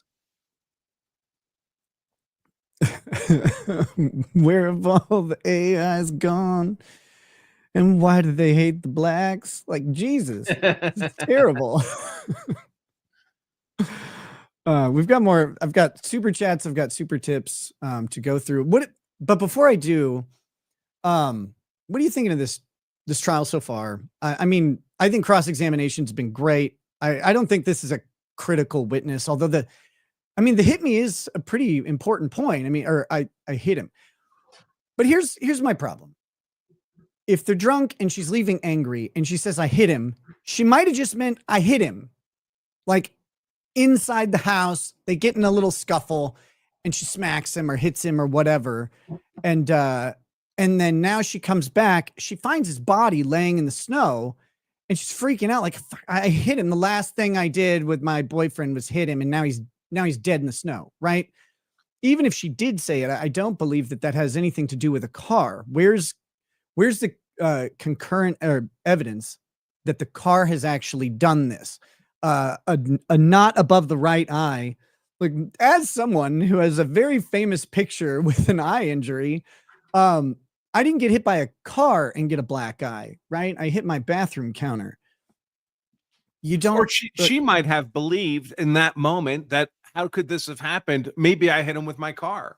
I mean, we've all had that kind of, misconception of something. This must have happened for this reason. And later it's turned out you're mistaken. It wasn't this reason at all. It was just a hypothesis. Right. And that's one of the most frustrating things is when no one actually knows an answer. You go look, but you want to try and solve the mystery. You go looking for an answer. So you have to explore possibilities. And, doing that in the moment at a crime scene can obviously, you're going to be a little bit less calm, maybe a little excitable. So you'll have an excited utterance. But in reality, I hit him. I don't know. Did someone else hit him? Did he just freeze to death? Is he drunk and passed out? Like, you kind of run through things and you try and explore it. But, if that gets recorded, that could go ahead and be used against you. But here's the crazy thing, as all of you are seeing in this case, it doesn't have to be recorded. You just have to have someone say it happened. I mean, and what's the argument against it? This guy says he heard someone else say something over a year ago. That's it. That's all we know about this statement. This guy says he heard her say it. And he never mentioned it until much later. I mean, it's very difficult for me to imagine that you're a first responder, you're an EMT, you show up to this kind of event, somebody says, I hit him with my car, and that goes into no documentation? You make no reference to that? And this guy's definitely going to be interviewed by detectives investigating the case. And he's going to be interviewed probably at the scene or at least at the hospital when the victim's pronounced dead. That's going to happen. They're going to ask the EMT, like, what happened? What do you like your assessment of cause of death? Did you notice anything? Did you hear anything? They would be going through these questions with any reasonable investigation. And as much as I can have beef with law enforcement for certain personal reasons, the reality is they do this all the time. Their investigations and interrogations, they do them all the time. And it's rote for them. They run through a list of questions. When I was interrogated after being arrested, they started just laying into me these very specific questions that they just wanted me to say yes to. I mean, I know this because I'm a lawyer and it was easy to listen to. They weren't smooth about it at all because most of the people they deal with aren't prepared for what they're doing. They just need an admission on certain facts. They want to know, do you, in my case, it's, do you live in this place? Where do you sleep? What do you do? Like, they want to establish that I'm where the drugs were, right? Like that was their goal. And it wasn't a conversational tone. It wasn't needed to be. They just fired them off and they expected an answer. These guys are going to have, they do this all the time. They're not going to miss the question of, did you hear anyone say anything? What did you hear? What was going on? Describe the scene. And to have that not recorded in any of the investigation statements and to come up only at the grand jury, or was it even at the grand jury? I couldn't remember if he testified to it at the grand jury or just at the first trial. To have it come up that much later is insane. Boosh McFadden, when you are arrested and brought into the jail and they ask you if you want to talk, they're going to talk to you. So you go and you exercise your rights to remain silent or not answer specific questions or whatever. I did talk to the cops because at the time I was arrested, I wanted to know what they knew. I wanted to know what they had found. Everything was a mess. I was not home when the search of my home started, and the police said some things that didn't make any sense. So yeah, when you're in jail though, if they want to ask you questions, they'll bring you into the room and ask you questions. You can answer them or not. But I don't recommend it for most people. But in a possession case, when they find drugs in your house, it's really hard to fight that case. There were some angles we could have taken, but mostly I needed to know what was going on. I had no idea what they had found or anything else. I think when I first got there, I was charged with 5th degree possession. So I was like, wait, that's not much. I wish it would have stayed that way. But then they found the rest of it. So that was a mess. What do we got here? I've got Eric Cecil says, any advice for a JD who doesn't want to take the bar exam for a 3rd time? I mean, the advice is kind of, I don't want to be mean. There are legal jobs you can do without getting a JD or without passing the bar. You can be a legal researcher. You can do patent work, I guess, if you can pass the patent bar, if you have an underlying hard science degree. You can do things like that. You don't have to pass a bar, the bar exam, unless you're representing clients, but you're going to have way better results. If you're on your 3rd test, just know that lots of good lawyers took 3 times to pass the bar. But buckle down, study, figure out what the hell you're doing wrong with your study scheme, and then go for it and go pass the fucking bar, dude. You went through law school. You can do it.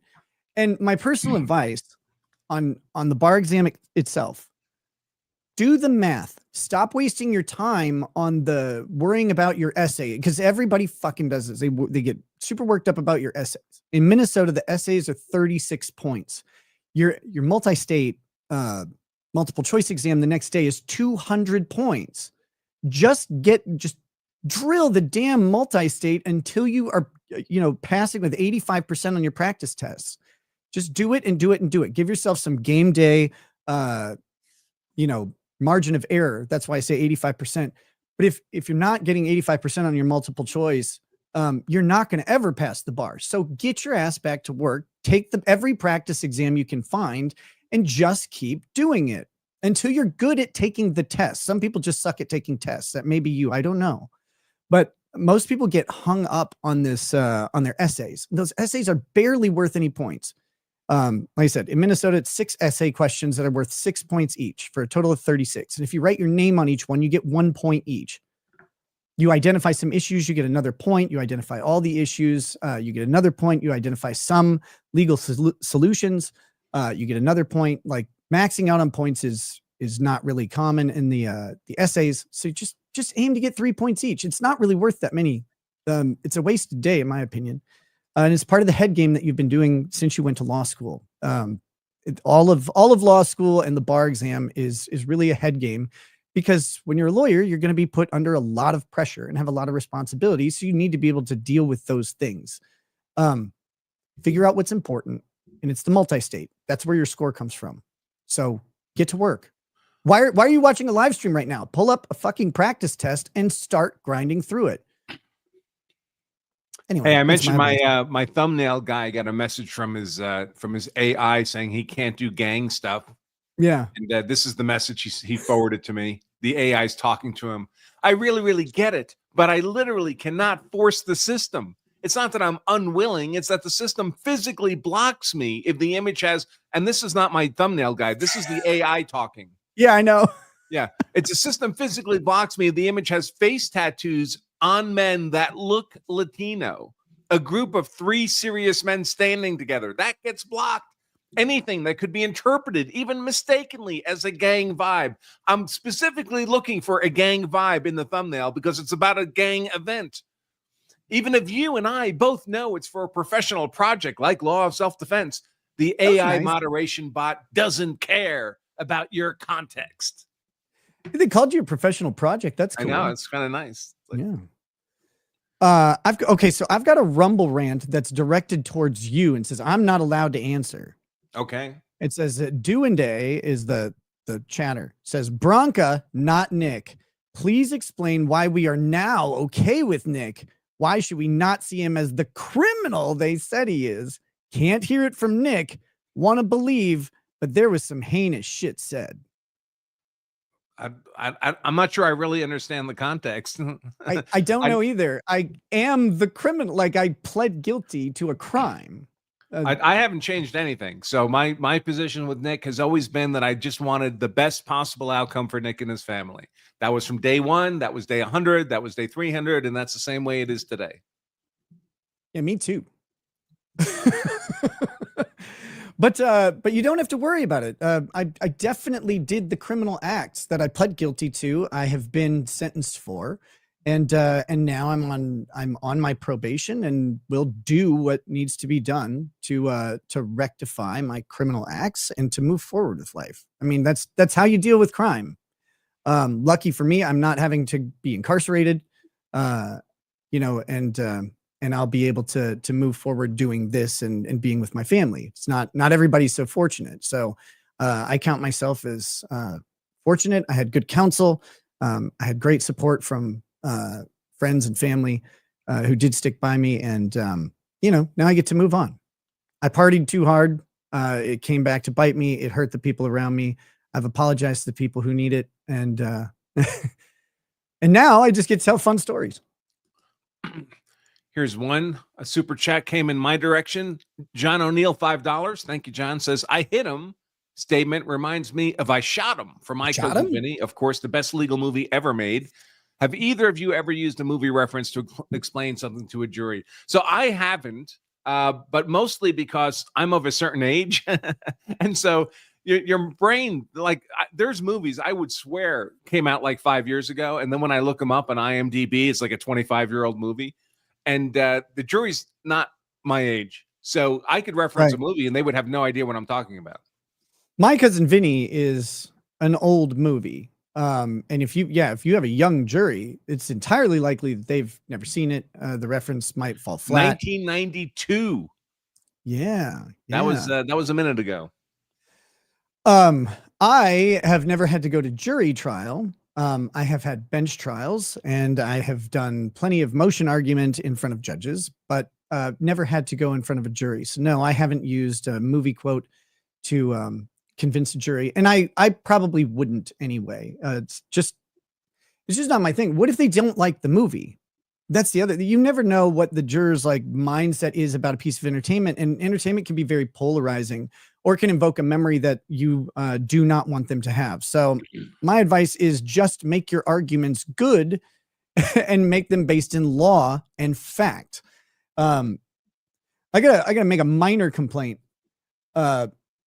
Many attorneys that I have encountered always have, they want to talk to you about like, oh, they have a strategic thing that they want to do and they know what the other side is doing and they want to play a game.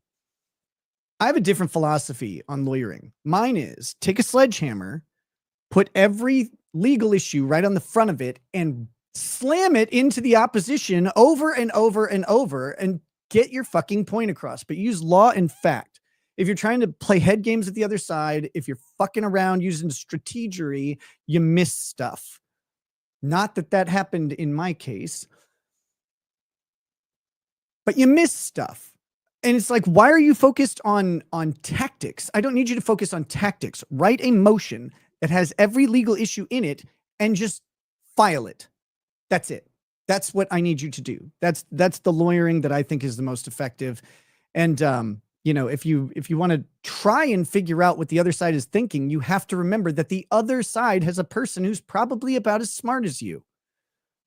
So this like trying to figure out their strategy thing, just do the fucking work. Lawyers don't want to do the work. That's why I don't do it, by the way. I didn't want to do the work either. It's a lot. And I really hate that aspect of so many lawyers that I talk to. It's like, oh, we're going to get in their heads. Like, you're not. You know why? Because they're not going to get in your head either. They wouldn't work on you. It's not going to work on the other person. Yeah, it makes no sense to me. just give me the law and the evidence. Yeah. And by the way, the jury doesn't care about any of that. So if you're going to end up in trial, your law and facts better be on point. That's what's going to get your acquittal. And if you're a prosecutor, sorry, you're not a person, so you don't apply here. It doesn't matter. Here we go. Nick, welcome back to Trial Streams. Great to see the old gang back together. Congratulations. Oh, thank you. Thank you very much. Let's see. I think I might have another.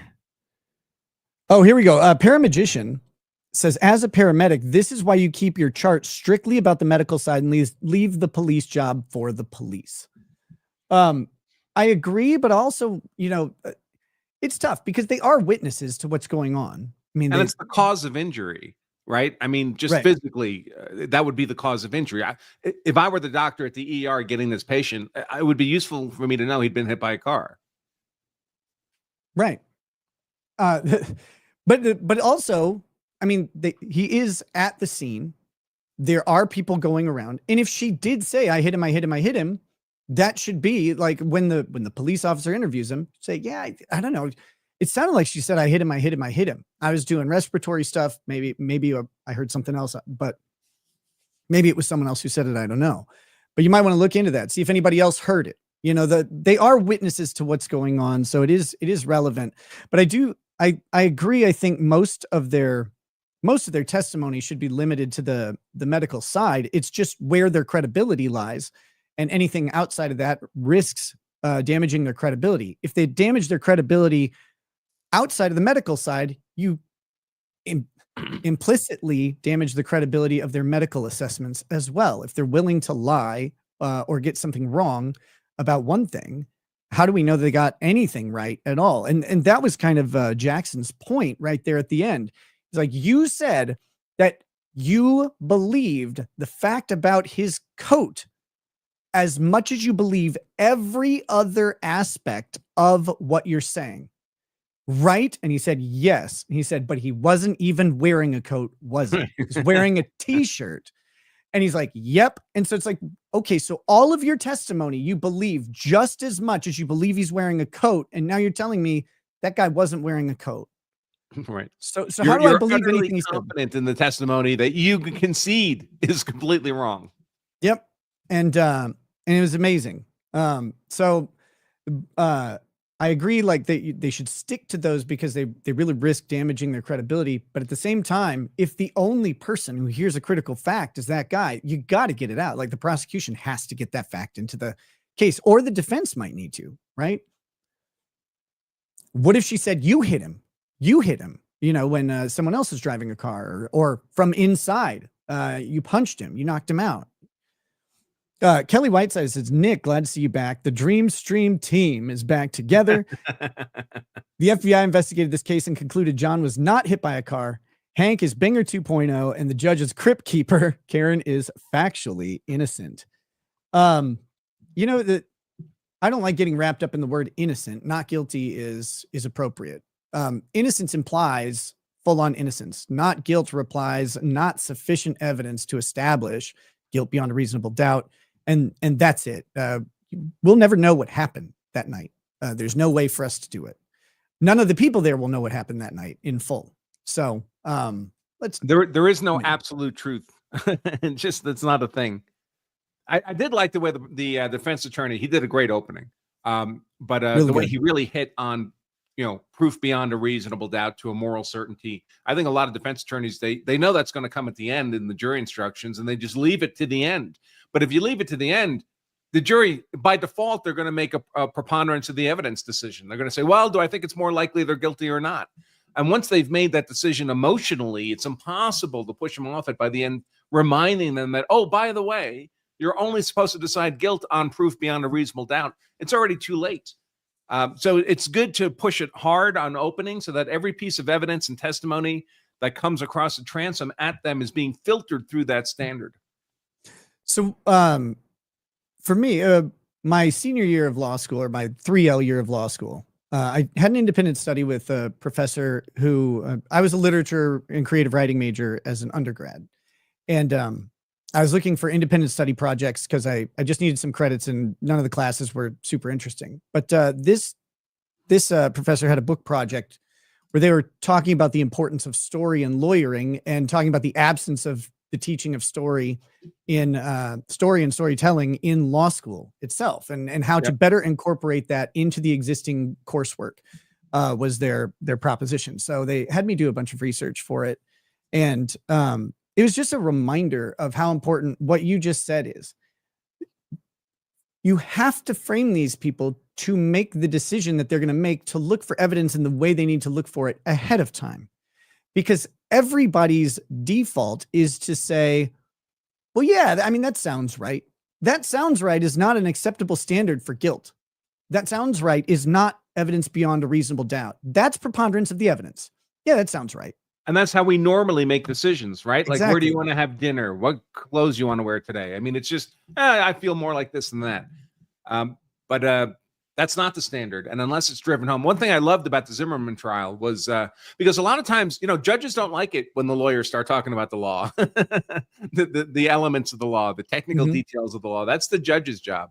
So if you try to get too far into that in front of from opening on in the trial proper, it's not unusual to get an objection from the state and for the judge to uphold that objection. But in the Zimmerman trial, they actually they drove home this idea of beyond a reasonable doubt during voir dire, during jury selection. They put up a big billboard that had different levels of guilt. And of course, beyond a reasonable doubt was way, the billboard was so high, the guy had to reach up, to touch it. It was great theater. And they said, the judge is going to instruct you that it's guilt beyond a reasonable doubt. It's not 50%, 70%, 80%. It's all the way up here. Do you commit to us that you will adhere to that judge's instruction? Of course, everybody on the jury nods their head. But now they're emotionally committed. They've made a promise to hold themselves to that standard. And every piece of evidence, every word of testimony they hear gets filtered through that standard instead of just waiting to talk about it at the end when it's too late. And again, that goes to the psychology of preparing people, and what you just said is great. The emotional investment. They've committed to it. They've made a promise, and that sounds stupid, but people actually, a lot of people, most people, I would say, care that they make a promise, even if it seems like a trite one. They're like, no, I said I was going to do that. I'm going to pay a little bit more attention. And that little bit more attention is the difference between your client going to prison forever and your client walking. And so getting them involved in that is crucial. But I got to ask you, do you think anyone actually honors that concept of beyond reasonable doubt? Because I don't think, I really don't think courts adhere to that. I don't think that it's a standard that people understand. Beyond a reasonable doubt, what doubt is reasonable? Any reasonable doubt should nullify every criminal case that it comes up in. Yeah. And it makes people uncomfortable because a lot of people would walk. A lot more people would walk if we really understood what reasonable doubt meant, and if the system held the jury to some sort of education and standard on that with each trial. I mean, the judge reads their thing in their monotone voice that the jury is definitely not listening to. And that's why, like you're saying with the Zimmerman trial, doing that in voir dire is brilliant. Like, we're asking you to be a juror and do your civic duty. We need you to commit to this thing. Yeah. And doing it with imagery, right? That billboard they brought in, not just, the dry language of the jury instruction. It's the kind of, doubt that people would bring to the most important affairs in their life and all that kind of stuff. Like when you're doing your will. And I mean, nobody thinks like that. That's not normal.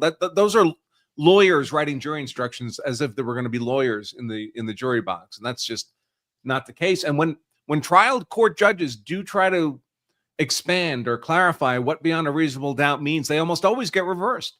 I mean, the appellate courts don't like it. The appellate courts are involved in writing the jury instructions. They wrote the instructions they want delivered to the jury. They don't like it when trial judges mess with them.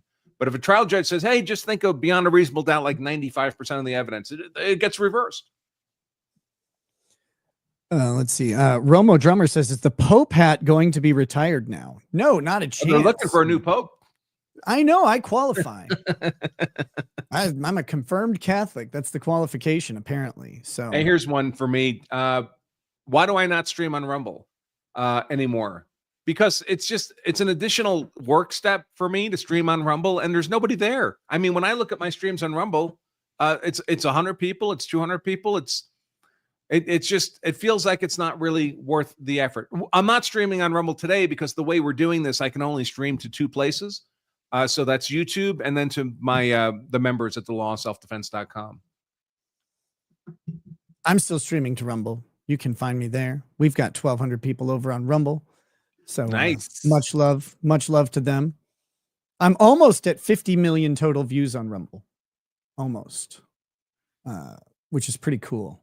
I found that out right before starting on Friday. I got a notice to check my stats, and it was like 48.5 million views. I was like, holy shit. That's cool. Yeah, all-time views of 48,477,483 over on Rumble. So I'm still Well, I'm looking at Rumble still now, and figuring. it looks like I've made a little bit of money there over time. 41 active subscribers. 41.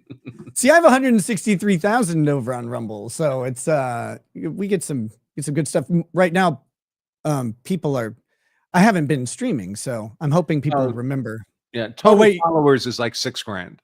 Oh, gotcha. Active subscribers. Yeah, I have like 1,300. I haven't been streaming, so we're hoping to pump those numbers up, guys. Tell your friends.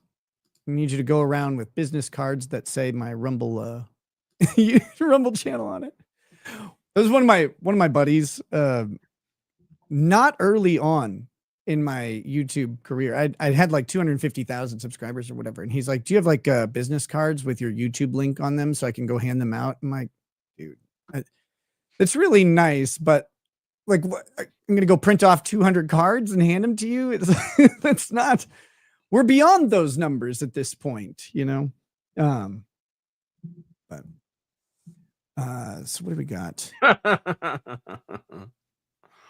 There's a here's a funny one for you, Nick.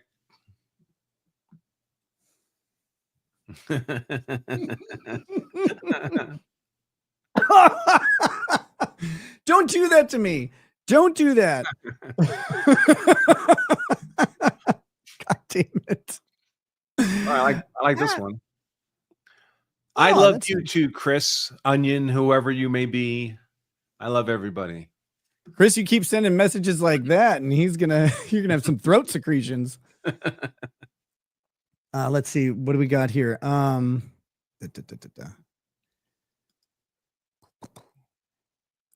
gotta remember where I left off at the beginning. Oh, Frederick Little says, need an AI of Mitch McConnell. God, that guy is the weirdest voice forever. Jeremiah Jordan says, so great to see you back streaming trials again. Thoughts and prayers with you and your family, Nick. Congrats on the big W. Thank you very much. K-Dog says, no way the two legends are back. How'll I get work done today? You won't. Will my obsession with court drama and law return? Let's fucking go, Nick and Branca from K-Dog. Hey, thanks, man. We got a bunch of members joining over on YouTube. That girl, Frenchie Mom, Natalie. Thank you for that. Contemporary Compendium says, hey, Nick, great to see you back. I've missed the law breakdowns. Love to see you have a political discussion debate with Andrew Wilson. Hey, Branca. Andrew Wilson's a smart guy. What I heard, this is a dirty rumor, but I heard you went on Tim Pool's show, and the debate that you had was a nice just beating, just a pummeling. I heard that you were very dominant in the debate. Well, I'm talk about right. that at all. I'm not going to be wrong. Exactly. So this is on Carmelo Anthony, right?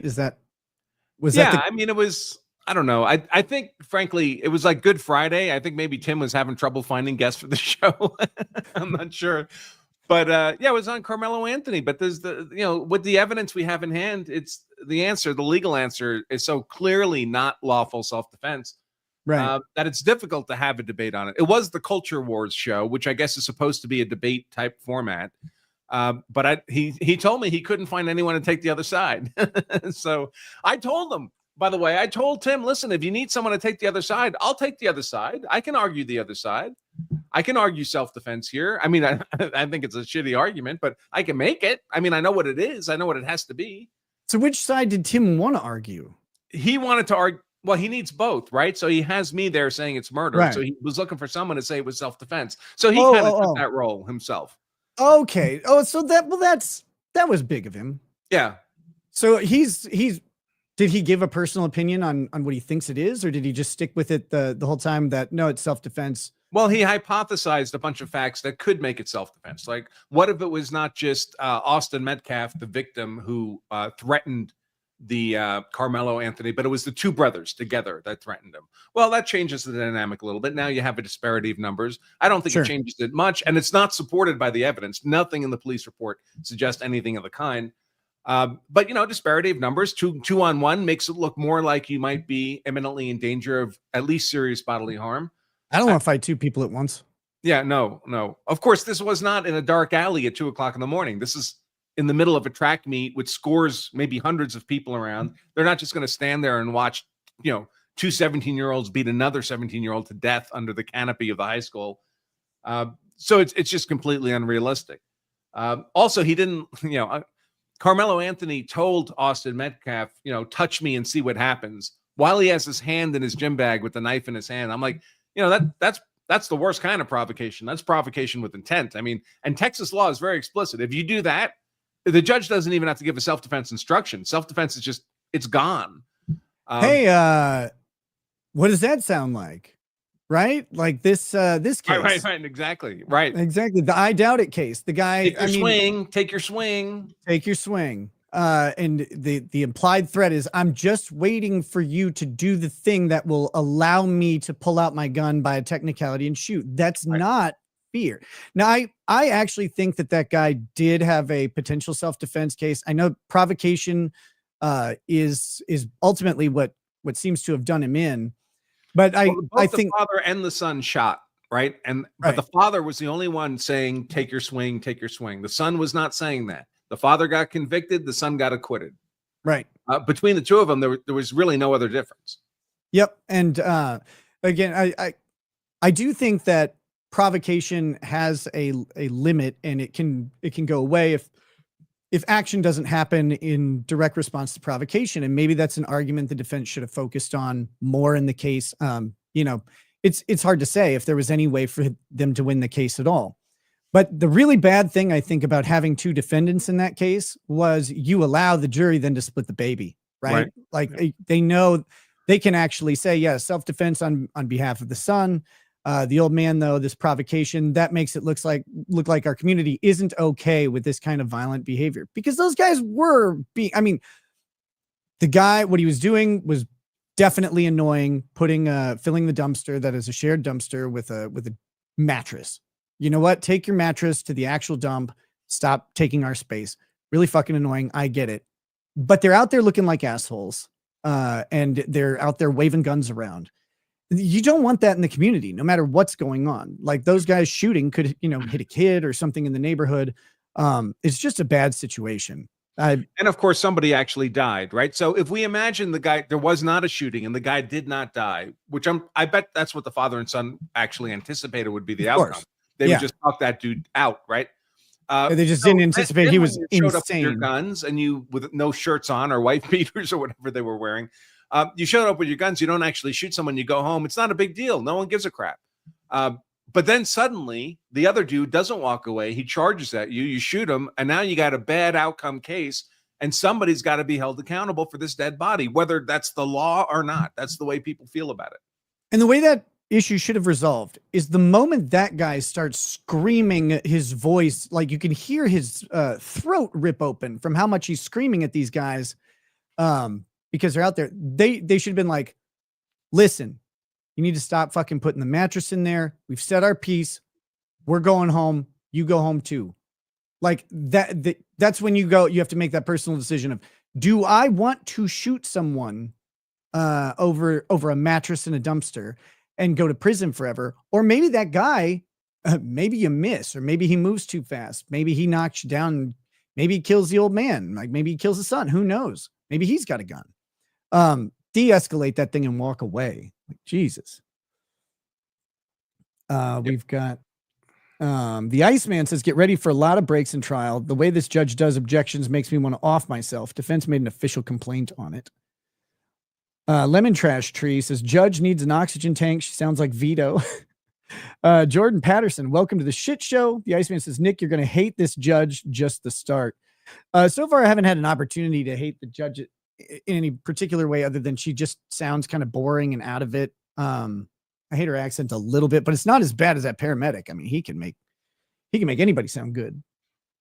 Just go to any second tier shopping mall in Massachusetts and there's 10,000 of those women there, just like the judge.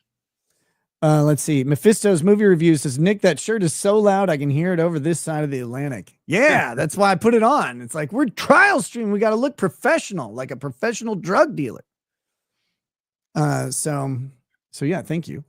Scott Christy Jones says, Sweet Tea is homosexual. I'm highly disappointed. How dare you? How dare you judge homosexuality? And B, my family has withstood so many threats in Canton for supporting Karen Reed. People don't understand the town here. Nightmare. Frederick Little, I hope they can read the room in that court. Never again, Frederick. Never again. And just a reminder about super chats. Don't super chat, Nick. I just prefer the tip.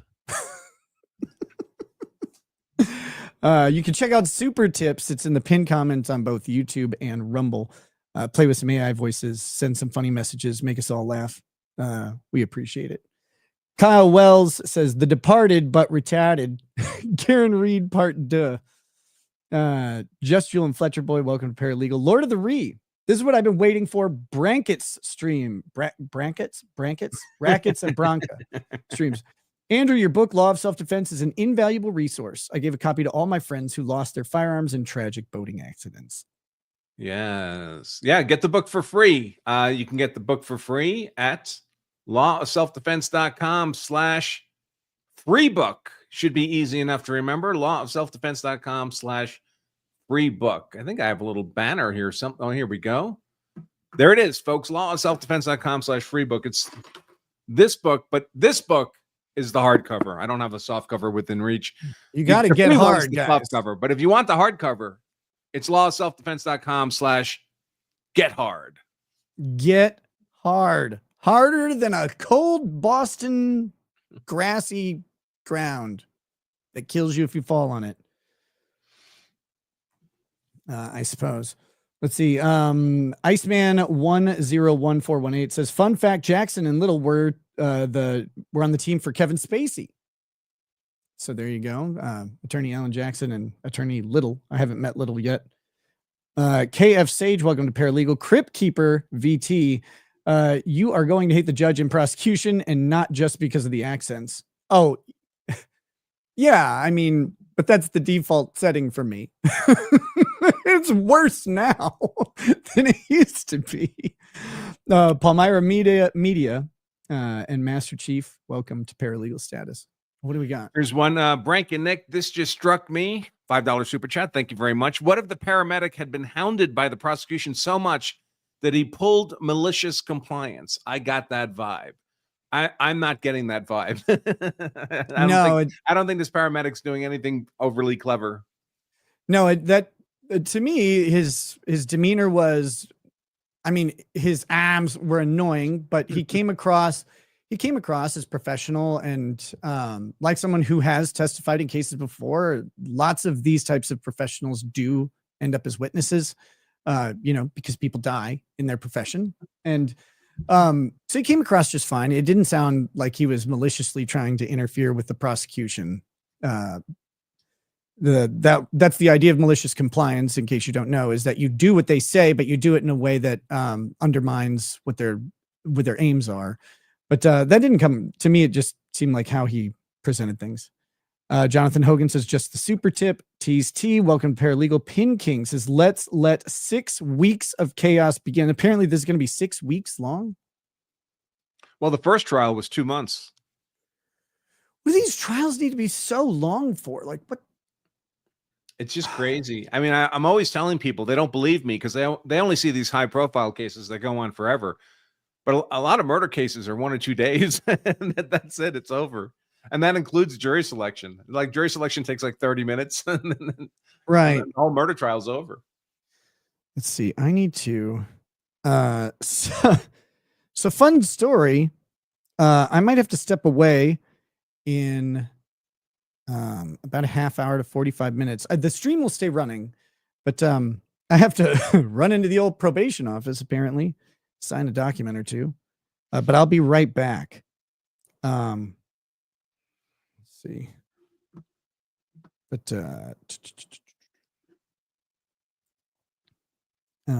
yeah, I will leave the stream running. You guys can stay here. Andrew is in control of the of the audio and video anyway. So the trial will go on. I'll put up my avatar and be back. Did you as get soon more as possible. controls? Has that worked, or have you done what you need to do to try it out? I need to exit the studio and come back. And when I did that, it said don't. So I think tomorrow it'll be fixed. But it said don't. It basically said you don't want to do that during the show. Okay. I don't know why. It was weird. But yeah. Well, I guess it would end your streams, right? So we don't want that. Yeah, I don't know if that's what it was or whatever, but yeah, tomorrow we'll get it, and I'll send you the same thing to make sure that if I host or whatever you're in. Okay. Cindy Lou Hoot says, "Hi guys, I'm so happy to see you back, Nick. Hey, how's it going?" Obscure Destination Outdoors and Heather Whitaker, welcome as members. Really appreciate it. MLS, you all have fun. Nick, good to see you back. Now off to a boring lawyer conference. That was a long time ago. Dan, welcome to Paralegal Status. Kelly Whiteside, glad to see you back, Nick. FYI, the FBI investigated the case. Well, this is a repeated super chat later. Thank you for that. Dan says, so happy to see you back. Remember, Barnes always had your back. He did. One of the only ones who had a clue and didn't circle like a vulture. No, Barnes was very, very good, very on point, and he laid things out really well for people if they were willing to listen. A lot of people weren't, but Robert Barnes has often has a very good grip on not only the constitutional law aspects of pretty much any situation, but really the practical application. The man has a wealth of practice experience across tons of jurisdictions, and anyone who devalues that is devaluing a really fantastic resource. He's a good dude who's helped a lot of people out, and people should listen to him. Susie Q 364 says everything out of that guy's mouth is a lie. Spanky. Who's Spanky? Is Spanky the paramedic? Is that who Spanky is? Nutall. I think that is what Jeff called him. Legal vices in the first trial. Welcome back, Nick. God bless you and your family. Oh, Spanky is Hank Brennan. Okay. God, that guy. Whew. He was interesting like cancer. What did you think of the prosecution's opening statement?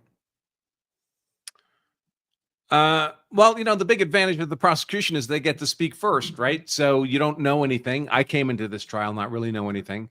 Right. And so it sounds reasonable the way he lays it out until it gets blown up when you hear the other side of the argument.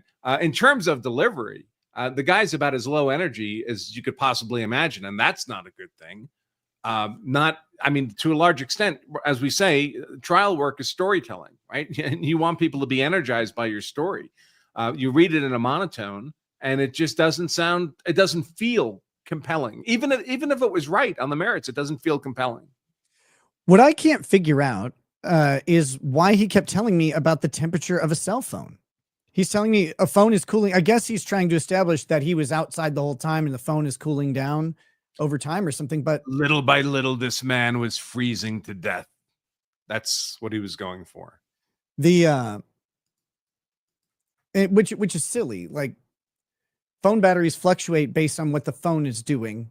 If it has high power draw because it's you're using it actively, watching high definition video or something, the phone battery is going to heat up. If it's not, it's going to cool down.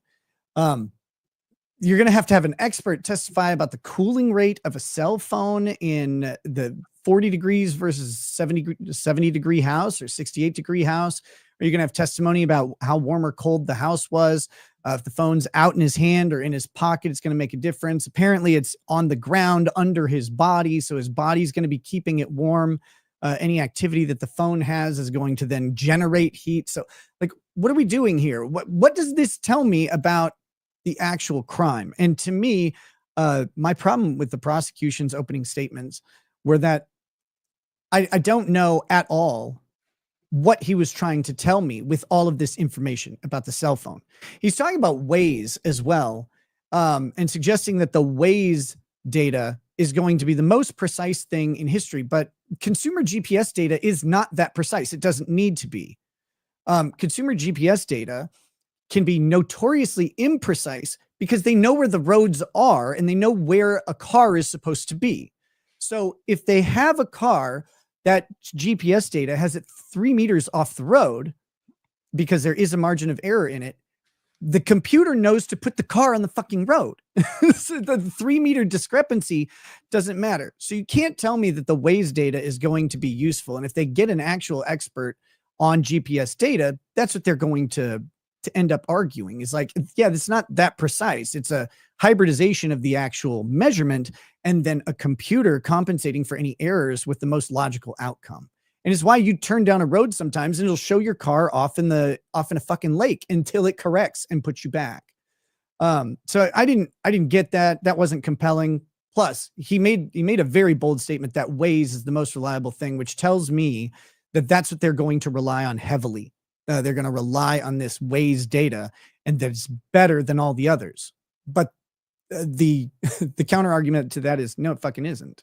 And we're talking about distances of 30 feet or so. I mean, it doesn't have that level of resolution. Right. To suggest it does is rather crazy. And to suggest that its level of resolution is better than, say, Google Maps or Apple Maps or whatever other possible GPS data this phone might have. Because that's the reality. If you're using Waze on a phone, you now have 2 location services being used. And again, Waze is an app. The data being collected from the GPS chip is collected by the GPS chip. Waze is interpreting that data in its own way. That doesn't make it more accurate or less accurate. The data is actually the same.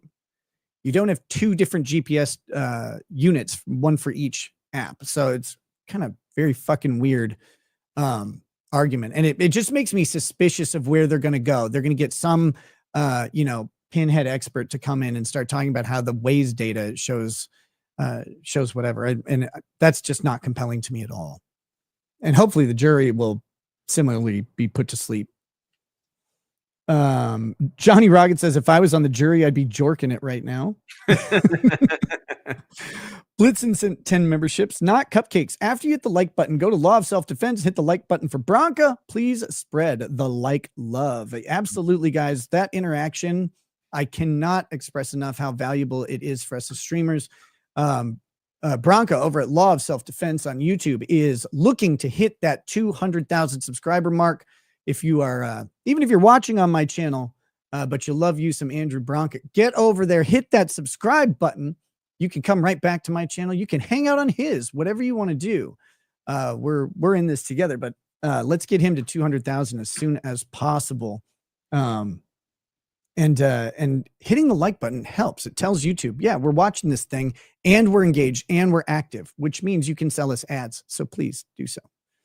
I actually turned off ads on the stream because I don't like them on during live streams. But that's not how YouTube's algorithm sees it. It just sees activity and interest. So please hit like on both of our channels. Katie Did's channel and Elf, welcome to Paralegal. Southern Mom, great to see you too. It's fun seeing fresh reactions from folks who didn't follow every detail of the first trial. Any detail. I didn't watch a moment of the first trial or any of the coverage of it. So yeah, I remember I'm starting to get flashbacks. I did one stream with Lauren De Laguna and Turtle Boy prior to the trial, and they gave me a rundown of the evidence as it was at the time. What wasn't being said, what was very suspicious about it. Turtle Boy was on this thing and reporting.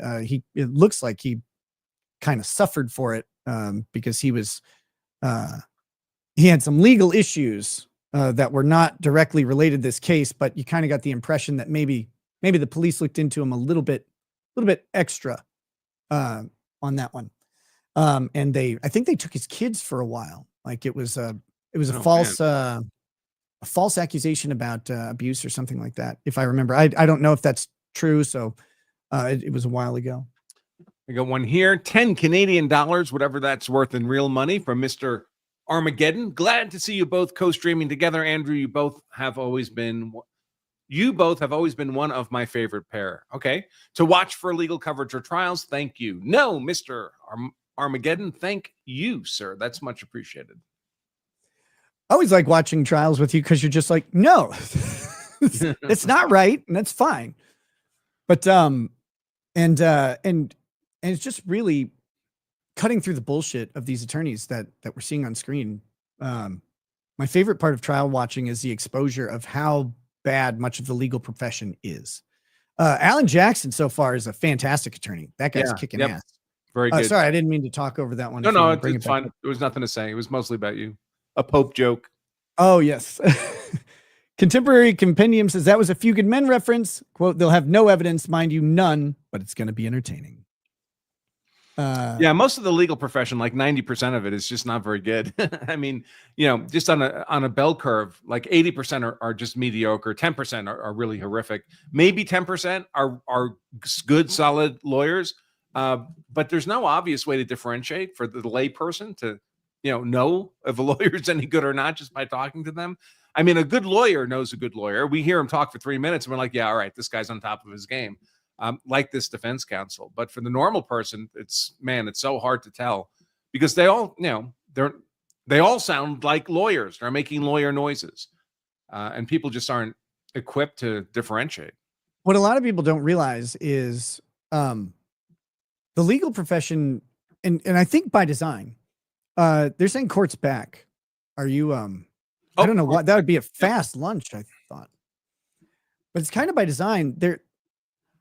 They kind of make it up. Like everybody is kind of making it up as they go. A lot of times you're going to run into novel issues because these issues are all so individually specific, fact-wise, that there might not be a map on how to do this. So, whoever's going to make it up, but that also means that your lawyer may not know what he's doing at any given moment. He's not going to tell you that. They're going to just do the work. But that sometimes gets hard to discern because if you don't know, then you're certainly not going to be able to identify when they don't know. Here's one. Just Jewel, $10. Thank you very much. Branca, love you more than that last chatter. Okay, I'm not sure what that means. Talk to Nick about super tips so you can keep more of this money. Do you recall is being punched in the face? Can that lead to a small laceration like you saw and a hematoma like you saw? Objection. I'm going to allow it. Can you answer that question? I couldn't speak to how that injury occurred. Is it consistent?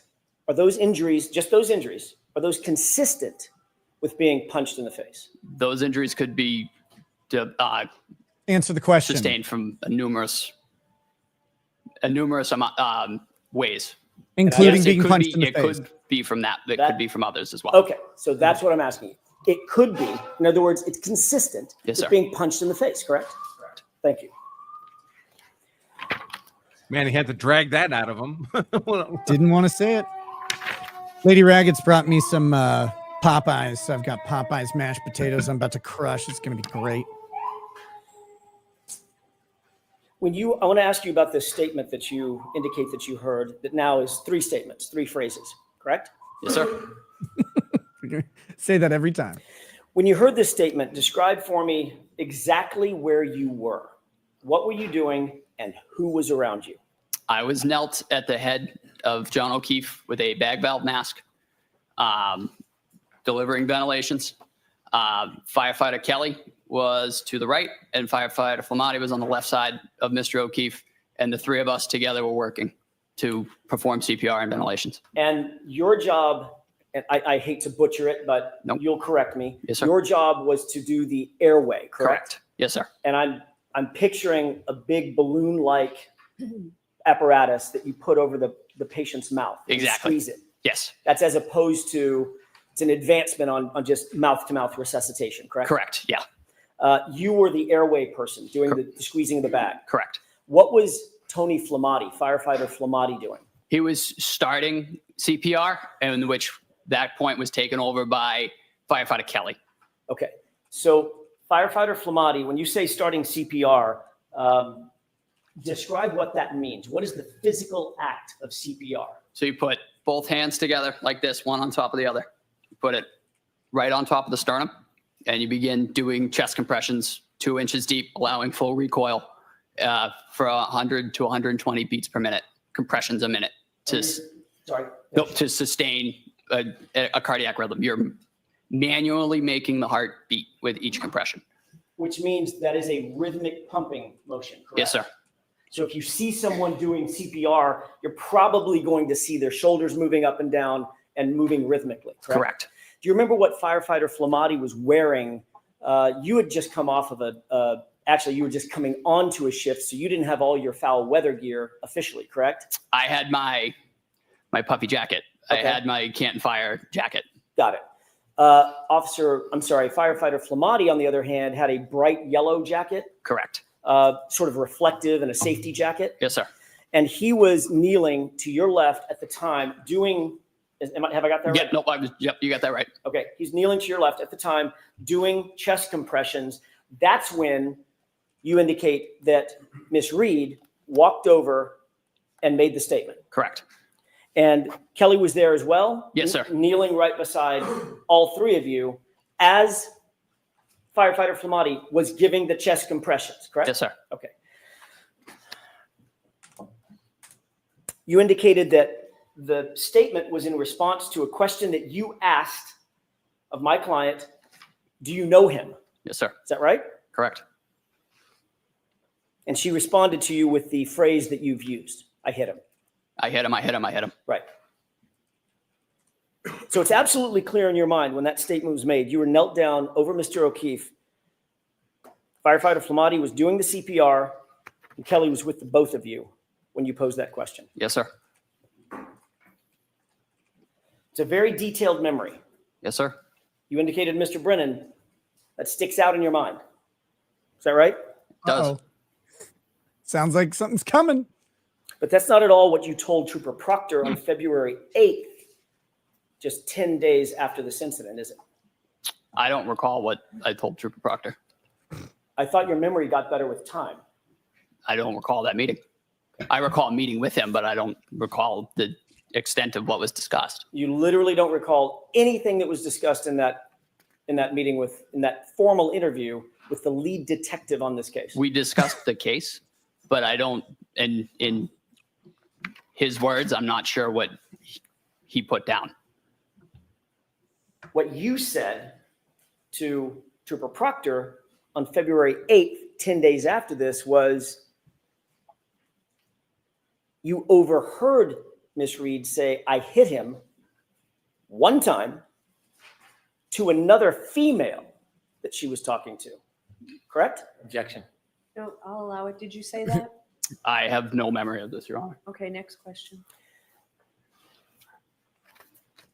Did you say that her statement was an answer to a question posed by the female or a discussion with the female? Break that down for me, sir. Sure. Did you tell Trooper Proctor on February 8th that what you heard was Karen Reed speaking to a female, not answering a question that you posed? Again, I don't recall that specific question. Man, Did you his tell memory Trooper sucks. Proctor on February 8th Out of while you nowhere. were rendering aid, and at the time you heard the statement, Miss Reed was actually praying over John? Your words, praying over John. I don't recall ever saying that.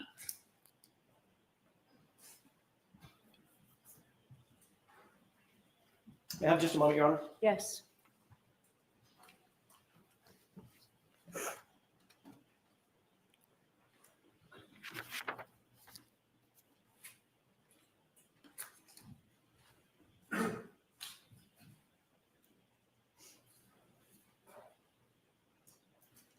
Did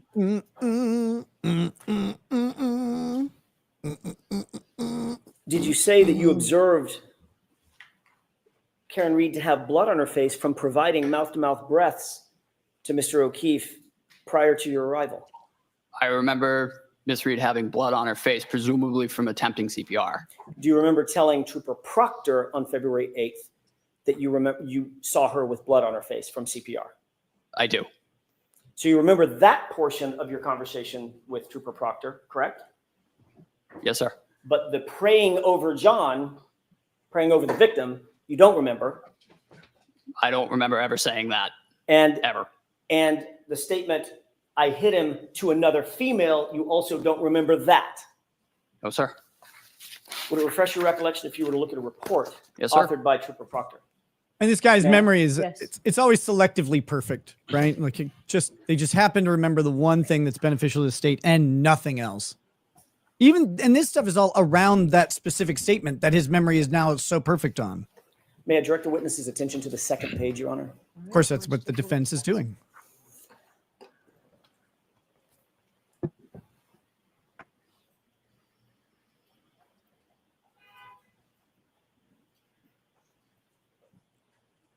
Oh, by the way, Branca, Lady Racket said I could go ahead and inform you that she subscribed to your channel. Oh, May I approach very you? kind. Yes. Sir, did you have an opportunity to glance at the report that you were just shown? Yes, sir. Does that refresh your recollection about your conversation with Trooper Proctor that he put in a report? It does not, sir. So as you sit here, you have no memory of what you just read in this report from Trooper Proctor, the lead investigator on the case. I have no recollection of ever saying that anybody prayed over anybody ever in this case. You did see it in his report, though. Sustained. You've admitted under oath that your memory of the events at that time, from that time frame, January, February 2022, is faulty, correct? No, sir. What? In your April 2024, it's April 30th, 2024 testimony from last year.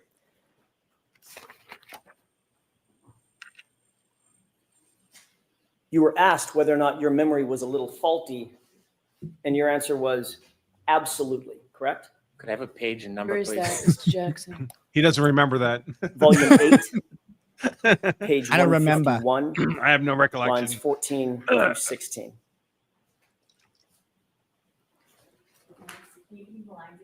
Lines 14 through 16. I'll just allow counsel to get that up.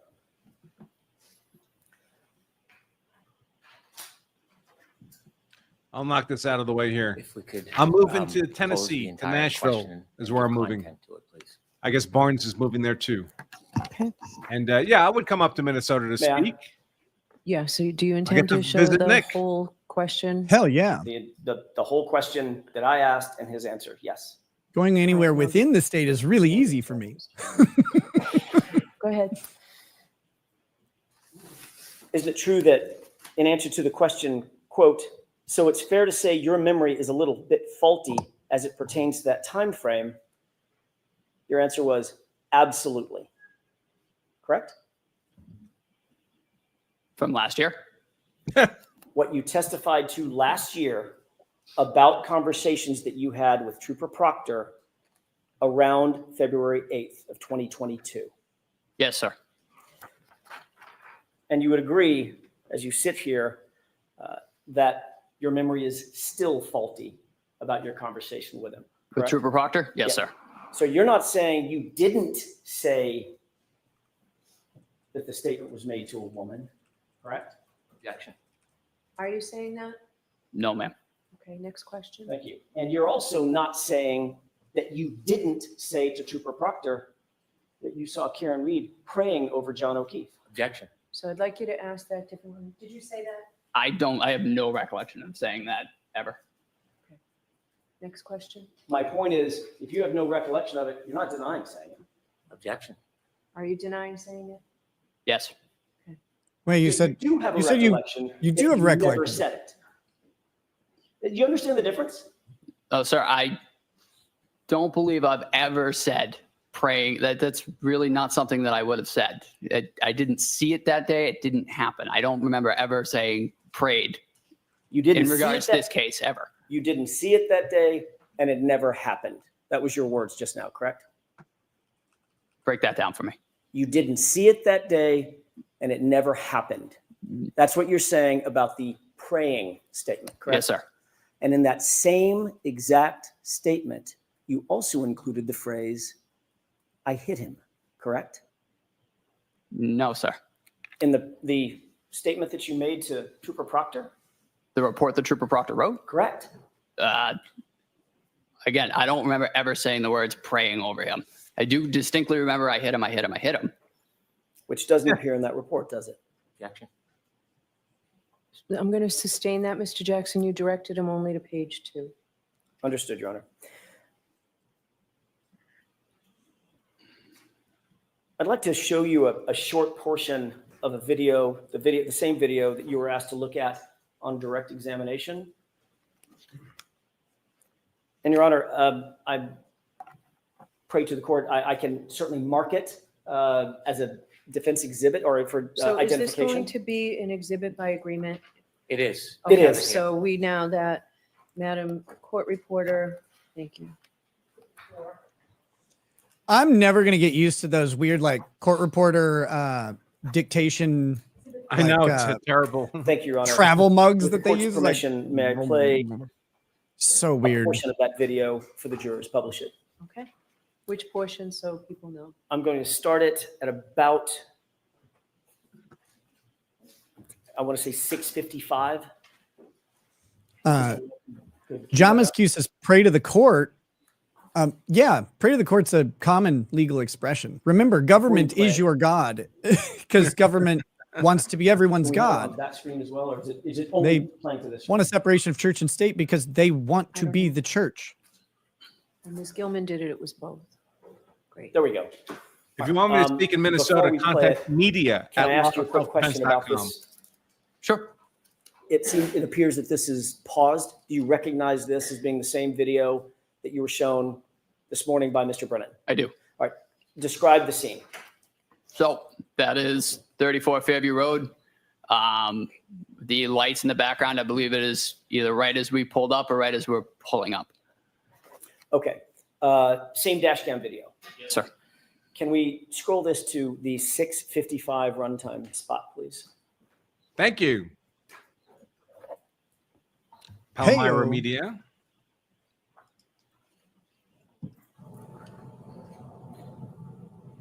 Pause it. Okay. Do you see the individual on the left? Far left. Yeah. The jacket? Correct. The new and Yes, sir. improved N95 I believe recording that's mask. firefighter Flamati. You previously You indicated believe that it? when you heard Is Mr. it or Reed not? make this statement, the firefighter Flamati was on his knees providing CPR at the same time you were knelt down providing the airway. This isn't when it was That's stated. not my question. Is that what you said? Can you repeat the question, please? Sure. You indicated earlier when you heard this statement by my client, Woo, very Blue detailed. Varo, 20 Firefighter gifted memberships. Flamati Thank you. was knelt down providing chest compressions at the same time you were knelt down providing airway support for Mr. O'Keefe, correct? I had also said that at some point, That's a firefighter yes or no Flamati question. had Objection. So I'm going to let the witness answer the question. had transferred CPR to The answer Firefighter is yes Kelly. or no. Firefighter Kelly did take over compressions at one point. Okay. That's not my question. Okay. My question is an easy one. Did you say that when Miss Reed walked over to you and you had this dialogue with her, she made that statement that firefighter Flamati was on his knees providing chest compressions at the same time you were knelt down providing airway support? Yes, sir. Okay. Firefighter Flamati, your testimony appears to be standing up right there, correct? Yes, sir. Let's play the video forward for just a second. Stop it. What did you see firefighter Flamati do just now? I believe he just knelt down. Okay. So at this point, he's kneeling for the first time, correct? Yes, sir. And he's about to provide chest compressions as your memory serves, correct? Yes, sir. All right. Let's go ahead and play it forward.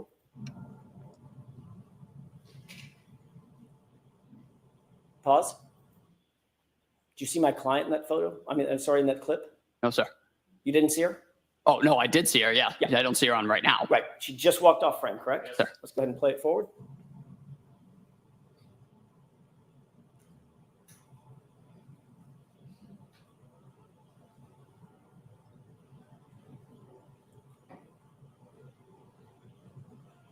Stop it. You see my client walk back into the frame? Yes, sir. At this point, you were watching firefighter Flamati. He appears to be now providing CPR, correct? Yes, yes, sir. Okay. And my client is nowhere near you, correct? At least for this clip. No, sir. Okay. Correct. And the clip that I just played before, the few seconds that I played before, nowhere near you. Correct. Is that right? Yes, sir. Let's go ahead and play it forward.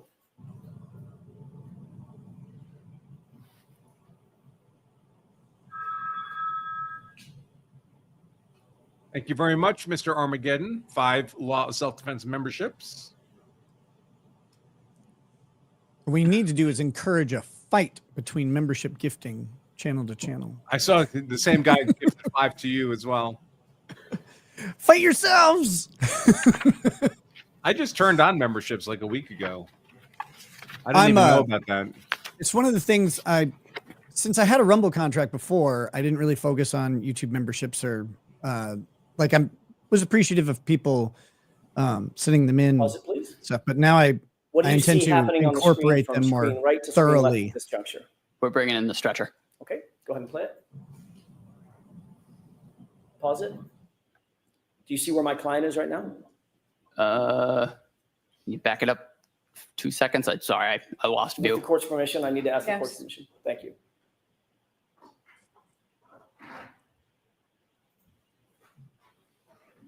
Okay, let's go ahead and play it. Pause. Did you see my client? Yes, sir. Where is she in the frame? Behind that other individual. Behind the SUV? I believe she's in front of the SUV and behind the other individual. Okay. I meant the SUV, that's the white SUV that's in Yes, sir.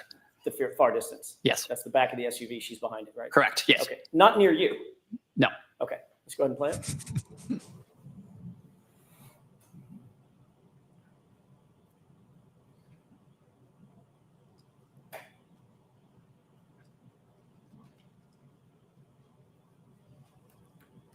Go ahead and pause it. Do you see what firefighter Flamati is still doing throughout this entire clip? Chest compressions? Okay, let's go ahead and play it.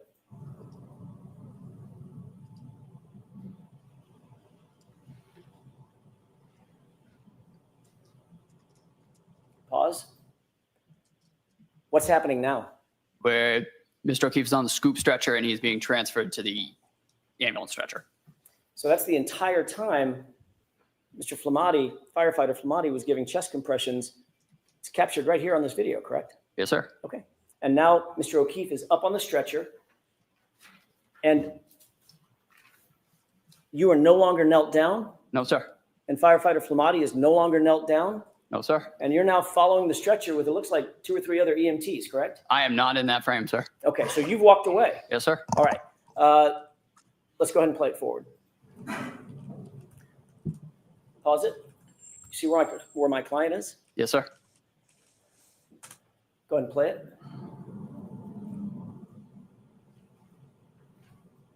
Do you see firefighter Flamati or firefighter Kelly continuing to give chest compressions? Yes, sir. Which one is that? Do you know? I believe it's firefighter Flamati. Flamati? Believe The so. answer Okay, is so he's still no, you don't know doing then. all the chest compressions from start to finish. Yes, sir. Okay.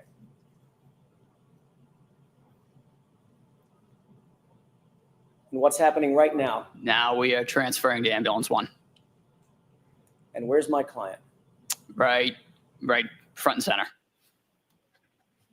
May I have just a moment, Your Honor? Yes.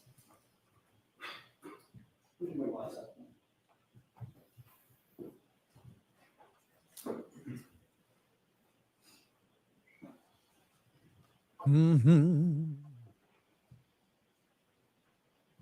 Oh, Elizabeth Little got her nails done. Candy apple red.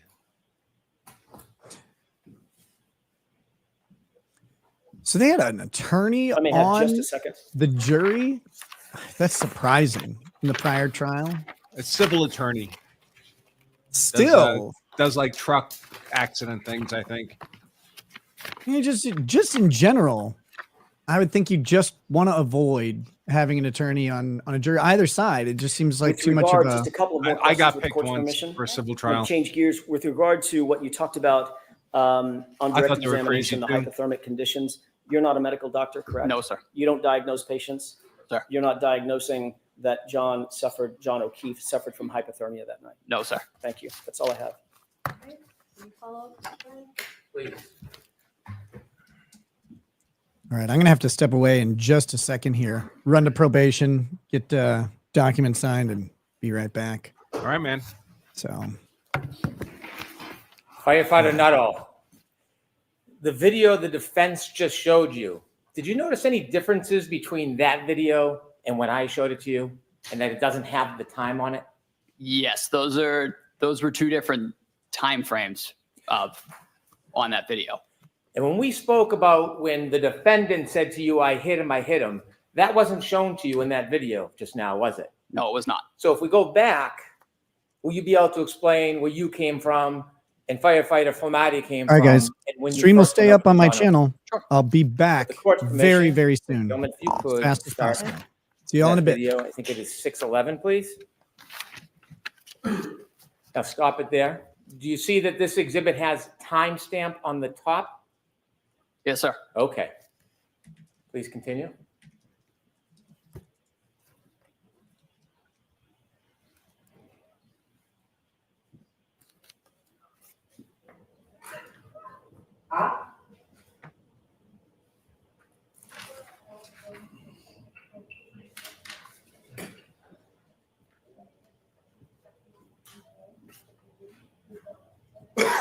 Could you stop, please? Do you see the red lights on the left? Yes, sir. Is that when you believe that you first arrived? Yes, sir. And that note says 6:11:05. Could you continue, please, Ms. Gilman?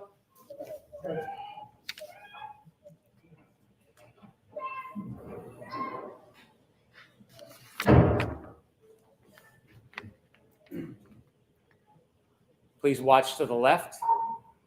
Stop, please. Is that when you first arrive and walk over to help John O'Keefe? Yes, sir. That's me. I'll note that the timestamp is 6:11:21.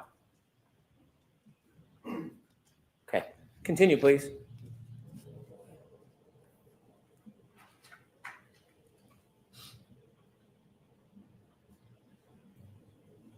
Stop, please. Did you see firefighter Flamati come after you? Yes, sir. Was any of this shown to you during those questions? No, sir. No. Continue, please.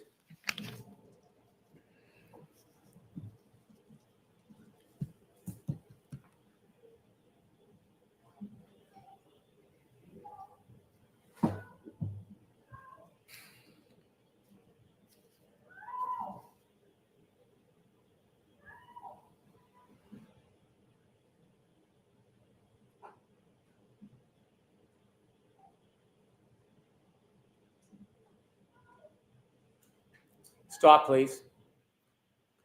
Do you see the defendant in that screen? Yes, sir. Do you see her moving from right to left towards you? Sustained is to the form. Okay. What direction do you see her running in that screen from right to left? She's running towards where the 3 of us are grouped. Okay. Please continue.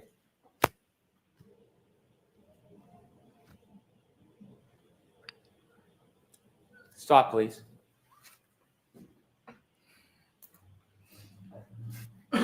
Is it at that time the defendant said to you that she hit him? Yes, sir.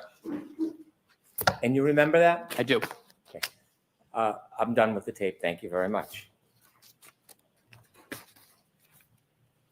Now, you were asked questions about your memory. Yes, sir. Okay. When you were asked the questions about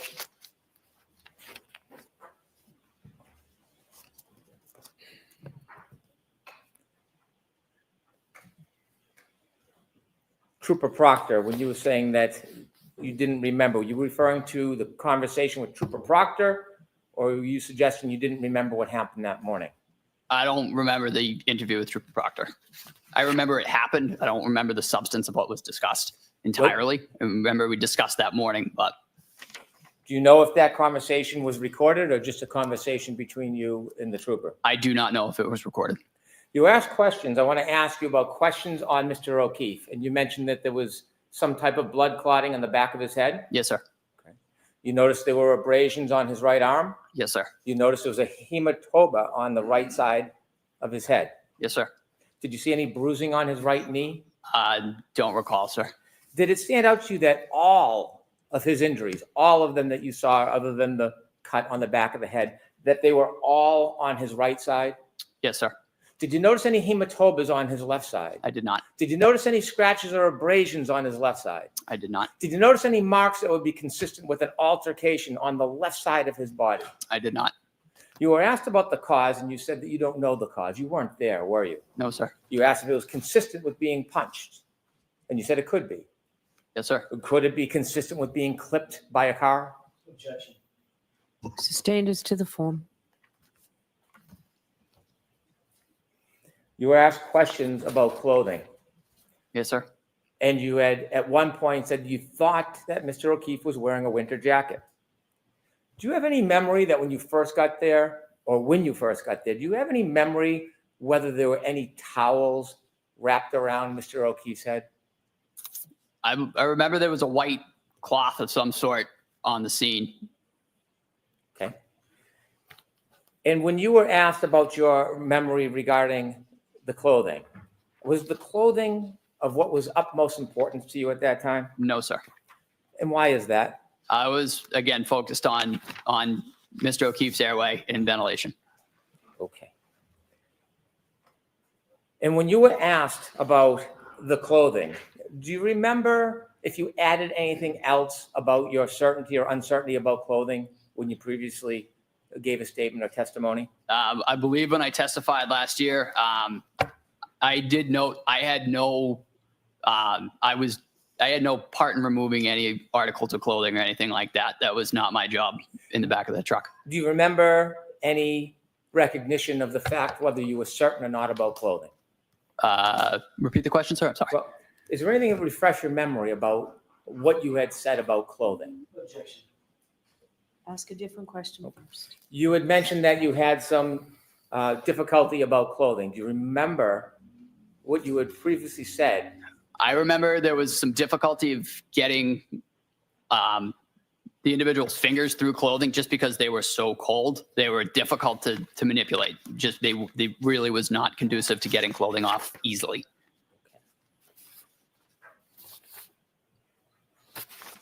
You met with me 3 times. Yes, sir. I had not met you before any of your prior testimonies, had I? No, sir.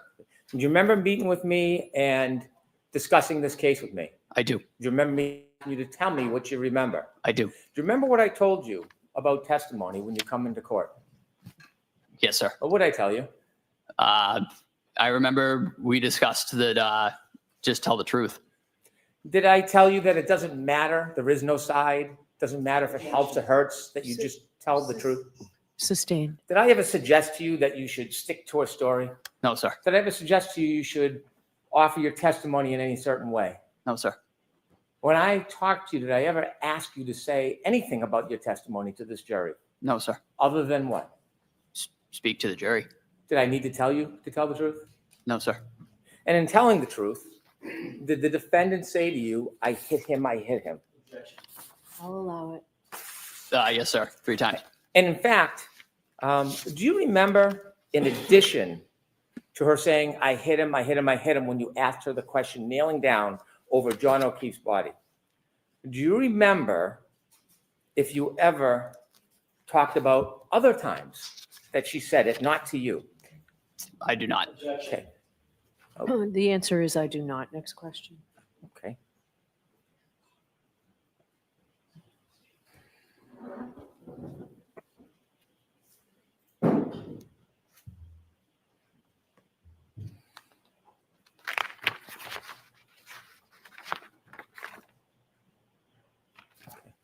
Do you remember testifying previously in this case?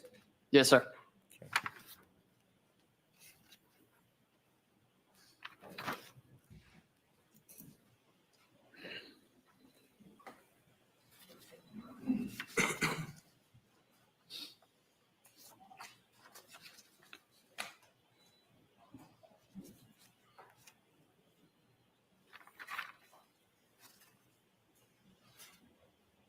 Do you remember at all discussing whether or not, after she left you, whether or not the defendant was still talking and speaking?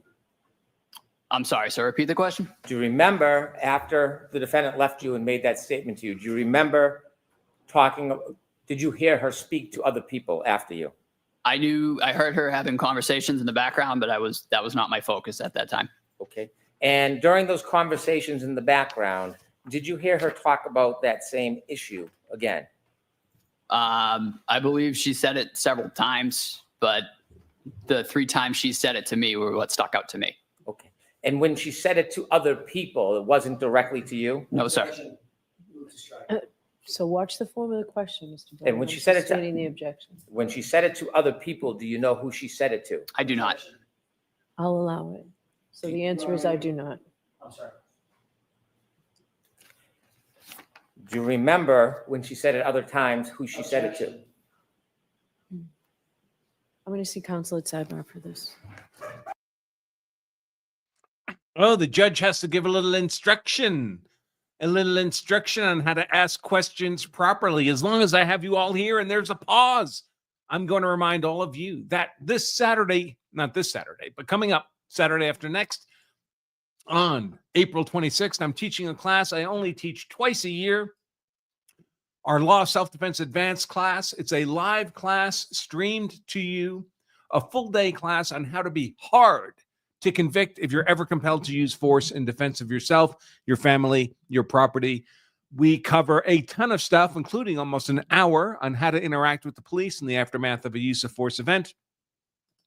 It's a fire hose of information. You'll see people in the comments who've attended before. They love the class. Many people take it more than once, and you can still sign up for less than half the normal rate. Check it out. Learn what we cover. More than 100 specific questions answered in this Law of Self-Defense Advanced class about how to be hard to convict, all in one day. And if you missed this one, it's 6 months before we do it again. By the way, if you have a conflict on Saturday, I would tell you to register anyway, because we do make the recording of the class available to all the registered students for a full 2 weeks after the live stream. So you can watch it at your leisure over that 2-week period. You don't want to miss this one. You don't know when you'll be attacked, when you'll need to know this very important, hard to convict information. Check it all out at lawofselfdefense.com/advanced. lawofselfdefense.com/advanced. Coming up real soon. The audio is off in the court. Let me see if there's any. Lots of chats, lots of questions for Nick. Oh, here's one for me. Unchristian, $2. Seeing Nick again brings a smile to my face. Indeed, indeed, indeed. Thank you very much. Thank you very much. Yeah, somebody asked if I would be willing to speak, I guess, at something in Minnesota. I would be. Send an email to media@lawofselfdefense.com or support@lawofselfdefense.com, and we can start that conversation. I would want to do it during motorcycle riding weather. So I would make a motorcycle trip out of it and stop and visit with Nick and other friends along the way. That's how I tend to do my non-winter travel, is to turn everything into a long-distance motorcycle tour. That's my preference. That is my preference.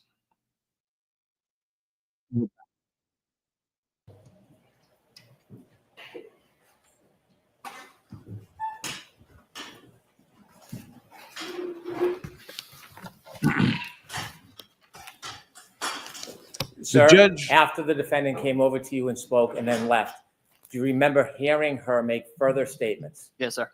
And do you remember her making further statements similar? I do. To the statement to you? Yes, sir. Could you share with the jury what you remember her saying, not to you, but after she left you? I remember hearing I hit him several other times. Again, not directed to me, just kind of off in the background. I'd like to reiterate, we were really focused on the patient at that point. We were trying to provide care. Thank you, sir.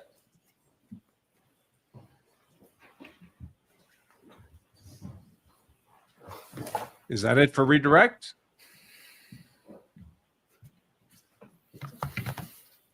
Sounds like now, Yep. After Mr. Brennan asks you a few questions, now you remember her saying, I hit him a bunch more times, correct?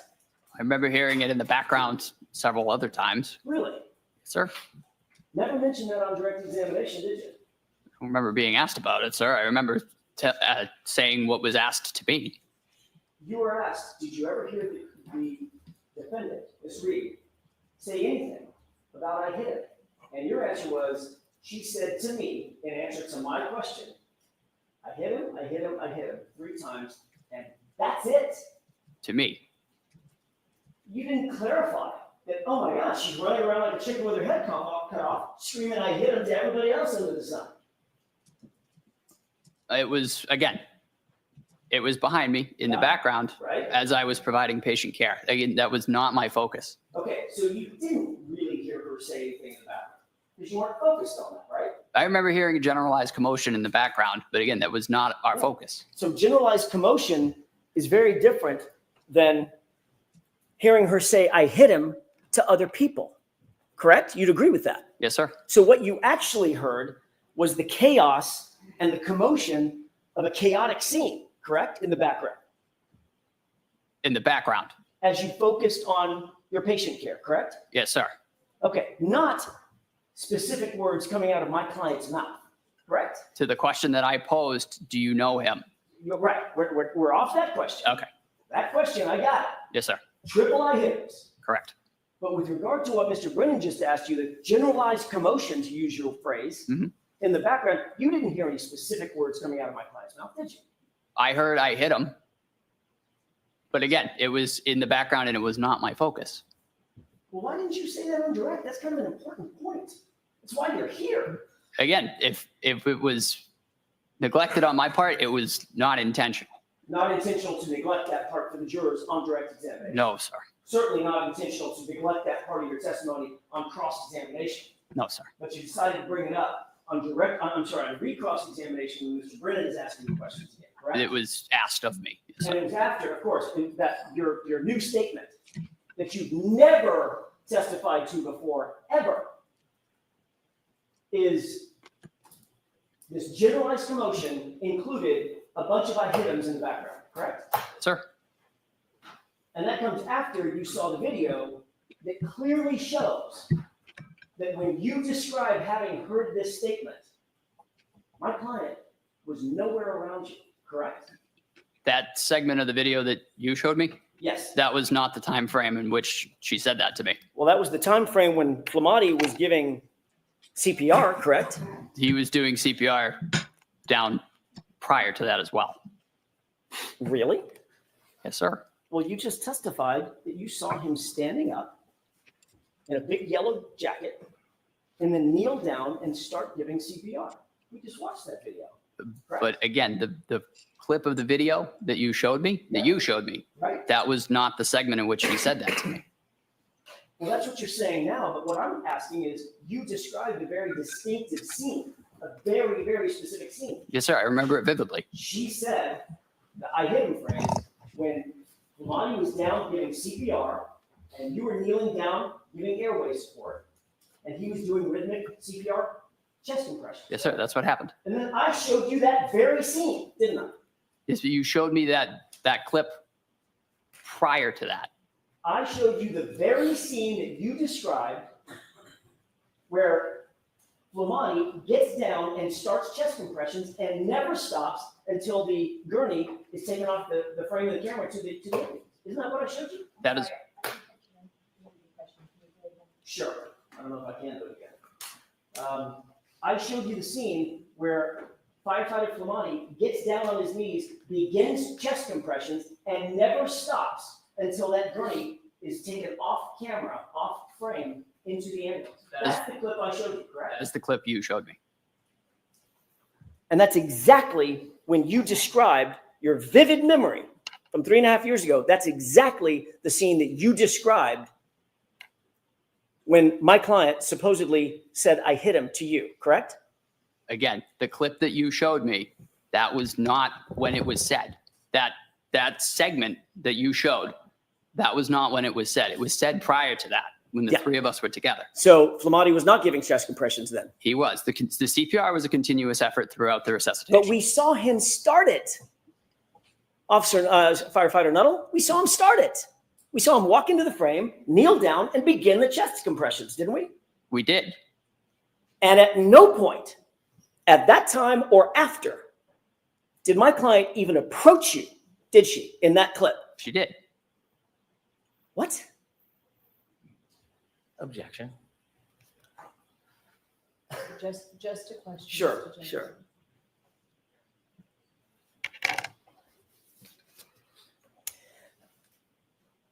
Do you need to see the that clip again? Yes, please. We're not going to show the video again. We've seen 2 videos. Which one is marked? The The Commonwealth. one with the timestamp in Right. the top? It's the exact same video. One has timestamp, one doesn't.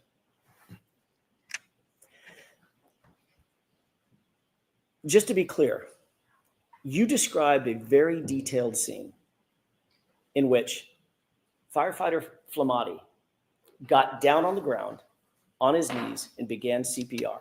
Yes, sir. We saw a clip that it played fully through. Mm-hmm. Starts and stops, but it played fully through, correct? Yes, sir. That was true and accurate video of what happened that day, Yes, sir. that morning, correct? Correct. And from the time firefighter Flamati began his CPR, he never stopped. Went all the way through until the burning was taken off the camera, correct? Correct. You also described very clearly before you saw the video that the time when my client walked over and you had this dialogue and you heard this statement, it was during the time that firefighter Flamati was given CPR, correct? You described it. Yes, sir. But when we actually see firefighter Flamati giving the CPR, as per your description, at no time did my client walk over and have a conversation with you, did she? In that video? She did in the video.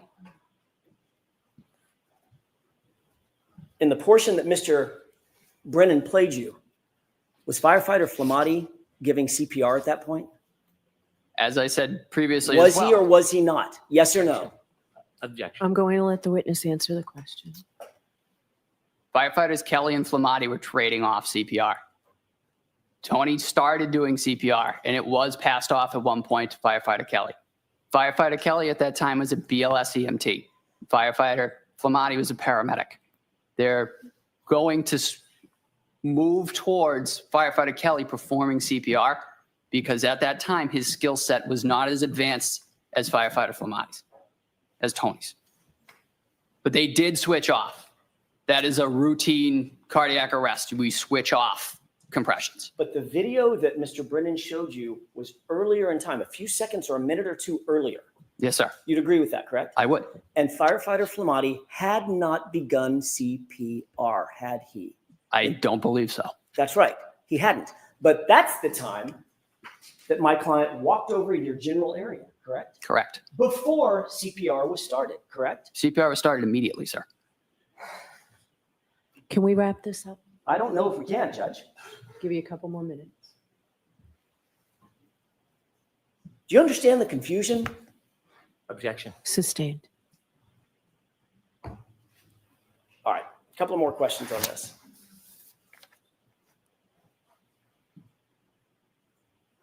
The video that Mr. Brennan showed you. Yes, sir. And you pointed to and said, oh, that's the time when she walked over and said the statement. Yes, sir. Remember that? I do. Firefighter Flamati was not even kneeling down giving CPR, was he at that point? No, The answer is yes or no? No. Okay, he was not. Later, as the video continues to run, at some point, we see firefighter Flamati enter the screen, kneel down in that bright, reflective yellow jacket, and begin CPR, correct? Yes, sir.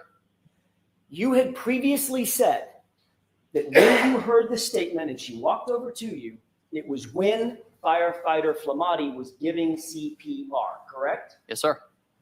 And at no point, you'll agree with me, we just played the video, at no point after he started giving CPR did my client come anywhere near. Isn't that what the video showed? That was the segment that you showed me. You indicated on redirect that Mr. O'Keefe did not have any injuries to the left side of his body. Not that I recall. Isn't it true that in addition to the egg on the right side of his head, he also had a black eye on the left side. I remember that the swelling had started to, it's referred to kind of as raccoon eyes. It's a bruising of both eyes. Do you remember battle saying, signs. Do you remember saying, in answer to the question, did it look like, in addition to the egg on the right side of his head in the front, did he also have a black eye on the left side? Your answer is, if memory serves correct, yes. Yes, sir. So it's not true that he didn't have any injuries on the left side of his body or face, correct? That swelling kind of migrates over time to both sides. That is a common occurrence for both eyes to be swollen. Did he have an injury to the left side of his face? He did not. Did he have a black left eye? Yes, he did. Would you consider a black eye an injury? Yes, sir. Let me ask you the question again then. Did he have an injury to the left side of his face? Yes, sir. Thank you.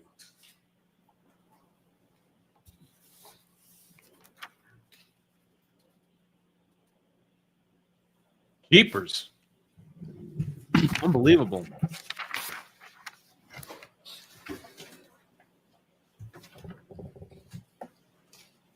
Well, that whole exchange raises reasonable doubt in my mind with respect to this witness, for sure.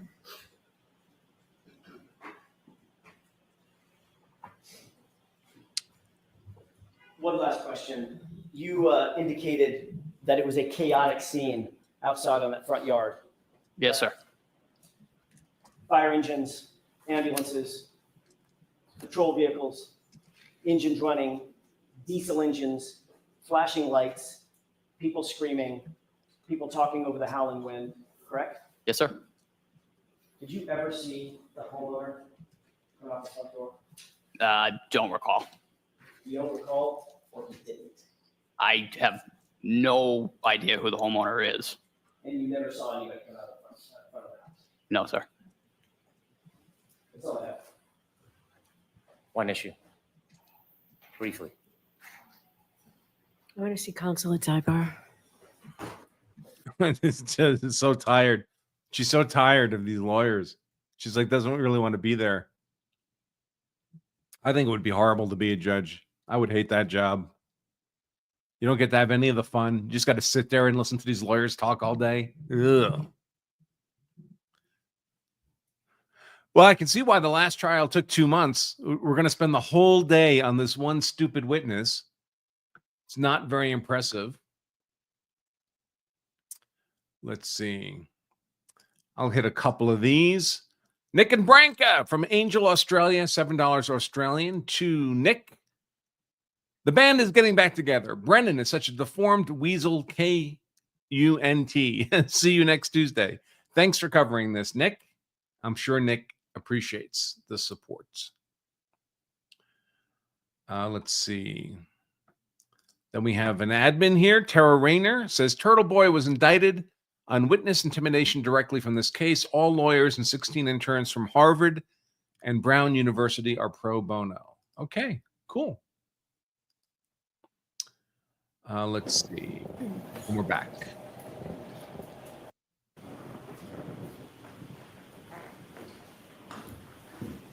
Here's one. Talking Trash and Truths, $10. Happy to see you streaming. You guys are awesome. Keep rocking it. Thank you very much. That's very Sir, kind. in Mr. Jackson's questions, he asked if you had ever said that you heard the defendant say, I hit him, separate from when she approached you.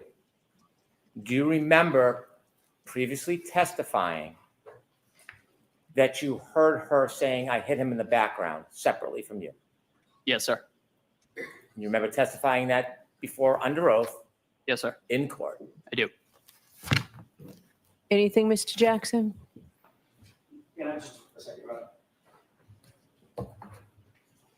We're now on cross-examination.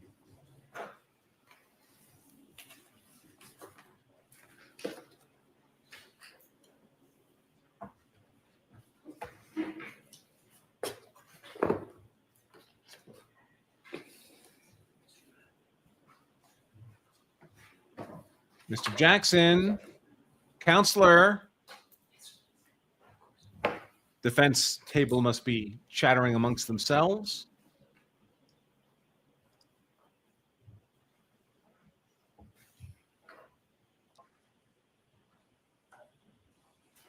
Yep.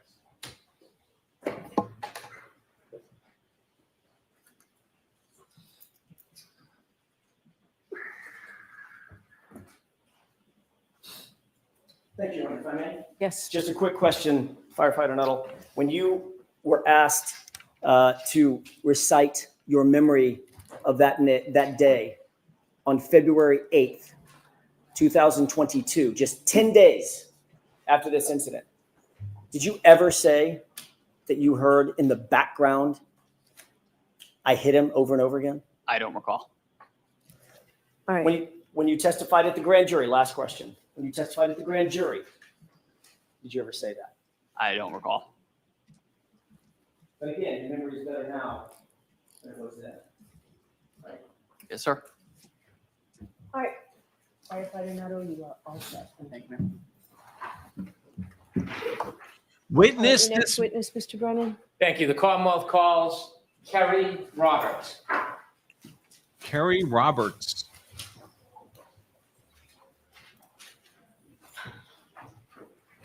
Chrissy, could I have What time is it there? It's 3 o'clock. In the stand, I did have an exhibit I would like to introduce and Okay. play for the jury. Okay. And this is clip 2. No objection from the defense?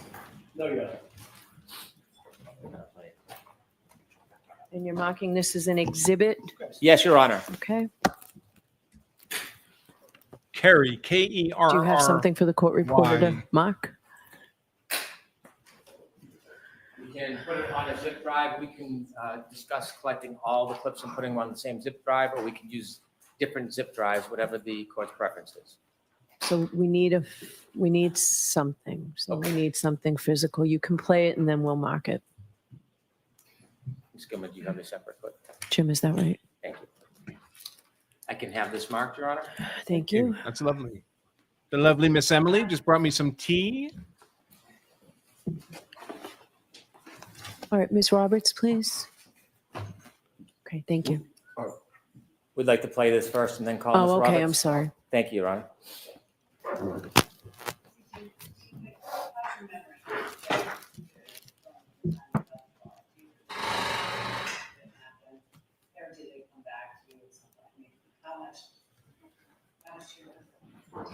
I remember it, but I questioned do I remember it because it's been relived so much. I mean, when I see the video of me driving from the waterfall, like what I just described, tapping the brakes when I crossed the intersection, Washington over Sherman Street, do I actually remember that I kind of slowly proceeded through that green light? No, I don't actually remember that. But I've seen the video so many times that you then question, did I remember it on my own? Or was my memory jogged? But I also wondered, did I say, could I have hit him? Or was it told to me that I said I hit him? And I knew I never could have said that. So the closest I must have said was, did I hit him? I know I said I hit him, but did I really say it as many times as law enforcement's claiming I said it? Thank you. I'd now call Kerry Roberts.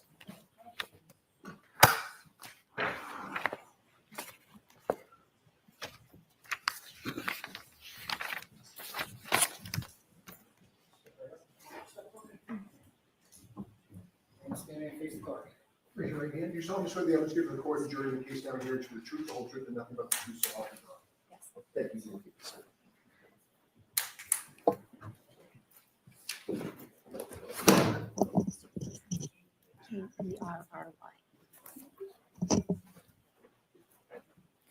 All right, Mr. Brennan, whenever you're ready. Thank you, Your Good afternoon, Honor. Ms. Roberts. Good afternoon, ma'am.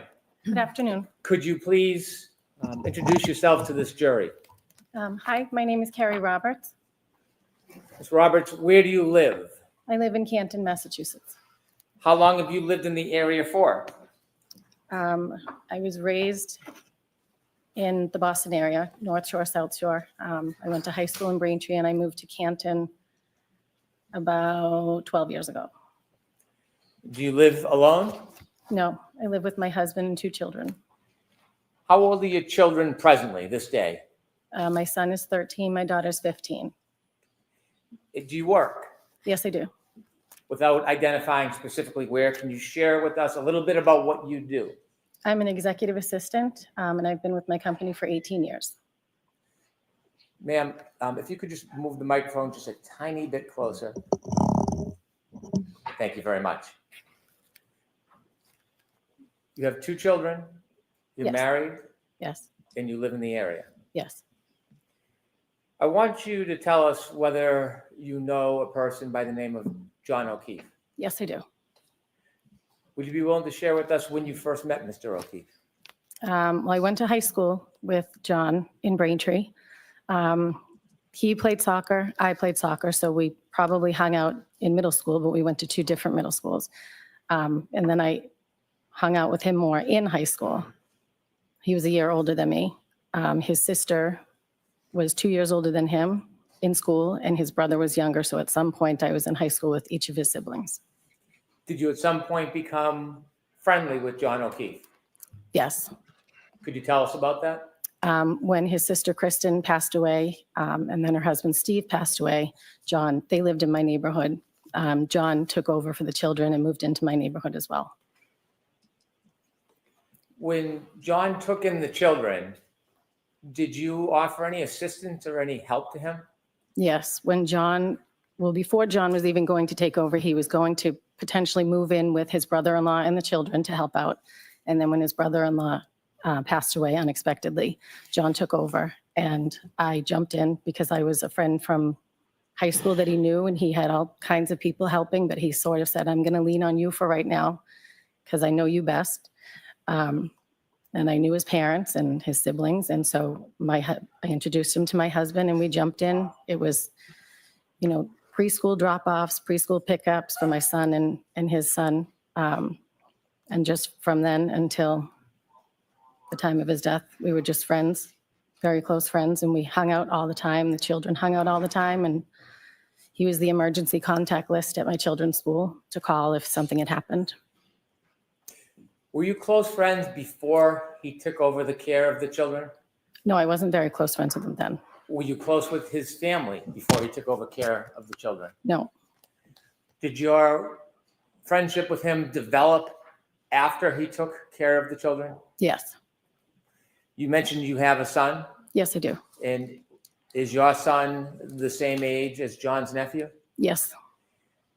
Was there any common interests or activities that engaged your son with John's nephew?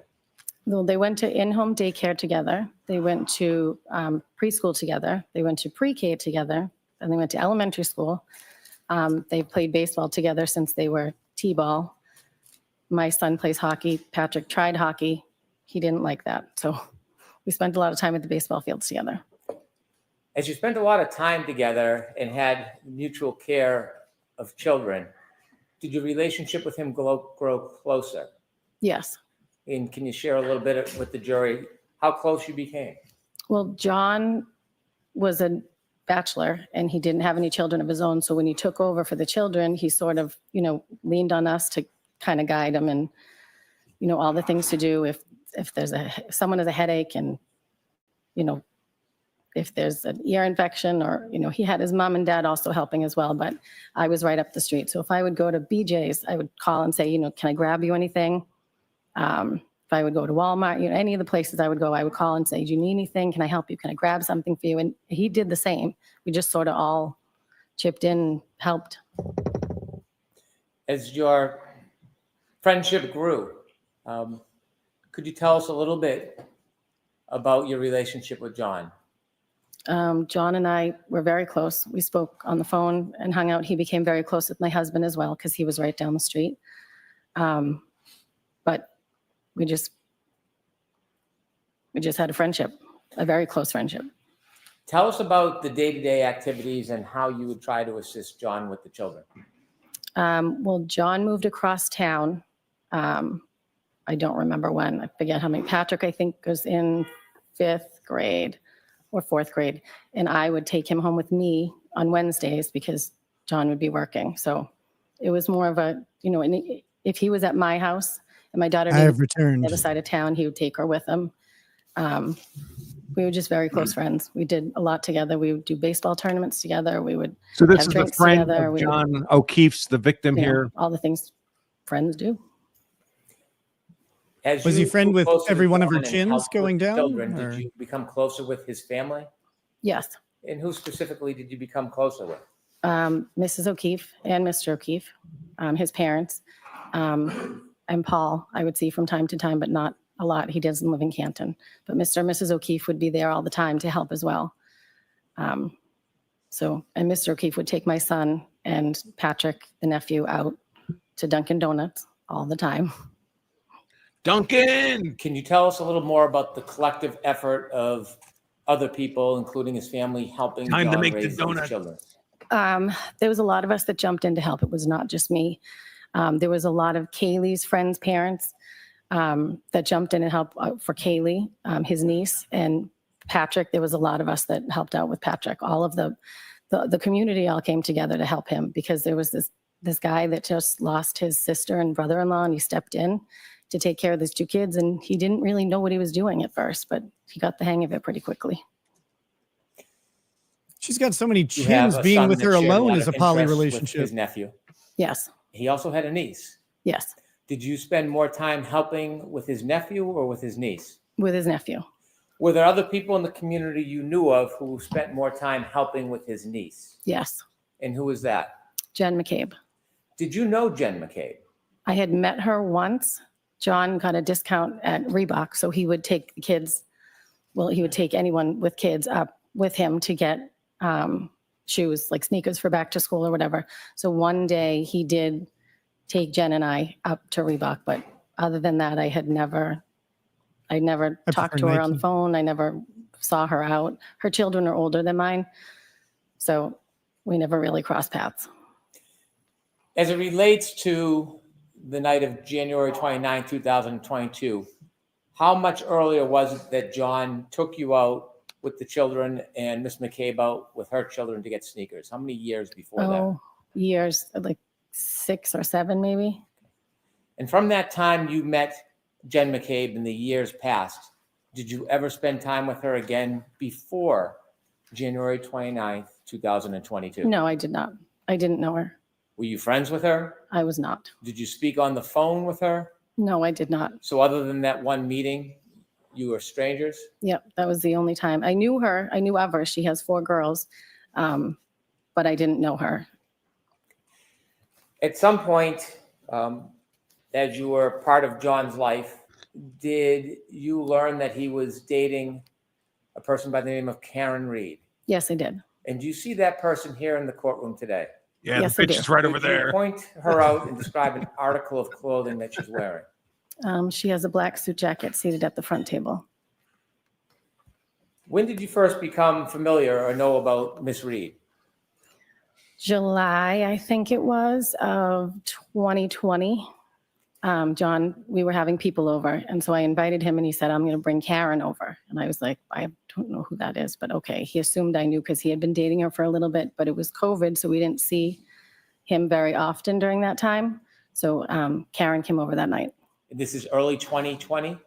I think it was summer, so I think it was around June or July. Briefly, just tell us a little bit about where and the circumstances of meeting John and Karen for the first time. They came over to my house and we hung out on the back porch, had some drinks. There was music, kids were around. Just a nice, normal summer night. We had other people over as well. Over the next coming months, What other did you people? become more familiar with the defendant?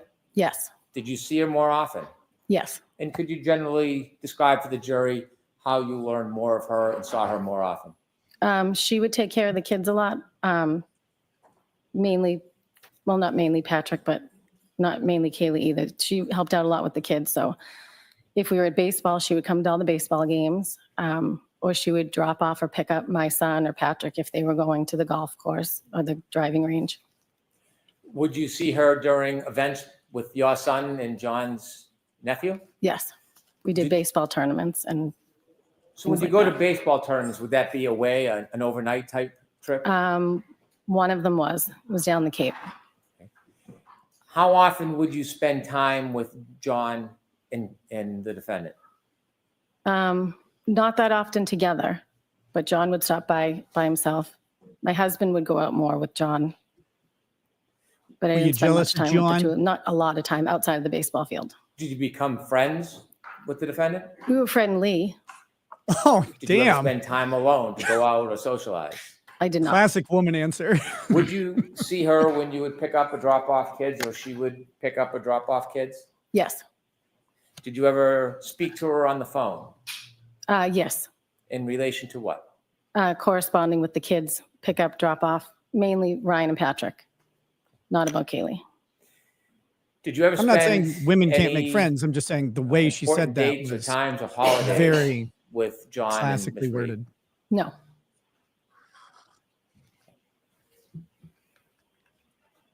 I want you to take us ahead to January 28th, 2022. Okay. I gotta bite my tongue so On much. January 28th, 2022, do you remember that day? Yes. Generally, what do you remember about the day of January 28th, 2022? There was a blizzard coming, and it was my daughter's friend's birthday. So we were going to be going out celebrating that night, but we did it on the early side because there was a blizzard coming. What was your plan for that evening? We went bowling. We got dinner, then we went bowling, and then I came home because I wanted to be in before the snow started. Had you communicated in any way with John that day? Yes, he texted me. My son had had an issue at school. Patrick had been dismissed, I think, for a doctor's appointment. So he did text me to see how my son was doing. Did you simply text, or did you get a chance to speak to him that day? I believe we just texted. Did you go out that night after bowling? No, I did not. Was your husband home? Yes, Did he go out that night? he did. He went out with John. And do you know where he was planning on going? They went to McCarthy's, a bar in Canton Center. Had you been to McCarthy's before? Yes. Oh, yeah. Can you just briefly describe what McCarthy's I've got a is? table. It's a restaurant bar. There's a large bar in the middle, the seating on the left and the right. It's right in the center of town. Do you remember about what time your husband went out? I do not remember exactly. I don't know if I got home and then he went out, or if he was already gone when I got home. I don't remember, but it was he went out around the same time that I arrived home, which was on the earlier side. How many times had you been to John's home, would you say, over the past couple of years before this night? Oh, many. Many times? Many times. Were you familiar with the house and the driveway? Yes. May I approach you on? Yes.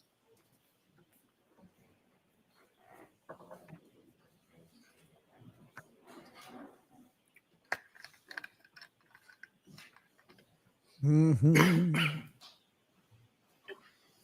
That Fijian water. Should I return to the podium and ask the question? You John? can ask them from there. Thank you. Ma'am, I'd ask you to take a look at that photo in front of you. Do you recognize what is in that photo? That is John's house. Is that a fair and accurate depiction of how his house looks? John's house. It's a very, very, very nice house.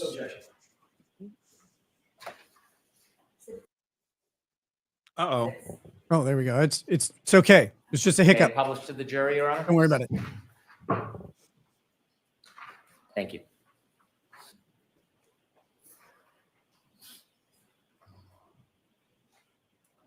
Now they're remaking the house on Haunted Hill again. Showing you a Jesus. second photo. Do you recognize what's in that photo? Yes, that's John's driveway. Is that a fair and accurate depiction That was of John's driveway? a house. Yes, it is. I'd move that into evidence. No objection. Okay. Like the photo looked like. Oh wait, no. Okay, sorry. It was the next photo is the driveway. May I publish? I forget Yes. that they ask her first to authenticate. Now it's publication. So now we're gonna see a driveway.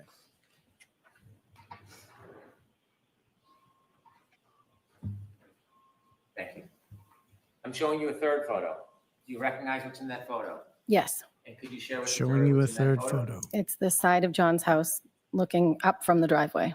Is there anything you notice on the side of the house? The lights or the ring camera.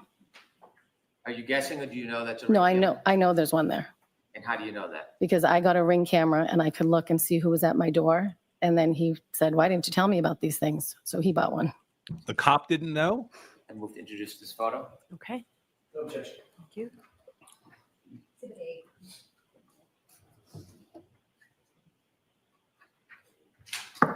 May I publish, Your Honor? Yes. Ms. Roberts, with the laser pointer, could you just point at the picture and show where the Ring camera is? On this screen? Yes, please. Whichever one you can do. The Ring camera? Aren't those doorbell cameras? Why isn't I it guess working? it's they Ring make a Bring. cameras that mount Okay. some walls and stuff too. It's I on. mount some walls, but Okay, well, you know what? Yeah, I guess rather than Ring is use the pointer, brand. Why don't we can you describe where you see the Ring camera on that picture? It's in where the two lights are under the top window. Okay, thank you. oh you take yeah, I that have down, one of please? those. I don't have a Ring one. I have a different one. The floodlights with the camera on them. Yep. How many times would you guess you had been over to his house? I don't know. More than 50,000. I don't even know. A lot. 1,000? It was weekly. That's That a night you that's a told friend. us that your husband went out to meet John at McCarthy's, a bar. Yes, he did. Do you remember your husband coming home that night? Yes. Do you have any memory of about what time he returned? I'm guessing, but somewhere around 10:30. So I'm not going to let you guess. Do you know? Do you have it? I don't know. It was around 10 Ron, or do you have 10:30. any I can't friends be whose exact. houses you've been Did to you see him come 1,000 home? times? Yes. What was the forecast for that night and the next morning? There was a blizzard coming. Was that part of the decision-making of going out or staying home? Yes. At that time, when your husband came home, did you look outside? Do you have any memory of what the weather looked like around 10:30? I remember the snow started to fall somewhere around 12 because I remember looking out the window and I could see it starting. And that was the beginning of the snowfall? I believe so. What was the weather out that night? The weather that night, I think, was fine. It was cold, but it wasn't snowing yet. I want to move forward ahead. Wait, At what? some point that night, did you go to sleep? Forward Yes, I did. ahead? Did you sleep through the night, Ms. Roberts? What's on his mind? Yes, I did. At some point, did you wake up? Yes, I did. I want you to tell us what was the reason that you woke up. I got a phone call at 5 o'clock in the morning And from lots Karen of Reed. affair rumors in the chat. Were you expecting a call? No, I was not. Had you ever received a call at 5 in the morning from Ms. Reed before? No. Share with us what happened that morning. What did you hear? Karen called and the first thing she said was, Carrie, John's dead. Good Lord. And then she hung up.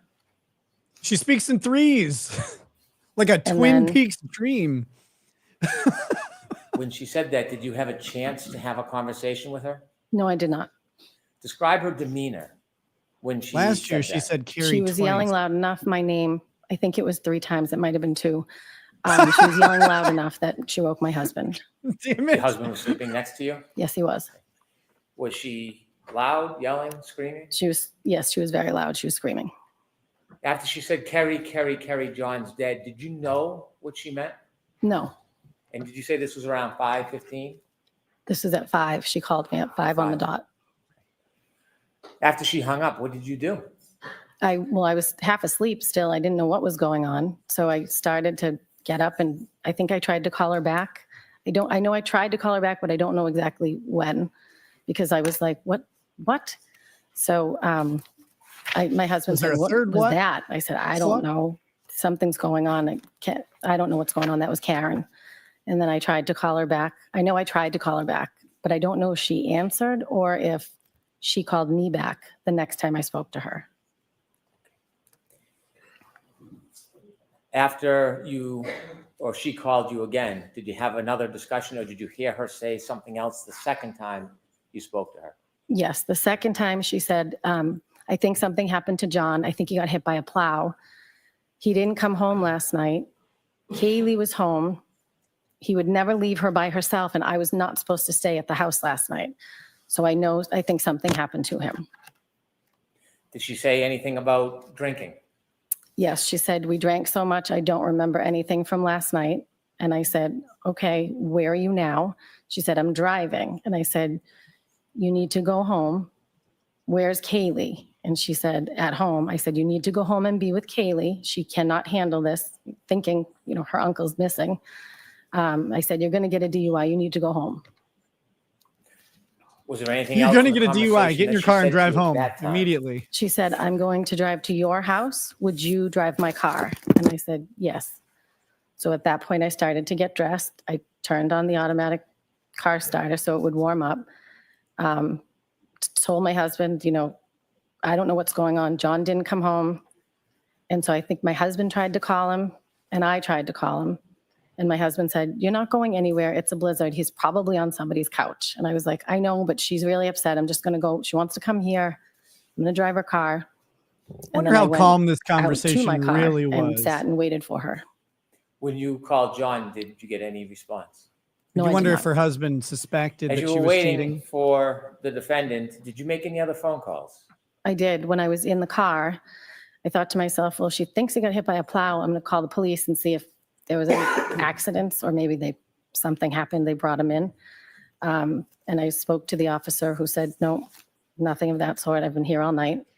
And then I called the Good Samaritan Hospital and Milton Hospital to see if they had anybody that was taken in an accident. When you called the police to look for Mr. O'Keefe, did you call 911? No, I called the non-emergency line. Do you know if that call was recorded? I believe so. I'd like to introduce an exhibit. Okay. Any objection?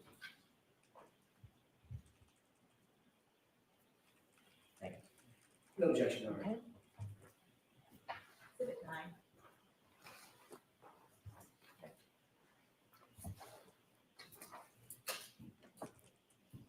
Someone said, isn't her saying When what you her called husband said the police, hearsay? what was your level of worry at that point? Possibly, but there's a lot of exceptions. Super worried. I mean, he didn't come home, but they were out drinking. State of mind, I excited assumed, utterances. like my husband said, he's probably on somebody's couch. The second call you had was Miss Also, Reed. her Can you husband, describe she's not her introducing demeanor that in statement second call? to show that he probably was on she someone's was, couch, which would be the truth of the frantic. matter asserted. She was frantic. I mean, she couldn't find John, so she was very worried. How soft or loud was that phone call? It wasn't as loud as the first one, but it wasn't a regular conversation. With the court's permission, I'd like to play the exhibit of the call. Okay. Can't believe that's good. Hi, Brenda said, calling because my friend's boyfriend did not come home last night. We were at Waterfall. And now she is calling me hysterical because she doesn't know where he is. You didn't take anybody outside the name of John O'Keefe, did you? John O'Keefe? Yeah, he's the Boston cop, and it would be on post, so. No. And he probably got a ride and passed out at someone's house. I don't know, but. Yeah, but no, we didn't lock anybody up or anything like that. And where does he live? He lives on Meadow. That's the second. He lives on Meadow, Pleasant. Okay, and where's the white home? You said your girlfriend? With his girlfriend, yeah, they were out having drinks, and then she left and expected him to come home at some point, and he never did. Yeah. And so I said to her, you know, my husband had been out with him earlier in the night, but then he obviously came home, and he has custody of his niece and nephew because their parents passed away. Okay. And so she's home with the niece and nephew, and they're old enough to be home. And so she's nervous because she never even called. Yeah. So she's like, I feel like something happened, and I said, okay. Well, so Why do phone call recordings always sound like fucking trash? Someone probably picked him up in the car. I don't know. Yeah, where did he didn't drive last night? No. No. Okay. Again, it's more, it would be driven by, she would have to, call in a conversation, and talk to us. But I mean, as of right now, it's more, he just didn't come home last night. Is this common sometimes? Happen with him? No, that's why. He didn't tell me. That's kind of why she's more freaking out. So I figured I called the other hospital, I said I would call Kansas police just to make sure, they picked up. Like I said, it's Boston police officer, really knows best people. If anybody could have picked them up. Yeah. Please take it off. Sounds like she's gardening. Yeah, no. Unfortunately, I wasn't there. I was stuck there. But we didn't get any calls, anything like that. with that. All righty. All right, well, thank you. All right, no problem. Good luck. Okay, thank you, bye-bye. I mean, you just think they would record it like how it actually sounds on a fucking phone call. John? Yes, it was. Do you know at that point whether anybody else had called the police station? No, I don't know. Do you know at that point if anybody else had called any hospitals? I don't know. How long did you wait in your driveway? I don't know. I'm sorry. Okay. Maybe like 7 minutes, 8 minutes. What were the conditions like out that morning? It was bad. It was in the middle of a blizzard. When you were outside in your car in the driveway waiting, describe the lighting conditions for us. It was still dark out. It was 5 o'clock in the morning and it was snowing. So it was not great. How was the visibility? Not great. It was coming down really fast at that point. You said that night when you went to bed, the snow just started. Had snow accumulated at that point? No, I don't think so. It was just starting to stick. I'm sorry, that was the night before, but at this point when you were in the driveway, had the snow accumulated? Oh, yes. Do you know how many inches it was? No, I don't. Okay. Enough. Women in Clouds inches. were out. Enough. As you were waiting for the defendant, did she He arrive at hears your that a house? lot. She did not. What happened? Again, I don't know if I called her or she called me, but eventually we connected on the phone and she said, I said, where are you? I'm waiting. And she said, I'm at Jen's house. And I said, Jen who? And she said, McCabe, she's going to drive my car. And I said, okay, well, listen, they don't want cars on the road because it's so bad. I'm already in my car. I'll come there to Jen's house, stay there, and we'll follow each other and we'll go back and drop your car off. Did you look in the house for John? Could he just be in the house, passed out somewhere? And she said, no, she hadn't looked in the house. So I said, okay, now I'm going to come to Jen's. We're going to take the car home, drop it off. We'll check around the house. And then I don't know what the next step at this point was. I just wanted to check the house. At the time you directed that you were going to meet at Jen McCabe's house and then drive to John's house, was there any suggestion by the defendant where she wanted to go? I didn't know where Jen's house was. I knew the street. I had dropping Kaylee off or picked her up a few times. So I said, stay on the phone with me so I don't know which house it is. And so when I got there, I pulled in the driveway and there was some conversation about. Can I back you up and just ask you a little bit about the drive Can there? I back don't you mean to- up? Come on now. When you left your house, you talked a little bit about the weather conditions. How long did it take you to get from your home to Jen McCabe's? Oh, it's quick. Probably 4 minutes. What was the driving like? It was not good driving. That's why I didn't want 2 cars on the road. Did you have any difficulty driving through that storm? No, I mean, it was treacherous, but I was in 4-wheel drive. I have an SUV. You mentioned you didn't know exactly where Jen McCabe lived. Had you been there to drop off John's niece before? Yes, but I didn't know which house it was because when I picked her up before, she was either getting out of the car at the driveway or waiting at the end of the driveway. So I didn't know which house it was.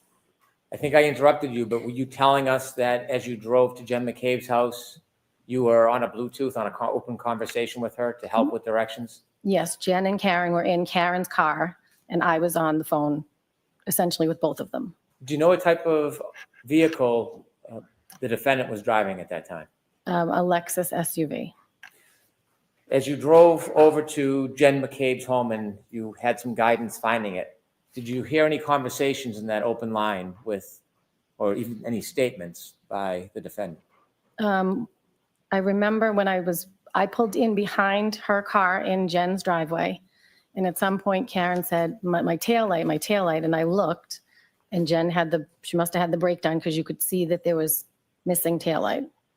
When you say missing taillight, was it merely cracked? No, there was a piece missing.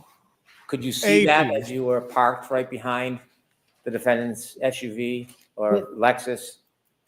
She must have been applying the brakes because you could see it, but there was a lot of snow. When you saw that the taillight had a missing piece, did you say anything? No, Did you think anything of it? no. How long were you parked behind the defendant's Lexus while it was parked in Ms. McCabe's driveway? Not long. We were just, I pulled in and then we stopped. And then the next plan, at some point in that conversation as well, or maybe on the ride, because now we're heading to John's house to drop a car off. I pulled out of the driveway, Jen pulled out, and I followed behind all the way to John's house. And at some point, Karen said, I left him at Waterfall. And I heard Jen say, no, I saw you pull up in front of my sister's. Was anything else said about the broken taillight? No. You followed Miss McCabe? Yes. Where did you go? To John's house. Did you arrive? Yes. I want to ask you some questions about when you arrived and what you did next. Okay. When you arrived at Mr. O'Keefe's home, you're in two separate cars. Who pulled into Mr. O'Keefe's driveway first? Jen pulled Karen's car in first. So Miss McCabe was driving the Lexus. Correct. And the defendant was in the passenger seat? Yes. After you both pulled in, tell us what happens next. We went, I wasn't sure if it was, at some point Karen showed us the taillight up close, but I didn't know if it was when we arrived or when we left. But we went into the house to look for John. When the Lexus was parked by Miss McCabe in Mr. O'Keefe's driveway, was it facing the street or facing away? Facing where the basketball hoop is, not facing the street. I'd like to approach. Okay. So did she just say the taillight was broken at this point? She said a piece was missing. Okay. A piece. A piece was missing. I'm going to show you a photograph. Do you recognize what's in that photograph? Yes, that's John's driveway. That's Karen's car on the left and John's car on the right. Do you recognize both those cars? Yes, I do. Do you recognize that photo as a fair depiction of his driveway? Yes. Do you recognize it as a fair depiction? May I publish, Your Honor? Yes. Now, when you went there that How night, did your eyes get so red? And what the hell was on Joey's head? and the defendant, is there any differences between how that area looked when you pulled in as opposed to that photo? Well, it was the early hours of the morning, so it was dark out and there was much more snow. And there was Other than snow this- coming down. I'm so sorry. You want to finish? Nope. Other than the snow and the lighting, is there any other differences? Nope. I'd like to introduce this as an exhibit, please. All right. There's no objections to Jackson. No objection. With the court's permission, I'd like to publish. Okay.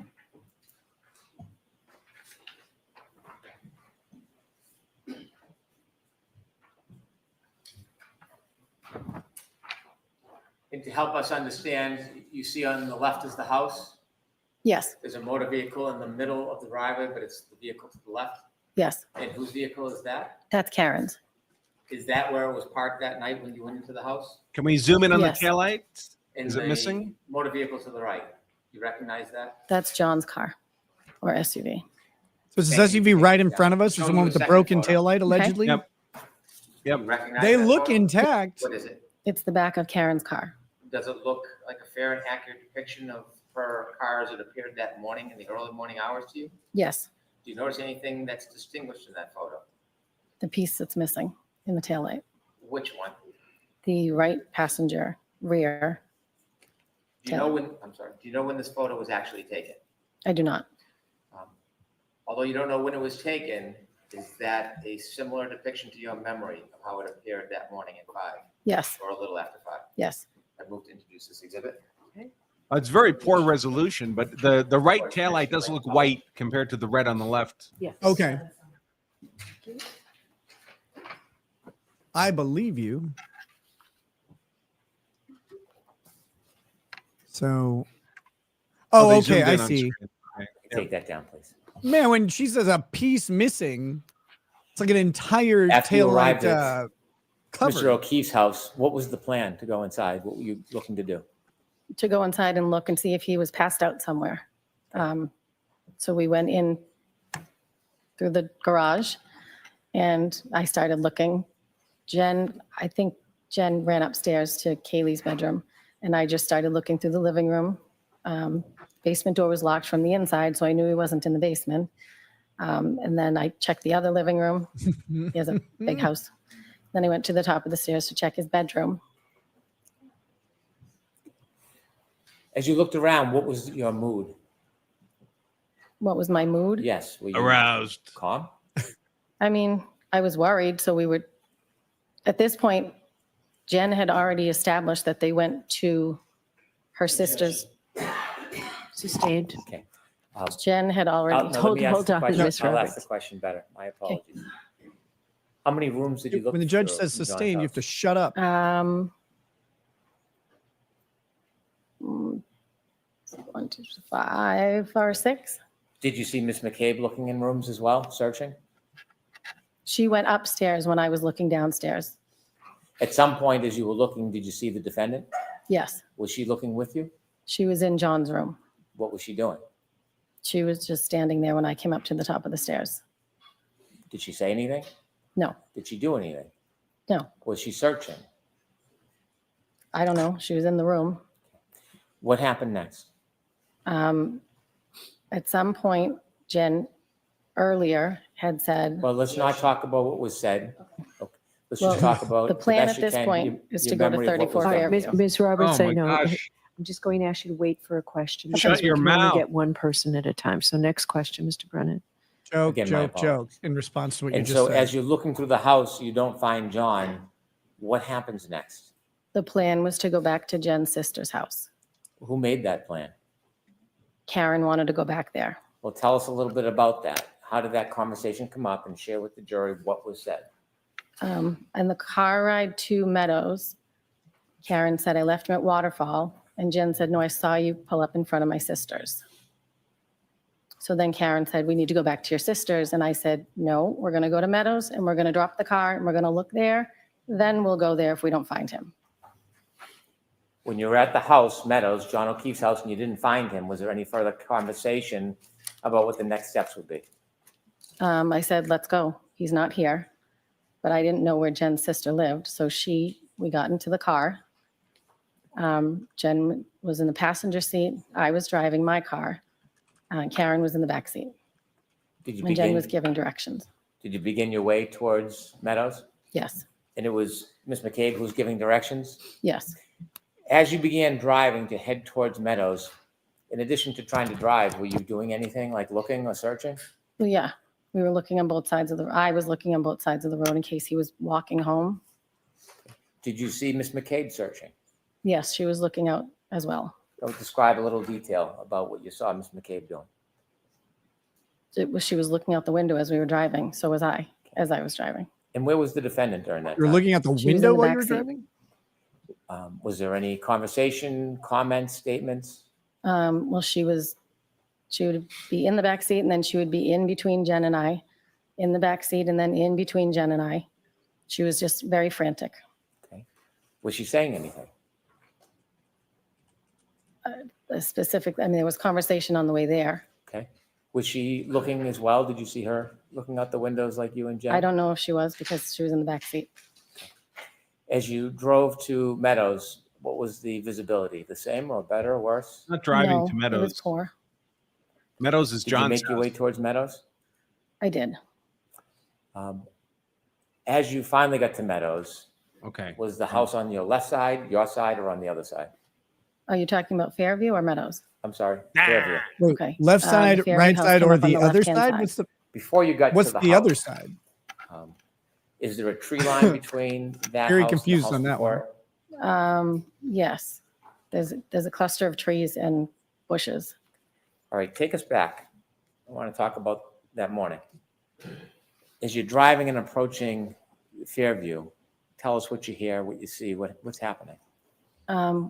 Jen's giving directions, and it was really bad driving. I was white knuckling because it was getting slippery.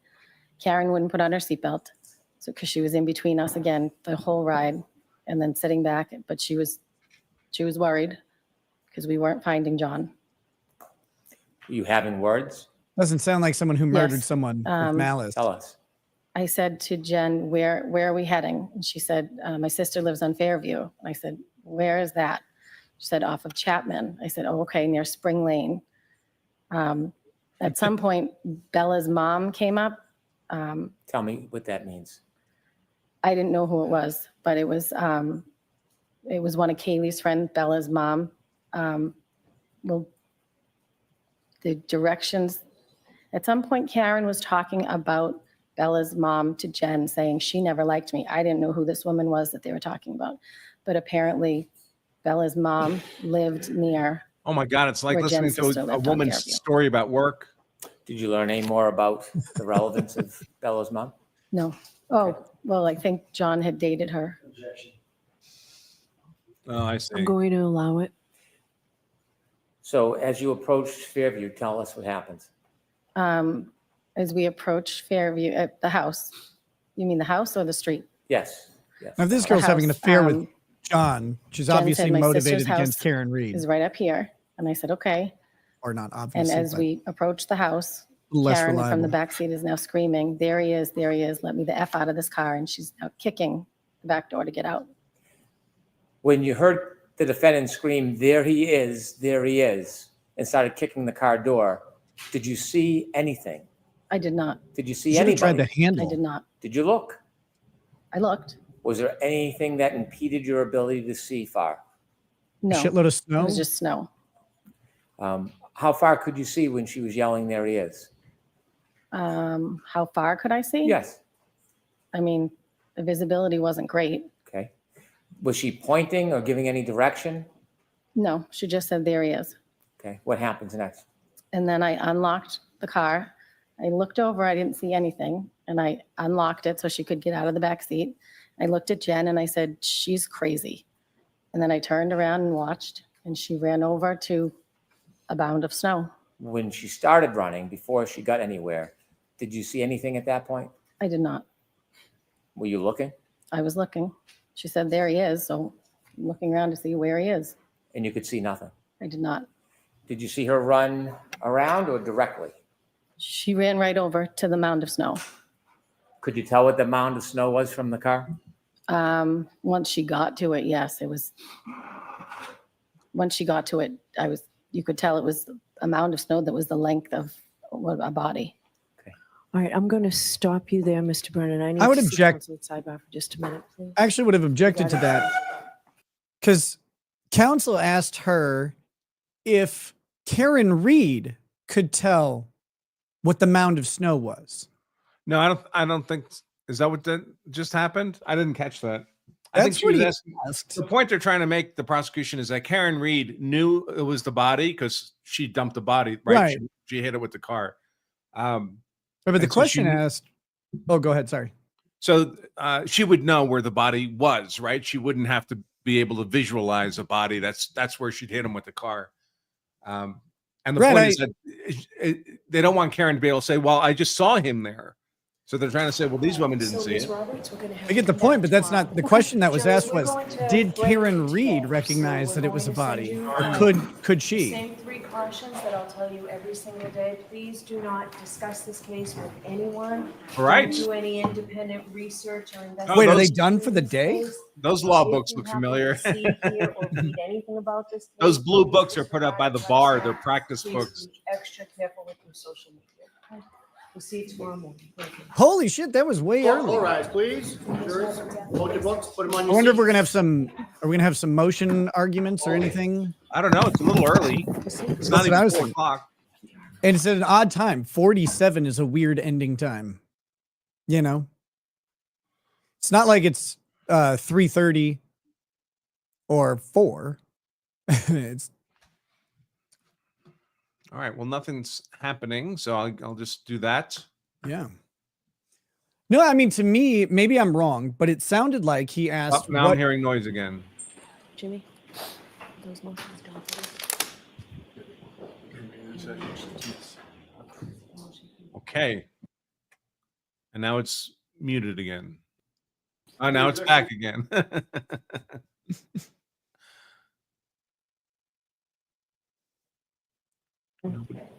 To enforce compliant with the court's April 16th ARCA discovery order ARCA. and the motion to continue. All right, thank you. Thank you. Sorry, Chrissy, I didn't mean to do that. All right. Seems like it's over for the day then. Yeah, I don't know. Maybe I misheard. Maybe chat can help me out, but it sounded to me like they asked whether Karen Reed could tell if it was a body or not. Yeah, that would be inappropriate. Of Right. course. Of course. So someone's asking for a recap of the day, $20. So I'll do it. We had opening by the state, which was very boring. Hard to hear. And felt long. We had opening by the defense, which was very strong. Very good job. Very dynamic. Very energetic. Then we've had two witnesses today. Timothy Nutall, who was a first responder, EMS paramedic dude, provided CPR to the body of John O'Keefe when they discovered him, I guess around 6 o'clock a.m. or so. Of course, he was already deceased at that point, covered under a light layer of snow.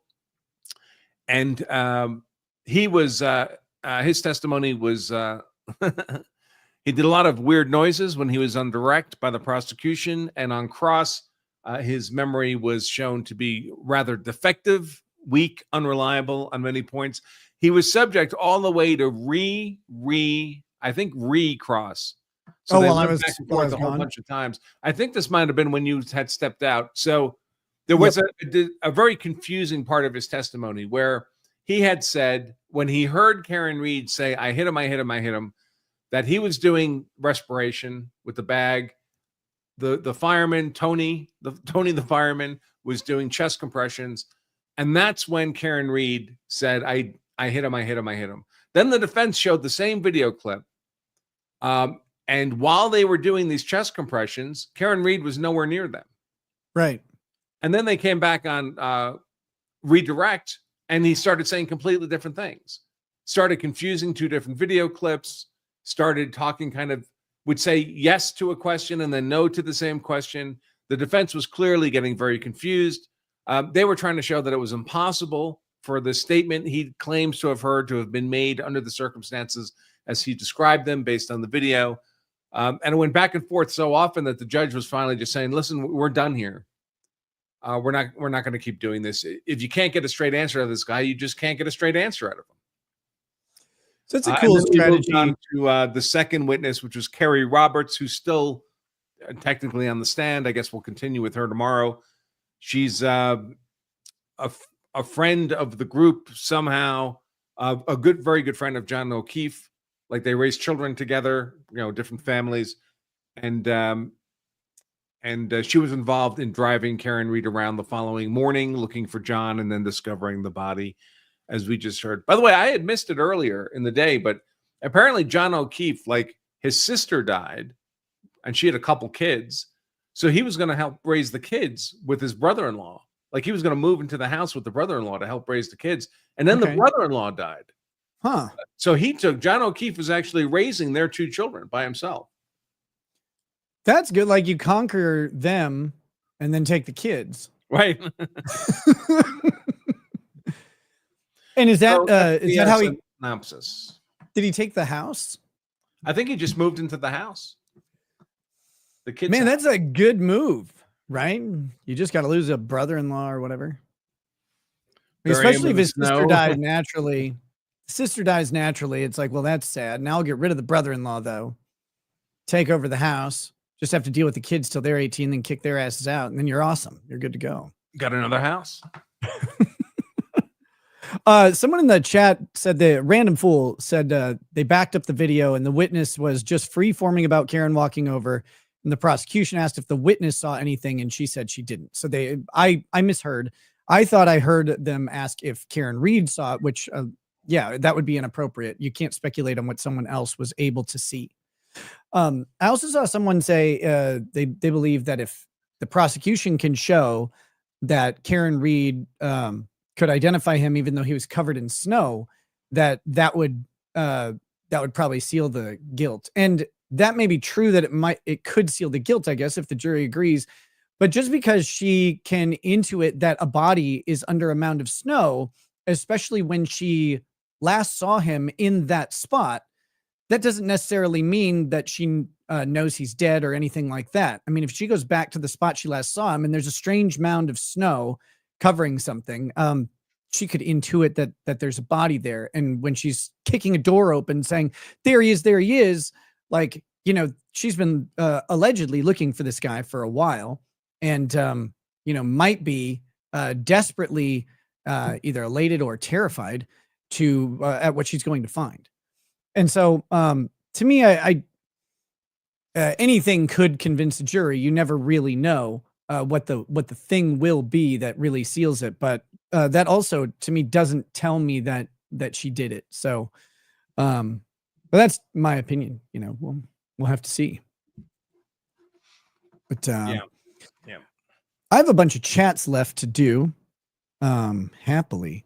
And I have been invited over to Viva's show, which starts in a couple minutes. I'm not going to go right at the start. He asked me to pop in for 20 minutes or so and talk about the trial today, and I'm happy to do so. So make sure you guys check out Viva's show after we're done. But don't leave until we're done. I mean, stay here. You want to be here. This is home. This is comfy. This is where you need to be. But no, I think your summary was really good. That's what I saw. I mean, I was gone for a little bit, but not too terribly long. And sounds like I just missed a bunch of redirect. They need to limit those. Recross and redirect really should not be going back and forth 500 times. Yeah, the difficulty was the witness kept changing his story. Do you think it was strategic? So they took a second video clip that looks similar but is different from the first video clip to play it. You said he seemed to get the clips confused. It was the same clip. Oh, it was the same clip. I thought you said there were two different ones. I mean, it was two different versions in the sense that the prosecution version had a timestamp at the top and the defense didn't, but otherwise it was the same clip. Oh, okay, gotcha. But the witness, Nutall, was acting like one clip was of one period of time and another clip was of a different period of time, and that's just not the case. So he was like, "No, the clip you showed me is different than," but it wasn't. It wasn't. Yeah, I mean that guy. Alan Jackson, attorney Alan Jackson, thoroughly dismantled that witness and his credibility. I mean, he got the witness to admit that he had an unreliable memory. He got the witness to admit that he'd changed his statements on several different things. He got the witness to admit that the thing he was most certain about wasn't true. If you can sit there as a juror and say that guy has any credibility in his testimony about any fact other than his medical expertise, then I don't know what to tell you. I mean, I don't think any of those statements impact his medical testimony, his assessments. And I didn't hear any statements that were particularly damaging to Karen Reed in there. I mean, sure, I guess in theory, he could have gotten a hit on the head by the car and that could have caused the hematoma. But they also got him to admit that the hematoma could be caused by any number of sources. I mean, his answer to that question went beyond the answer they were looking for in a positive way for them, because they asked, could it be caused by him being punched in the face? He's like, well, anything could have caused it. It's like, well, yeah, well, that's a problem then, because that doesn't tell me that a car caused it. Right. I think a follow-up question might have been, maybe trying to dismantle the idea that a car left that injury, making it less likely than some other thing. But he probably wasn't going to give on it. But they just seem to thoroughly dismantle that guy on cross. I didn't find his testimony very valuable in any way. He just came across as not credible, right? And very resistant on cross. Like he just wasn't being honest, like frankly honest in his testimony. He was like, "Well, could the hematoma have been caused by a fist?" He's like, "Oh, I don't know. Is it consistent with the it could be a blow from a fist." Oh, I don't know. Could lots of things cause this? Yes, including a fist. Yes. It's like, well, why did we say that at the start? Why the runaround? Well, because they called him 3 times to set up his testimony. And they really needed it to go a specific way. Right. That's why the runaround. And that's, I mean, you never know what a juror is hearing and what a juror is thinking. But if I'm one of the jurors there, I'm going, this looks like these guys really wanted him to say something. He gets up there. He's not really able to say it because he's not confident in their narrative. And for what it's worth, it is hard for people to get up on stand and for some people to get up on stand and intentionally lie, especially when the lie is concocted by someone else and they're asked to do it because they are going under oath. And so they know if their story sounds a little fucky, that it's going to look bad. It's going to look bad. They are under oath. They promise to tell the truth. And what am I getting out of this? Like, why am I saying something that doesn't sound right? No, we need you to say it's 3 because it was 3, right? It was 3. You remember 3 times. Of course it was 3. They're calling this guy 3 times. They call him 3 times over the course of 3 weeks to remind him each time that he heard 3. Up. That's a lot of 3s. But 3, someone in the chat asked why 3, because also notice the woman said that she said, she calls her up, Carrie, 3 times again. 3 is a powerful mnemonic number. It's something that sticks in people's brains. 3 is repeating something 3 times is helpful for memory. 3 is just an effective thing. And it's a very persuasive tool on a subconscious level. So that's why 3 is more important than 2. And it's less likely to be misheard, right? One passing remark could potentially be misheard, but if someone says it 3 times, you didn't misunderstand it. Exactly. All right. Anything else you want to say before about the trial today specifically before we start going through chats? Do you have? No, go ahead, hit it. I think I've covered all my chats unless I missed 1 or 2. So these are really all yours. Oh, sounds good. I've got plenty to go. We got this from Pixlexia. Nick said he was 149 pounds. Are you kidding me? He sets his nose down on Idaho and he gets empty Rainer in one nostril and McKinley in the other one. Just there, y'all. Heavy snows on the mountain today. Not today. That was a joke. Probation officer, that was a joke. Your Honor, for the love of God, my extremely hot client has to go through another Boston trial and listen to the horror of an accent. It's pronounced water. It's water. God damn it.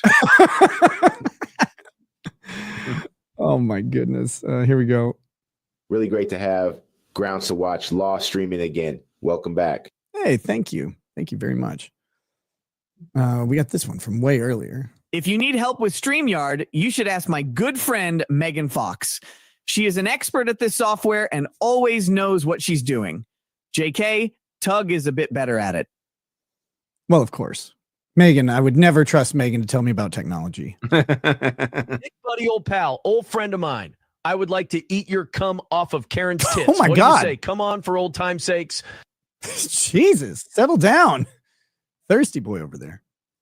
Ricciata strikes back. Return of the trial streamers, the entertaining ones. The little bingers swore this day would never come. Bless your tiny wrong hearts. Oh, this thing. I'm tickled by this. Hank Brennan was a junior attorney on the Whitey trial. Karen's attorneys, Alan Jackson, got Kevin Spacey acquitted. Karen's team, Alan Jackson and Robert Alessi and Liza Little. Prohack Vicodin. David Yannetti is local counsel. The comparison between Alan Jackson and Brennan opening statements are going to be night and day. Yeah, they were. They were night and day. Alan Jackson was much more effective. Sorry, Nick, that I couldn't help you make mac and cheese. I only know how to microwave SpaghettiOs.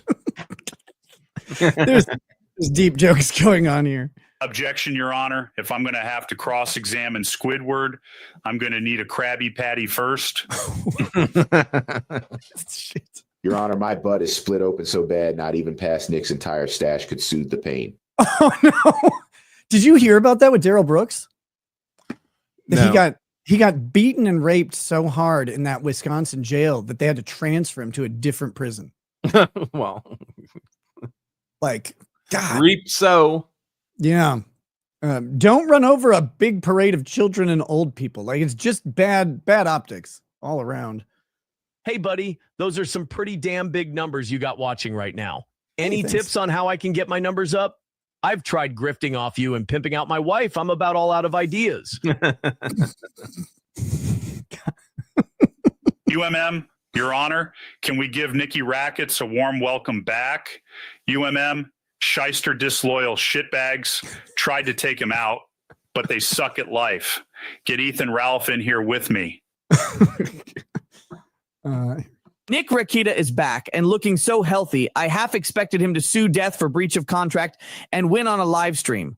All jokes aside, congrats, Nick. You look awesome. Hey, thanks. It's amazing what, like 20 pounds will do when that 20 pounds brings you back into a BMI that exists. Yummy, yummy in my tummy more, please. Disgusting. Oh, this is just text. Welcome back, Nick. Awesome hearing all your bad takes on everything again. Only kidding. It's great to see you. Thank you very much. And yeah, guys, if you want to see a nice return to, I felt like a nice return to form. Check out my live stream from last night where I went through Alito's, dissent with SCOTUS. Also, check out Branca's breakdown of Alito's dissent with SCOTUS, which I'm sure has some different takes and insights to it. But it was really nice to get back to talking about the Supreme Court and powers and important shit that our country needs to deal with. So you can go check that one out. Here we go. We got Red is just another OJ. She killed him, but the state can't prove it. Do you think she did it? You think she killed him? Do I think she killed him? I don't know. Yeah. Yeah, I guess we got a long way to go, right? There's a lot of evidence to present. 6 weeks of this. I stopped reading ISOM to watch this. Just kidding. I don't read Eric July's garbage. Maybe Eric should help testify against Karen. He's an honest guy, right? There may be some credibility issues going on there. Let's see. I've got Hawazabanda says, I hated watching this trial without you last year. Welcome back, sir. Well, thank you. It's nice to be back. Kalismorn says, welcome back to trial streaming. We missed you. I missed you guys too. Mulgera, 85. Give me back the Wisconsin accents. Holy fuck, this is rough. Don't worry. There's always going to be another murder trial in Wisconsin. So there will be more Wisconsin accents. I heard there was another cannibal-ish case up there. Also, Branca, did you see Taylor Schabusiness attack her attorney again? Yes. In court? She's a vicious little beast. She is a monster. And then I was like, what is she doing here? It's like, oh, she tried to murder a guard or something while in prison. It's like, Jesus, give that girl some meth and tell her to calm down.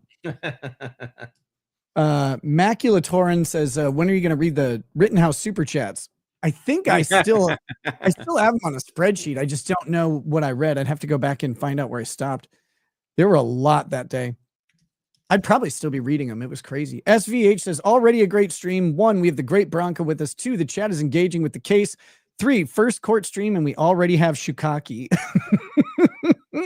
So gross.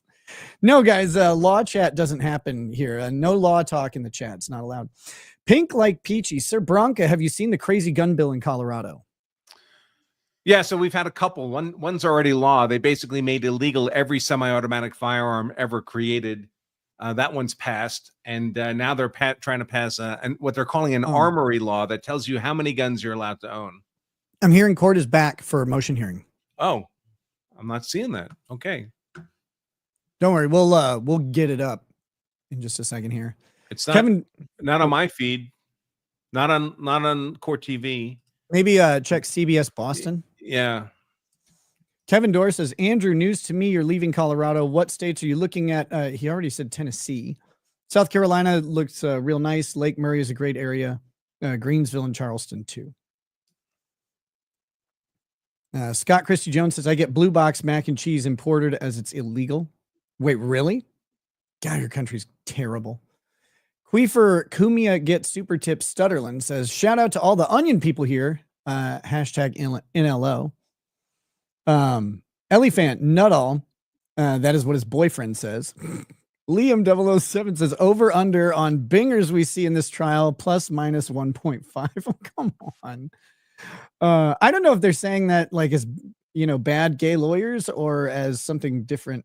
Elephant says, never let a witness talk like this. Jurors' eyes would glaze over and we'd check out. So far, this trial has made me realize I never want a Boston airline pilot. Like, we're going to be flying at 32,000 feet. God, that would be fucking horrible. Me04120 says if Branca can be qualified as use of force Beyond expert. it, you can object.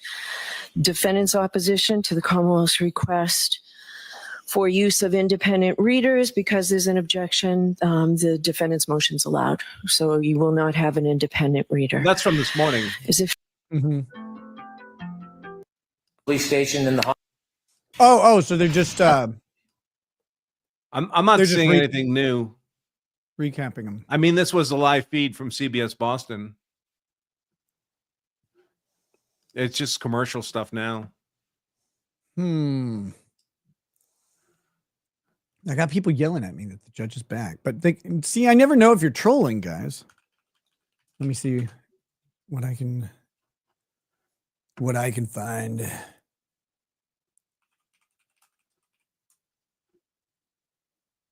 Do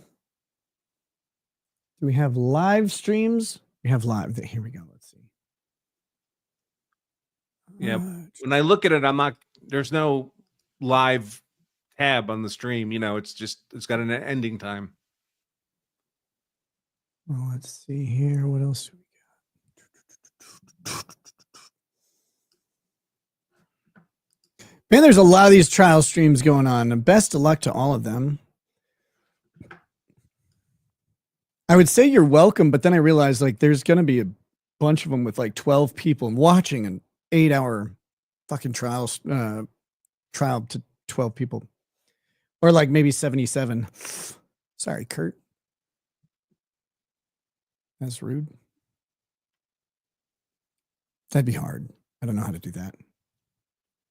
But yeah, I'm not seeing anything, any of the major feeds anymore. So I think what happened is that some channels were replaying the morning motion hearings. So this person was asking if Branca can be qualified as use of force expert. Could Nick pass a Dober hearing as a drug expert?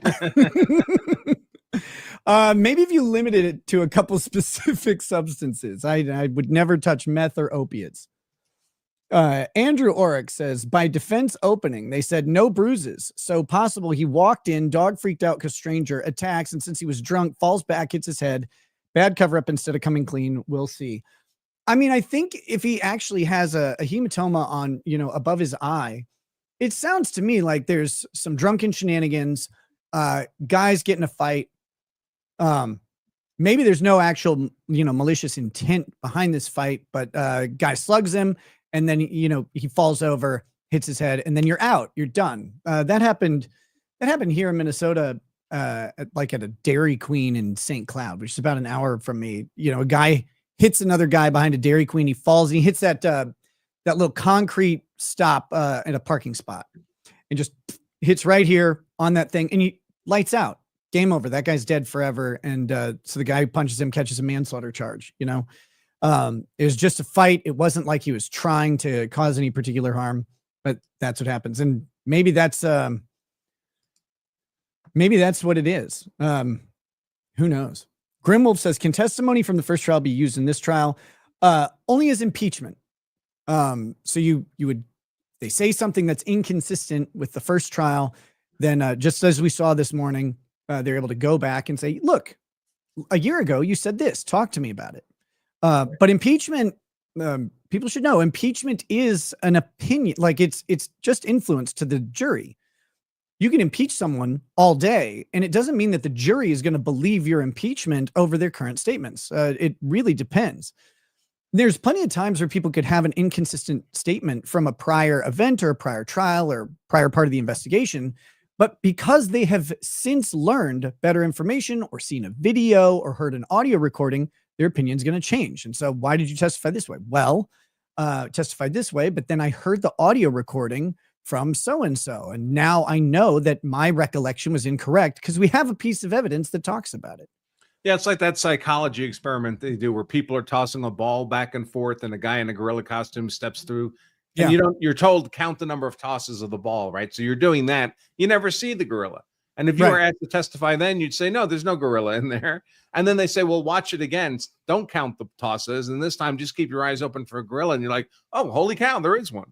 And it's not just that it walks across, it like dances and turns around and moonwalks. It's like a very obvious thing, and most people miss it completely. Chowson 101, Nick, it's good to see you back. Hope things are going the best they can. They seem to be. Thank you. Mary Weddington, Ricada's back. Collaborations are collabing. The world is healing. Welcome back. Thank you. DCV Titan, good thing Nutall is there. Prosecution is dying. That's pretty good. James Gardner and Grifty, thank you for the memberships. Grifty says you should invite Joe. He looks lonely. Can more than 2 people do this thing? I don't know how many people can collab on StreamYard. I'm not sure. Chris Onion says, love you, Andrew. Grifty said, I created the monster that is an AI wielding rackets. At least I introduced him to the text portion of Grok. You're welcome, world. Wait, what? AI wielding rackets. Oh, you put, oh, yeah, yes. Grifty is the one who inspired me to check out AIs. Project Calm, remember she just spent significant time with 2 women who could gaslight and use NLP to get ideas into her head just for this. Okay. I don't know. Johnny Rocket, they tried to make a Sean AI, but it ate all the code. Yeah. That's probably the funniest chat of the day. That was good. Osgot, can you explain again how due process is not always about court, how process can be applied to other situations? Well, due process is just whatever constitutionally sound process you are due in any situation. It might be a full jury trial. It might be just, again, if you pull a gun and point it at a cop, the process you are due is the time between that cop drawing his firearm and putting you down. Like, that's it. You don't get to go to jury trial for, pulling a gun at a cop if he decides to defend himself. So how process can be applied to other situations. You always have to analyze a government action on, is the requisite amount of constitutional protection or consideration being given in the circumstance? That does not always mean you get to go all the way before a judge, 12 people, and argue your case. And as Andrew was saying earlier in regards to these deportations, the process you're due as an illegal immigrant is basically an immigration hearing, and then you're gone. You don't get much more than that. You don't even have a right to counsel. Generally, you do have counsel because they'll provide one, but it's not required. So the due process is fundamentally established by constitutional requirements and what Congress has passed into law. That's it. The very minimum is notice and hearing. And that plays into habeas because if you're grabbed, obviously you have noticed that you're in a jail cell. You've been detained by the government, and then you can demand to be put in front of a judge, and you don't even get to say anything really, except to ask the government to make the case for why they are privileged to detain you. And that's a very low threshold. Right.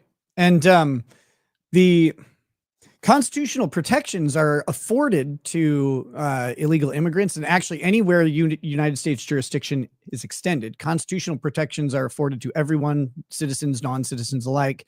But again, the process that's due to each one of those people is different than a constitutional protection. They can't deport someone based on their speech, but they can deport them based on their illegal status, no matter what their speech is. The government just can't make it about their speech specifically, which just is, the government just doesn't say anything. Kyle Wells, Judge Bev is the mascot for a beer league softball team in Canton, the Boston Deadcocks. She rules on objections as swiftly as she murders erections. Oh my God. Lagging, welcome to Paralegal. Talking Trash and Truth says, happy to see you streaming. You guys are awesome. Keep rocking it. Thank you. Thank you. Jay-Z, in the immortal words of LL Cool J, don't call it a comeback. I've been here for years. I'm rocking my peers, putting suckers in fear. Glad you're back. Jeff K, welcome to Lawyer Status. Rockman says, you look more and more like Saul Goodman every day. Oh man, that guy's way older than me. Actually, I don't think he is. Corn Pop says the super chat is manipulated. I can't say. I don't know what that means. Spectre06 says, check Discord. I was at the courthouse earlier. It was interesting. Yeah, there's an incident outside the courthouse. Oh, really?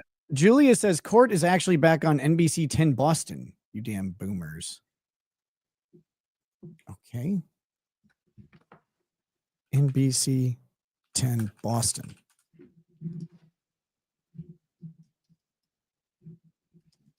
Yeah, it looks like there is a live one with some guy I've never seen before, missing patches of hair intermittently. Take a look.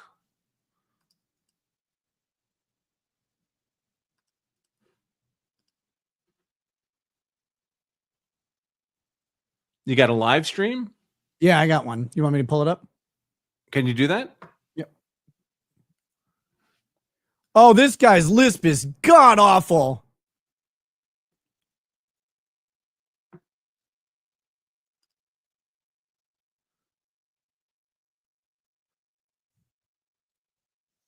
It's muted. Is it? I'm not hearing anything. Here, I'll just send you the link. Okay. It's in the private chat.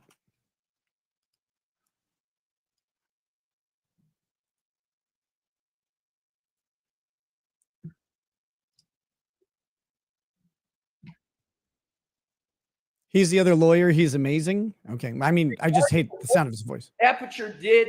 In some instances, they can't even figure it out because the information is so inadequate. Nonetheless, because of all the considerations we're aware of, we had ARCA proceed forthwith with post haste. And they are working post haste. But, Your Honor, we are the defense. That's where I started. We had to understand as best we could what Aperture did. In conclusion, 2 points. Want to rewind it? Should we What go back and listen? text messages, emails, court orders, all complete, robust compliance. And with regard to the allegation that there was something said, that there's some surprise, Do you want to that there were so many go back to the text beginning of this messages. motion On argument or no? June 10th, You want me to rewind it? 2024. Me as well, and right? I've got the Might as well. transcript.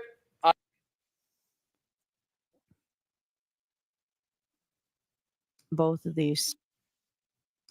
All right, so we're about 20 minutes behind. Sorry, guys. Checked on, searched for it and could not find it, but NBC 10 Boston here has it going. So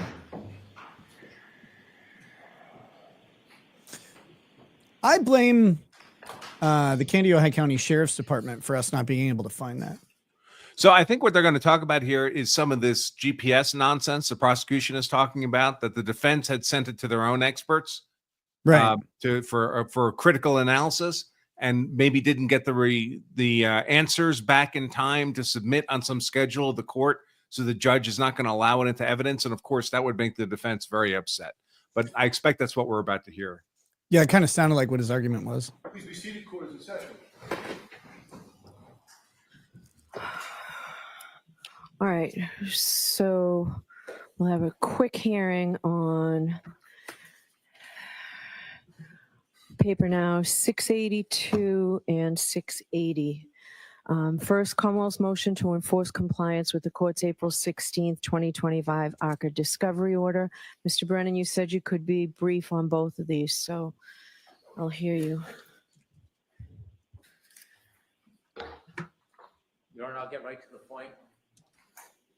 On the motion for compliance, our position is that the defense did not comply with your order. This has been an ongoing issue which relates directly to the credibility of potential ARCA witnesses. This is information based on the history and representations made in this case that we're entitled to. I did note before these were produced that we have watched video footage from unaired video from the documentary. We clearly knew that there were text messages and correspondence beyond what was represented to the court. It is not a surprise that I did receive these lists of text messages and calls after I made those comments. However, there is no text message content.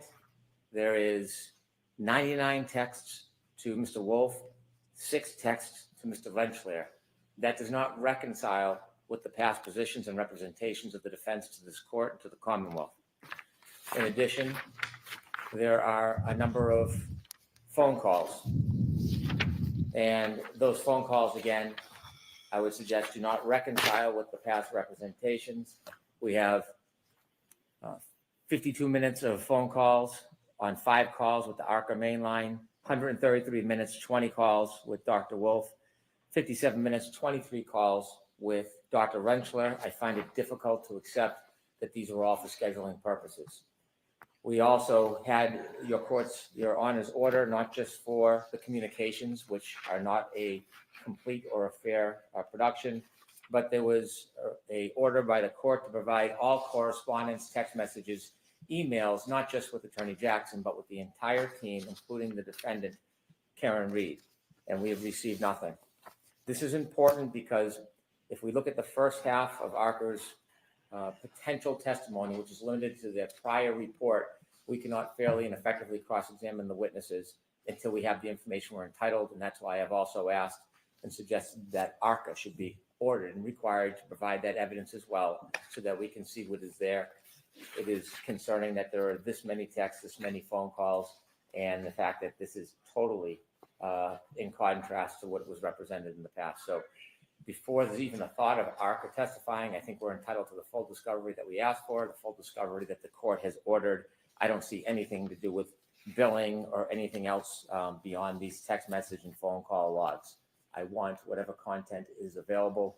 I think it's relevant material. It's pursuant to your order, and this is woefully incomplete. Should I dive into the second motion? Yes. So I can move quickly. The second motion, part of it is moot in some respects. I won't go through the tortured history of discovery. We've gone through it too many times. We don't have time for it. But inevitably, it is clear that we have played by the rules, met our discovery obligations, and as we stand here now, the defense is proposing new opinions, new testing, and they don't even have the parts of that testing yet. This is 2 weeks into trial after we picked a jury. This is at the time of the opening. It is ambush.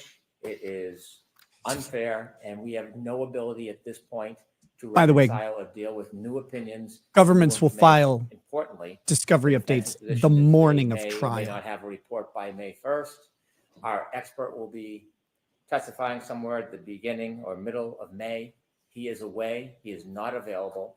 And so anything we receive at the beginning of May or end of April, we'll have no opportunity to look at, vet, test, reconcile, or even engage in our own testing. This was my concern all the way back in November. I'm not Nostradamus, but this obviously was something that worried me that actually occurred.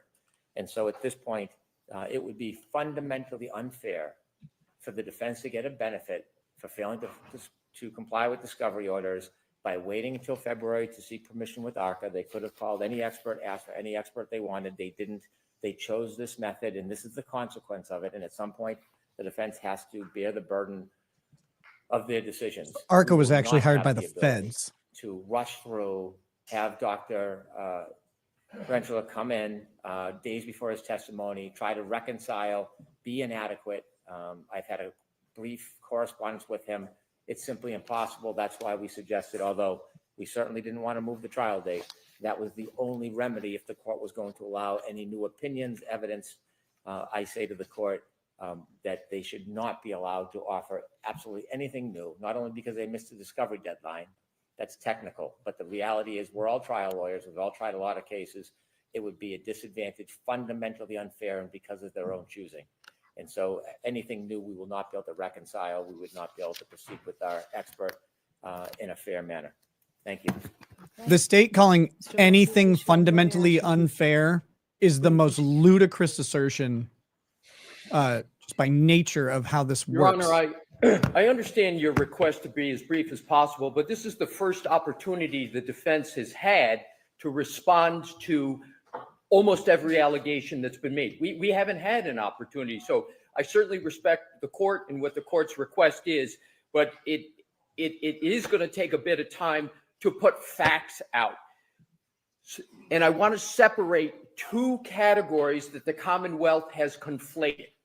The Commonwealth has conflated the issue of what text messages exist, which text messages don't exist, what's been turned over pursuant to orders. And I would like that to be clear to the court factually, because the Commonwealth has misstated just now 3 times the facts. So I asked this morning, there were 100 or so texts referenced in the exhibit, whatever was presented by you folks.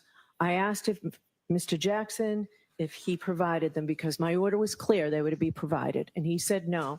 And I asked you at sidebar whether they were deleted, and you said yes, in due course. I have no idea what that means, Mr. Alessi. Why don't you explain that? Well, thank you for the opportunity to explain it. Here's what it means.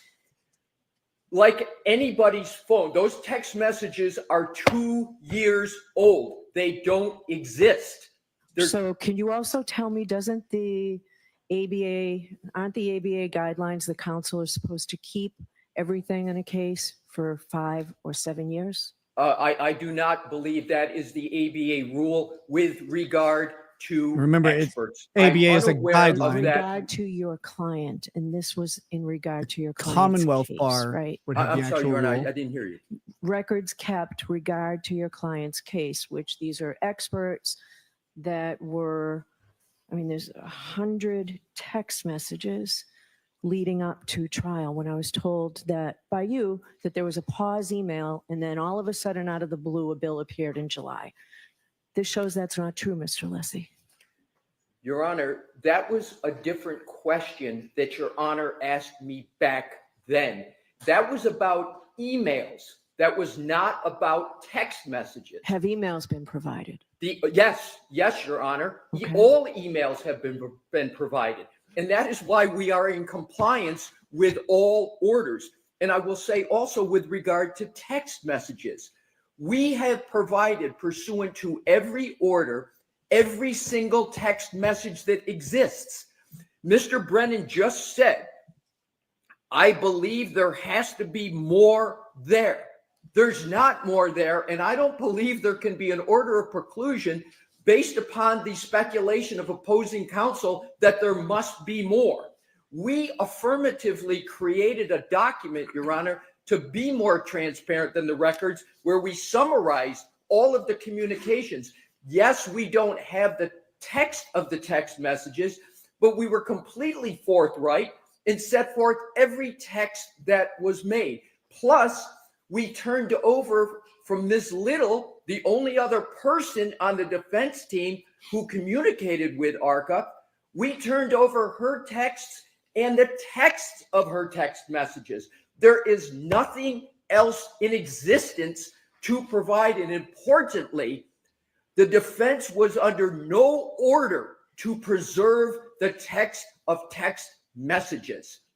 And we have never received, as part of discovery in this case from the Commonwealth, any communications between the Commonwealth and its several experts. That has not been what has occurred in this case. But of course, once Your Honor on Friday issued that order to provide everything, we provided everything we can that we had. The bottom line is, Your Honor, we've turned over absolutely everything we have. And in addition to that, we created a document so that it would be easier. We're the one who showed all of these text messages from Mr. Jackson historically. We created that document. There's no basis for a discovery violation. There's no basis for an order violation. We are in full compliance. So that's the prong one, Your Honor. Prong one is what Mr. Brennan has alleged is incorrect, because we turned over, and we did it recently and consistently. We've turned over all emails and Ms. Little's text we provided. There are no text messages in 2024, and there's no order that required those to be preserved. And there is no discovery violation, because we can't be in violation of not turning over something that doesn't exist. All right, go to the second. Thank you, Your Honor. Motion. The second part of the motion, Your Honor, is the most maddening for the defense. And this is the timeline that I can go through very, very quickly. And essentially, what the Commonwealth just argued is we will be so prejudiced that if we get the work that ARCA is underway, working on, that we will be prejudiced because we won't have enough time to address it. Your Honor, the facts show that the timeline for this has been caused by the Commonwealth, not the defense. and I can do it quickly. July 2024, the first trial concludes. November 2024, 4 months later, the Commonwealth decides to retain Aperture. Their decision to wait 4 months to retain an expert, we're the defense. We defend what the Commonwealth alleges. January 30th, 2025, 2 months after that, and 6 months after the first trial, we get an Aperture letter report that's barely discernible about what they've done. It's a 1 page and 1/4 of conclusions and opinions in outline form. Next, January 31, 2025, we get the initial Aperture 140 slide presentation. January 31st, February 5th, we get the case file. In February 19th, we finally get the raw images from Aperture in the scans. That's the first time we get raw images and scans. You can't have an expert work on anything until you even get those raw images in scans. We move and we have a hearing on March 20, 2025 to preclude Dr. Welcher because the slides are so incoherent and the report is so insubstantial. We can't tell what it is their theory is. So then on March 24th, and at that hearing, the Commonwealth agrees to redact and revise that. So we're already into March 20th. The Commonwealth agrees to redact and revise. Your Honor put the defense on a short leash. We accepted it. And by March 24, we receive the PowerPoint that was Aperture that was supposed to have two things happen. It was supposed to be redacted, and there were certain things that were supposed to be changed. What did we get on March 24th? It wasn't redacted, and there were 3 substantive changes to it. The Commonwealth has said twice, including today, there were no substantive changes. There's 3 of them, and to the extent Your Honor wants to hear, I can detail exactly what those changes were. I have no doubt that he could detail them exactly. I will, Your Honor. I can do it quickly. Thank you for the opportunity. First one, slide 36, they changed the image of 34 Fairview. No small change. 102, they changed the conclusion regarding the time that the tail light was broken. No small change. 123, they changed the image of 34 Fairview. No small change. So we ended up getting those changes, and I want to be clear on the date. That's March 24th. We have a hearing on March 25th. We agreed to provide our response to these revised Aperture documents. Here is the key data point. On March 26th, the defense engages ARCA. Just 2 days after we get the revised PowerPoint with 3 substantive changes. And then we started to respond and provide more information. On March 27th, we responded to the Commonwealth's revised PowerPoint and the Welch report. And then the last 2 items, we renewed our request to preclude Dr. Welcher on Delbert Lanigan grounds. April 1st, and this is another key date, the court decision allowed Dr. Welcher to testify, but also allowed the defense to re-raise objections at trial when Dr. Welcher testified. What does that timeline show? That timeline shows that the Commonwealth took 6 months from the last trial, 6 months, and the defense took merely 2 days after they got the final report of Aperture to retain ARCA. Last point I want to make, Your Honor, is the argument of the Commonwealth that we strategically waited to retain ARCA. Nothing could be further from the truth. As the court knows, and has been the case with this unorthodox situation, ARCA was retained by the U.S. government They work pursuant to the U.S. government, and we had to get the permission of the U.S. government to retain ARCA. We moved expeditiously to do that. We got the permission from the government, and as soon as we got the permission from the government, and as soon as we got the final version of Aperture documents, including scans, we put ARCA on it. It has only been since March 24th, not even a month, have we had finally the information from Aperture, which is still inadequate. Our experts still say, with regard to what Aperture did, in some instances, they can't even figure it out because the information is so inadequate. Nonetheless, because of all the considerations we're aware of, we had ARCA proceed forthwith with post haste.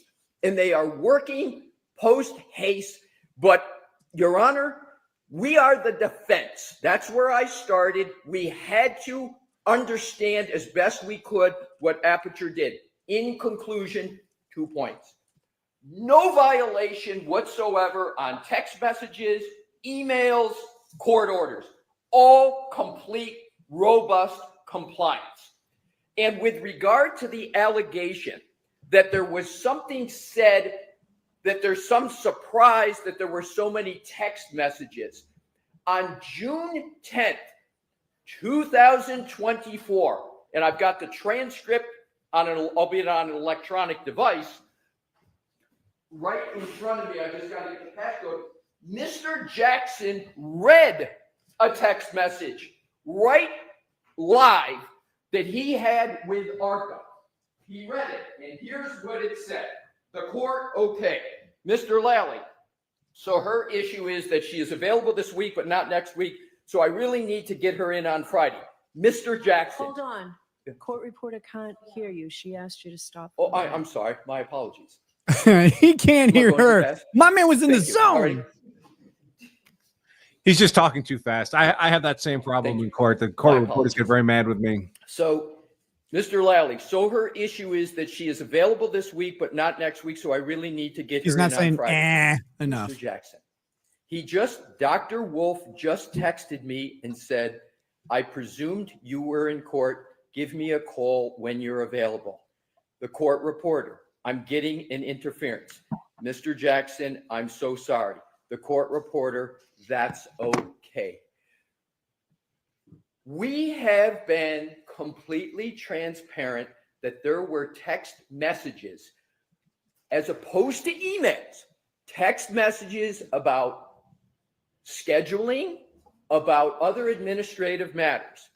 Mr. Brennan is completely free on cross-examination of ARCA to address every one of his speculations, every one of his suspicions, every one of the ghosts that have been created on this topic.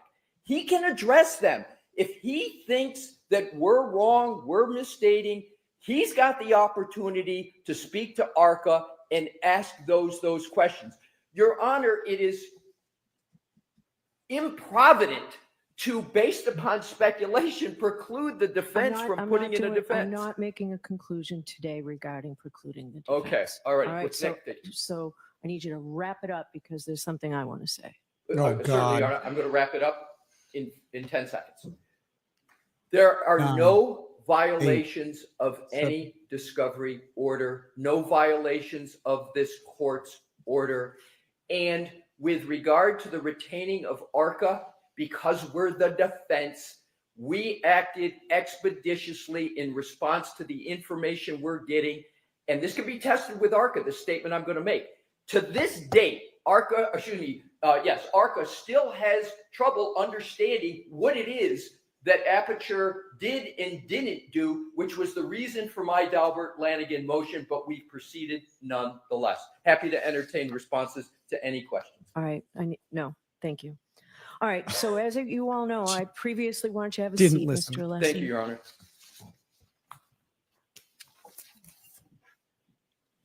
I previously found And I believe Mr. Alessi, when he was talking about the rules of professional conduct, did say, I agree, a violation of Rule 14, but not regarding the rules of conduct. At a prior hearing, I found a violation of the defense's reciprocal discovery obligations. It was clear to me, and I found that it was deliberate. This appears to me, contrary to what you've argued, Mr. Alessi, that this is another violation of my order and of the reciprocal discovery violations. We need to figure all of this out before you're allowed to call these witnesses. So I'm going to have a voir dire hearing this Friday. I know we planned on having you. I need the ARCA witnesses here Friday morning. So we need a voir dire, if you intend to call them, a voir dire on all of this. And I will be sending an order for production of records. I just need to amend it for ARCA to bring all these items with them. So Friday will be for ARCA for a voir dire hearing in the morning. So we'll see you tomorrow for trial, Friday morning for this. May I inquire briefly for scheduling purposes? Yes. In light of the hearing on Friday, will it still be half a day, or are we expected to call witnesses on Friday? No, it will be, if we could do, Mr. Alessi, how long do you think this voir dire might take? I don't have an answer for you, Your Honor, right now, because I've got to talk through ARCA and I've got to understand what they have and what they don't have. So I think voir dire's your idea, Judge. All right. So no witnesses for Friday, and I think we'll give the jury the day. And will it be a full day on Thursday? Yes. Thank you very much. Yes. All right. So we'll see you then. I will issue an order hopefully before the close of business today. Jimmy, can you stay and get this out today? Sure. Okay. All right. Thank you. So, all right. Sounds like a key issue there is when you're bringing in expert testimony, the expert has to provide a summary of the testimony that they intend to give. And the summary has to be intelligible, sufficient that another expert could discern what the argument is so that they can assess the same thing, make their opinions of the same issues that are being brought. You can't just bring an expert and say, well, they're going to look at stuff. So in this case, more than a summary, you have to have their report. Right. I mean, when I testify as an expert, I have to, the state gets everything that I produced for the defense. I mean, yes. And so in this case, it sounds like the ARCA isn't even like the other expert that the state is using has provided insufficient data as to what they're going to be testifying to. And so ARCA's like, we don't even know what we're supposed to be looking at here. And that's a problem. And of course, the defense is paying for it. And as someone who just went through a bunch of evidentiary issues in 2 different cases, the government will file discovery the morning of a hearing date or trial, and judges will allow it all the time. It's insane, but the defense teams are always expected to have things in by a particular deadline with sufficient notice to the government, which is crazy because remember whose burden it actually is to do any of this is the state, and the defense is, like he said right out the gate, the defense is responsive. We have to wait for the government to make their assertion so we know what to respond to, and they always get the benefit of the doubt, and it's crazy. The discovery rules are not for the government. They're always for the defendant. It's really fucking irritating. So, okay, well, I guess Friday is going to be an interesting day. Could be short, could be long. We won't know, but there's no jury. The defense better be telling the truth. I mean, that's what the judge is doing. The judge is saying, all right, listen, I'm not going to jack your defense up because what opposing counsel is saying, but you're coming in Friday. You got to explain all this in plain English, and your experts are going to be put under oath and voir dired on all of this. And if I find out you're not telling the truth, that you've been playing games here, you are effed. So what we're going to find is either experts come in and say, there are no text messages that you don't have. There may have been text messages in the past. He's talking about these being 2 years old, but they're gone now. And there's nothing you can do to retrieve a text message that's gone unless there's an old phone somewhere that someone finds that has it stored locally. There's some carriers that preserve text messages for various purposes. Not all of them do.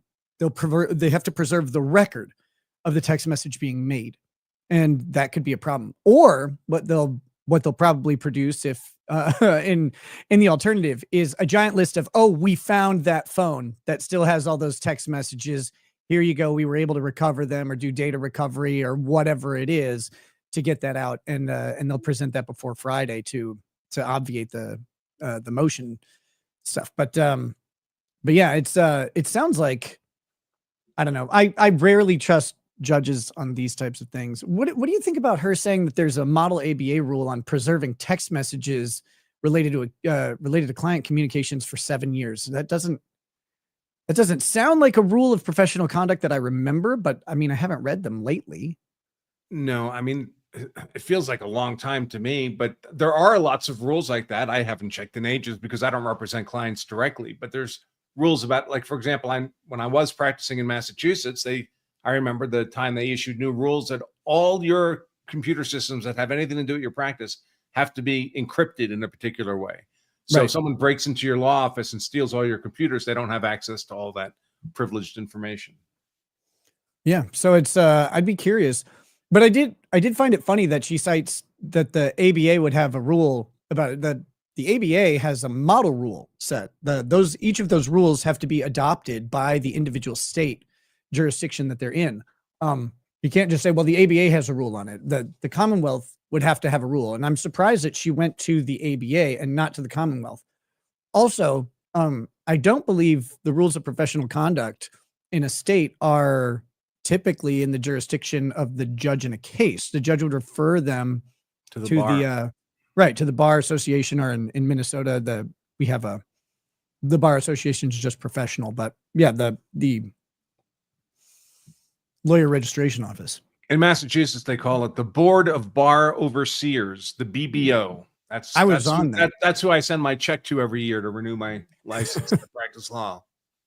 Oh my goodness. 34 years so far. All right, I'm going to burn through the rest of the super chats that I have. I have this one from Lewis Skunt. It says, shout out to my sister, Jenna Tolles. We love your channel. Thank you. Thank you very much. MLS says, has the state presented enough evidence yet to find the Boston Police Department guilty beyond a reasonable doubt? Chris Clemens, hey, Nick, good to see you back. You too. Have you looked into the Hales court drama that Megan and Tug are covering? Would love to hear your take. Looked into it? No. Talked to Megan about it a bunch? Yes. It sounds complicated. Tara Rayner, Turtle Boy was indicted on witness intimidation directly from this case. All lawyers and 16 interns from Harvard and Brown are pro bono. Rick Nikita, when are you and Lady Rackets going to sing on stream again? I have no idea. She's not too fond of being on the internet. Tanner H, do you guys believe the Karen Reed interview / statement clips will be her downfall? Brennan seems intent to play them over and over. I don't think that they're whatever, but they may be the most powerful evidence against her. And if that's the case, then the state's gonna hammer on what they have. That's it. Kim asks, Rickade, are you staying on YouTube or moving platforms? Glad to have you back. I will be on YouTube and co-streaming to Rumble. So either of those platforms will be fully recognized. Angel Australia, Nick and Branca, the band is getting back together. Brennan is such a deformed weasel cunt. Thanks for covering this, Nick. You're welcome. Paramagician, raccoon eyes are indicative of a skull fracture. You can have a black eye without an injury to that side. That's true. Grip Van Winkle, thank you, Nick and Andrew, for covering this. Thank you, Andrew, for supporting Nick. Hey, thanks. Nathan C, welcome to member status. Tyra Rayner, Carrie just said on the car ride, Karen said to go to Fairview, except they were in a different vehicle going to John's. That's a lot. I didn't catch that. They kept confusing. The prosecutor kept saying they were going to, now you're on your way to Fairview, right? But they were leaving Fairview. They were going someplace else. And it was, it made things very confusing. I didn't like that they were using street names for the houses. I wish they would have used just the owner of the house. Like, you're going to John's house, you're going to so-and-so's house. Like, that to me seems much more clear and is, I would prefer that, especially if I was a juror. I want to hear the name. I don't want to hear the location. I think that's right. I think it might be an artifact of the reality that this is a retrial. So they've Could be. all these people have had these conversations before, but as you say, it's all new to the jury. Right. Mulgera 85. Good morning, Rag. It's so good to see you again. I was listening to some Opeth earlier, but this takes precedence. Russell Hall says, any chance of getting you two back on the Jack show for a little cozy little evening? Maybe you could show up at the start and bring Branca in as a surprise guest. Talk about having too much fun. I don't know. I don't have any opposition to going on the Jack show right now. I'm going to be focused on this trial for the most part. Project Truth Seeker says, please turn up the volume from the courtroom. Yeah, that was the prosecutor's fault, as it usually is. Mulgera says, these accounts are going to make me want to ingest accents are going to make me want to ingest a 9mm. He also says, I would rather have RFK Jr. essentially read a romance novel to me than listen to these goddamn accents. Hawkman 79. Hey Nick, you wicked fucking awesome guy. Thank you. Lost Cause. Great to have you back on your game, Raggets. Missed the live trial coverage. Branca's the man as well, and awesome to see y'all doing this. Thank you. DeWinde says, thanks. Your chat has fucking issues.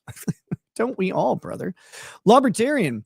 You would wait until I have to return to the office to start streaming a trial. Damn it, Rackets. Glad to see you back and healthy. Nimitz. Hey, Nick, you and Joe on the outs? No, not at all. He's over on his channel, sad and alone. Good to see the Law Pope back with 100% less twitching and pupil constriction. No, it's dilation. Don't you dare. Stay hydrated and change them socks. And I'm sure there's some streams. If you go back, my pupils are the size of a fucking pizza pan. Wesley, 1924. Main takeaway from today. She said, I hit him anywhere between 2 and 50 times. Critical Salt Theory 28. I'm sorry that I unsubscribed on Locals, Nick. I thought you drowned yourself in the bathtub, and I was tired of crying myself to sleep waiting for you to post. I'm glad you are streaming again. Hey, no worries about it. No need to apologize. Winky Wanky Woos is good to see you back, dude. Good to see you. Miscellaneous says, nice to see you back. Thank you for that. Crypt Keeper. Not credible is the entirety of the prosecution in this case. You should look at some of the testimony of the first trial by the prosecution experts. Again, it's a fun exercise, but I don't want to do it. I like being situated as a juror. I like being presented the information and then making decisions based on what's in this trial. Now we'll get some of that testimony brought in for impeachment if it's inconsistent. And that, if we are, we'll see it. Go for Big Guy. Hey, Nick, the judge and lawyers are discussing a subject right now. I think that was them telling us, hey, you need to go over. The Squid says, so is the defense able to actually impeach witnesses this time around? Last time the prosecution somehow successfully argued they had a right to impeachment evidence prior to trial, or had no right to impeachment evidence. Yes, they are able to actually impeach witnesses this time around. I'm not familiar about last time and what happened there. Heather Whitaker having a motion hearing. That girl, thank you all. Thank you all are amazing, but this is going to be a circus for sure already with first witness Tara Rayner. Defense is okay by the feds, was just okayed by the feds to hire ARCA. Your Honor, ARCA is damaging for my case. And me 04120 says, this guy is on more drugs than the Rail King. Talking about the lawyer, Alessi, is when that one came in. So I think I've gotten all the super chats over here and the other platforms. So I think I'm good, man. Anything else you want to say? Yes. There is something else I want to say. Let's see. Let me pull this up real quick because I made a misstatement earlier that someone was kind enough to correct for me. I've been mentioning this Law of Self-Defense Advanced class happening Saturday, October. Oh, man. It's been a long day. Saturday, April 26th. A full day live class taught by me that teaches you how to be hard to convict if you're ever compelled to defend yourself, your family, or property. And I mentioned earlier today that it's not this Saturday, but the following Saturday. That is incorrect. I just lost track of time. It is, in fact, this Saturday, April 26th. You can still register for half off, learn a ton of stuff, have some fun. We even have some jokes in there. Learn more about it and sign up right now at lawofselfdefense.com/advanced. And if you can't make it on Saturday because you have a conflict, I get it. Conflicts happen. Register anyway, because we'll make the recording of the class available to all the students for 2 weeks afterwards, so you can watch it at your leisure over the next 2 weeks. That's lawofselfdefense.com/advanced. And guys, not only is Branca a bro and a gentleman, but understand one thing I've always marveled is that ever since you came on my show, like this guy is the use of force defense expert he's the one. It's like he's the guy he's the guy that other legal teams hire to help them with this highly specialized area of law. You're not going to get anywhere else on the planet a more thorough or qualified breakdown of this field. I mean, he is the expert. He's not just some guy on YouTube like me, being funny and having a good time. He's the guy who defines what expertise in the field is, and there's no better resource for it out there. So take advantage of it if you're interested in it. Take advantage of it if you think you'd ever need it, which we all will potentially need it at some point. Hopefully not, but always the potential. Absolutely. The world's not getting safer. All right, brother. Well, same time tomorrow, I suppose. That sounds great. Let's text back and forth in the morning just to organize logistics. But until then, and everybody's still on the stream, I remain attorney Andrew Branca for the Law of Self-Defense. Thanks, Nick, and we'll see you all again tomorrow. Take care. You'll have a good night. If I can figure it out.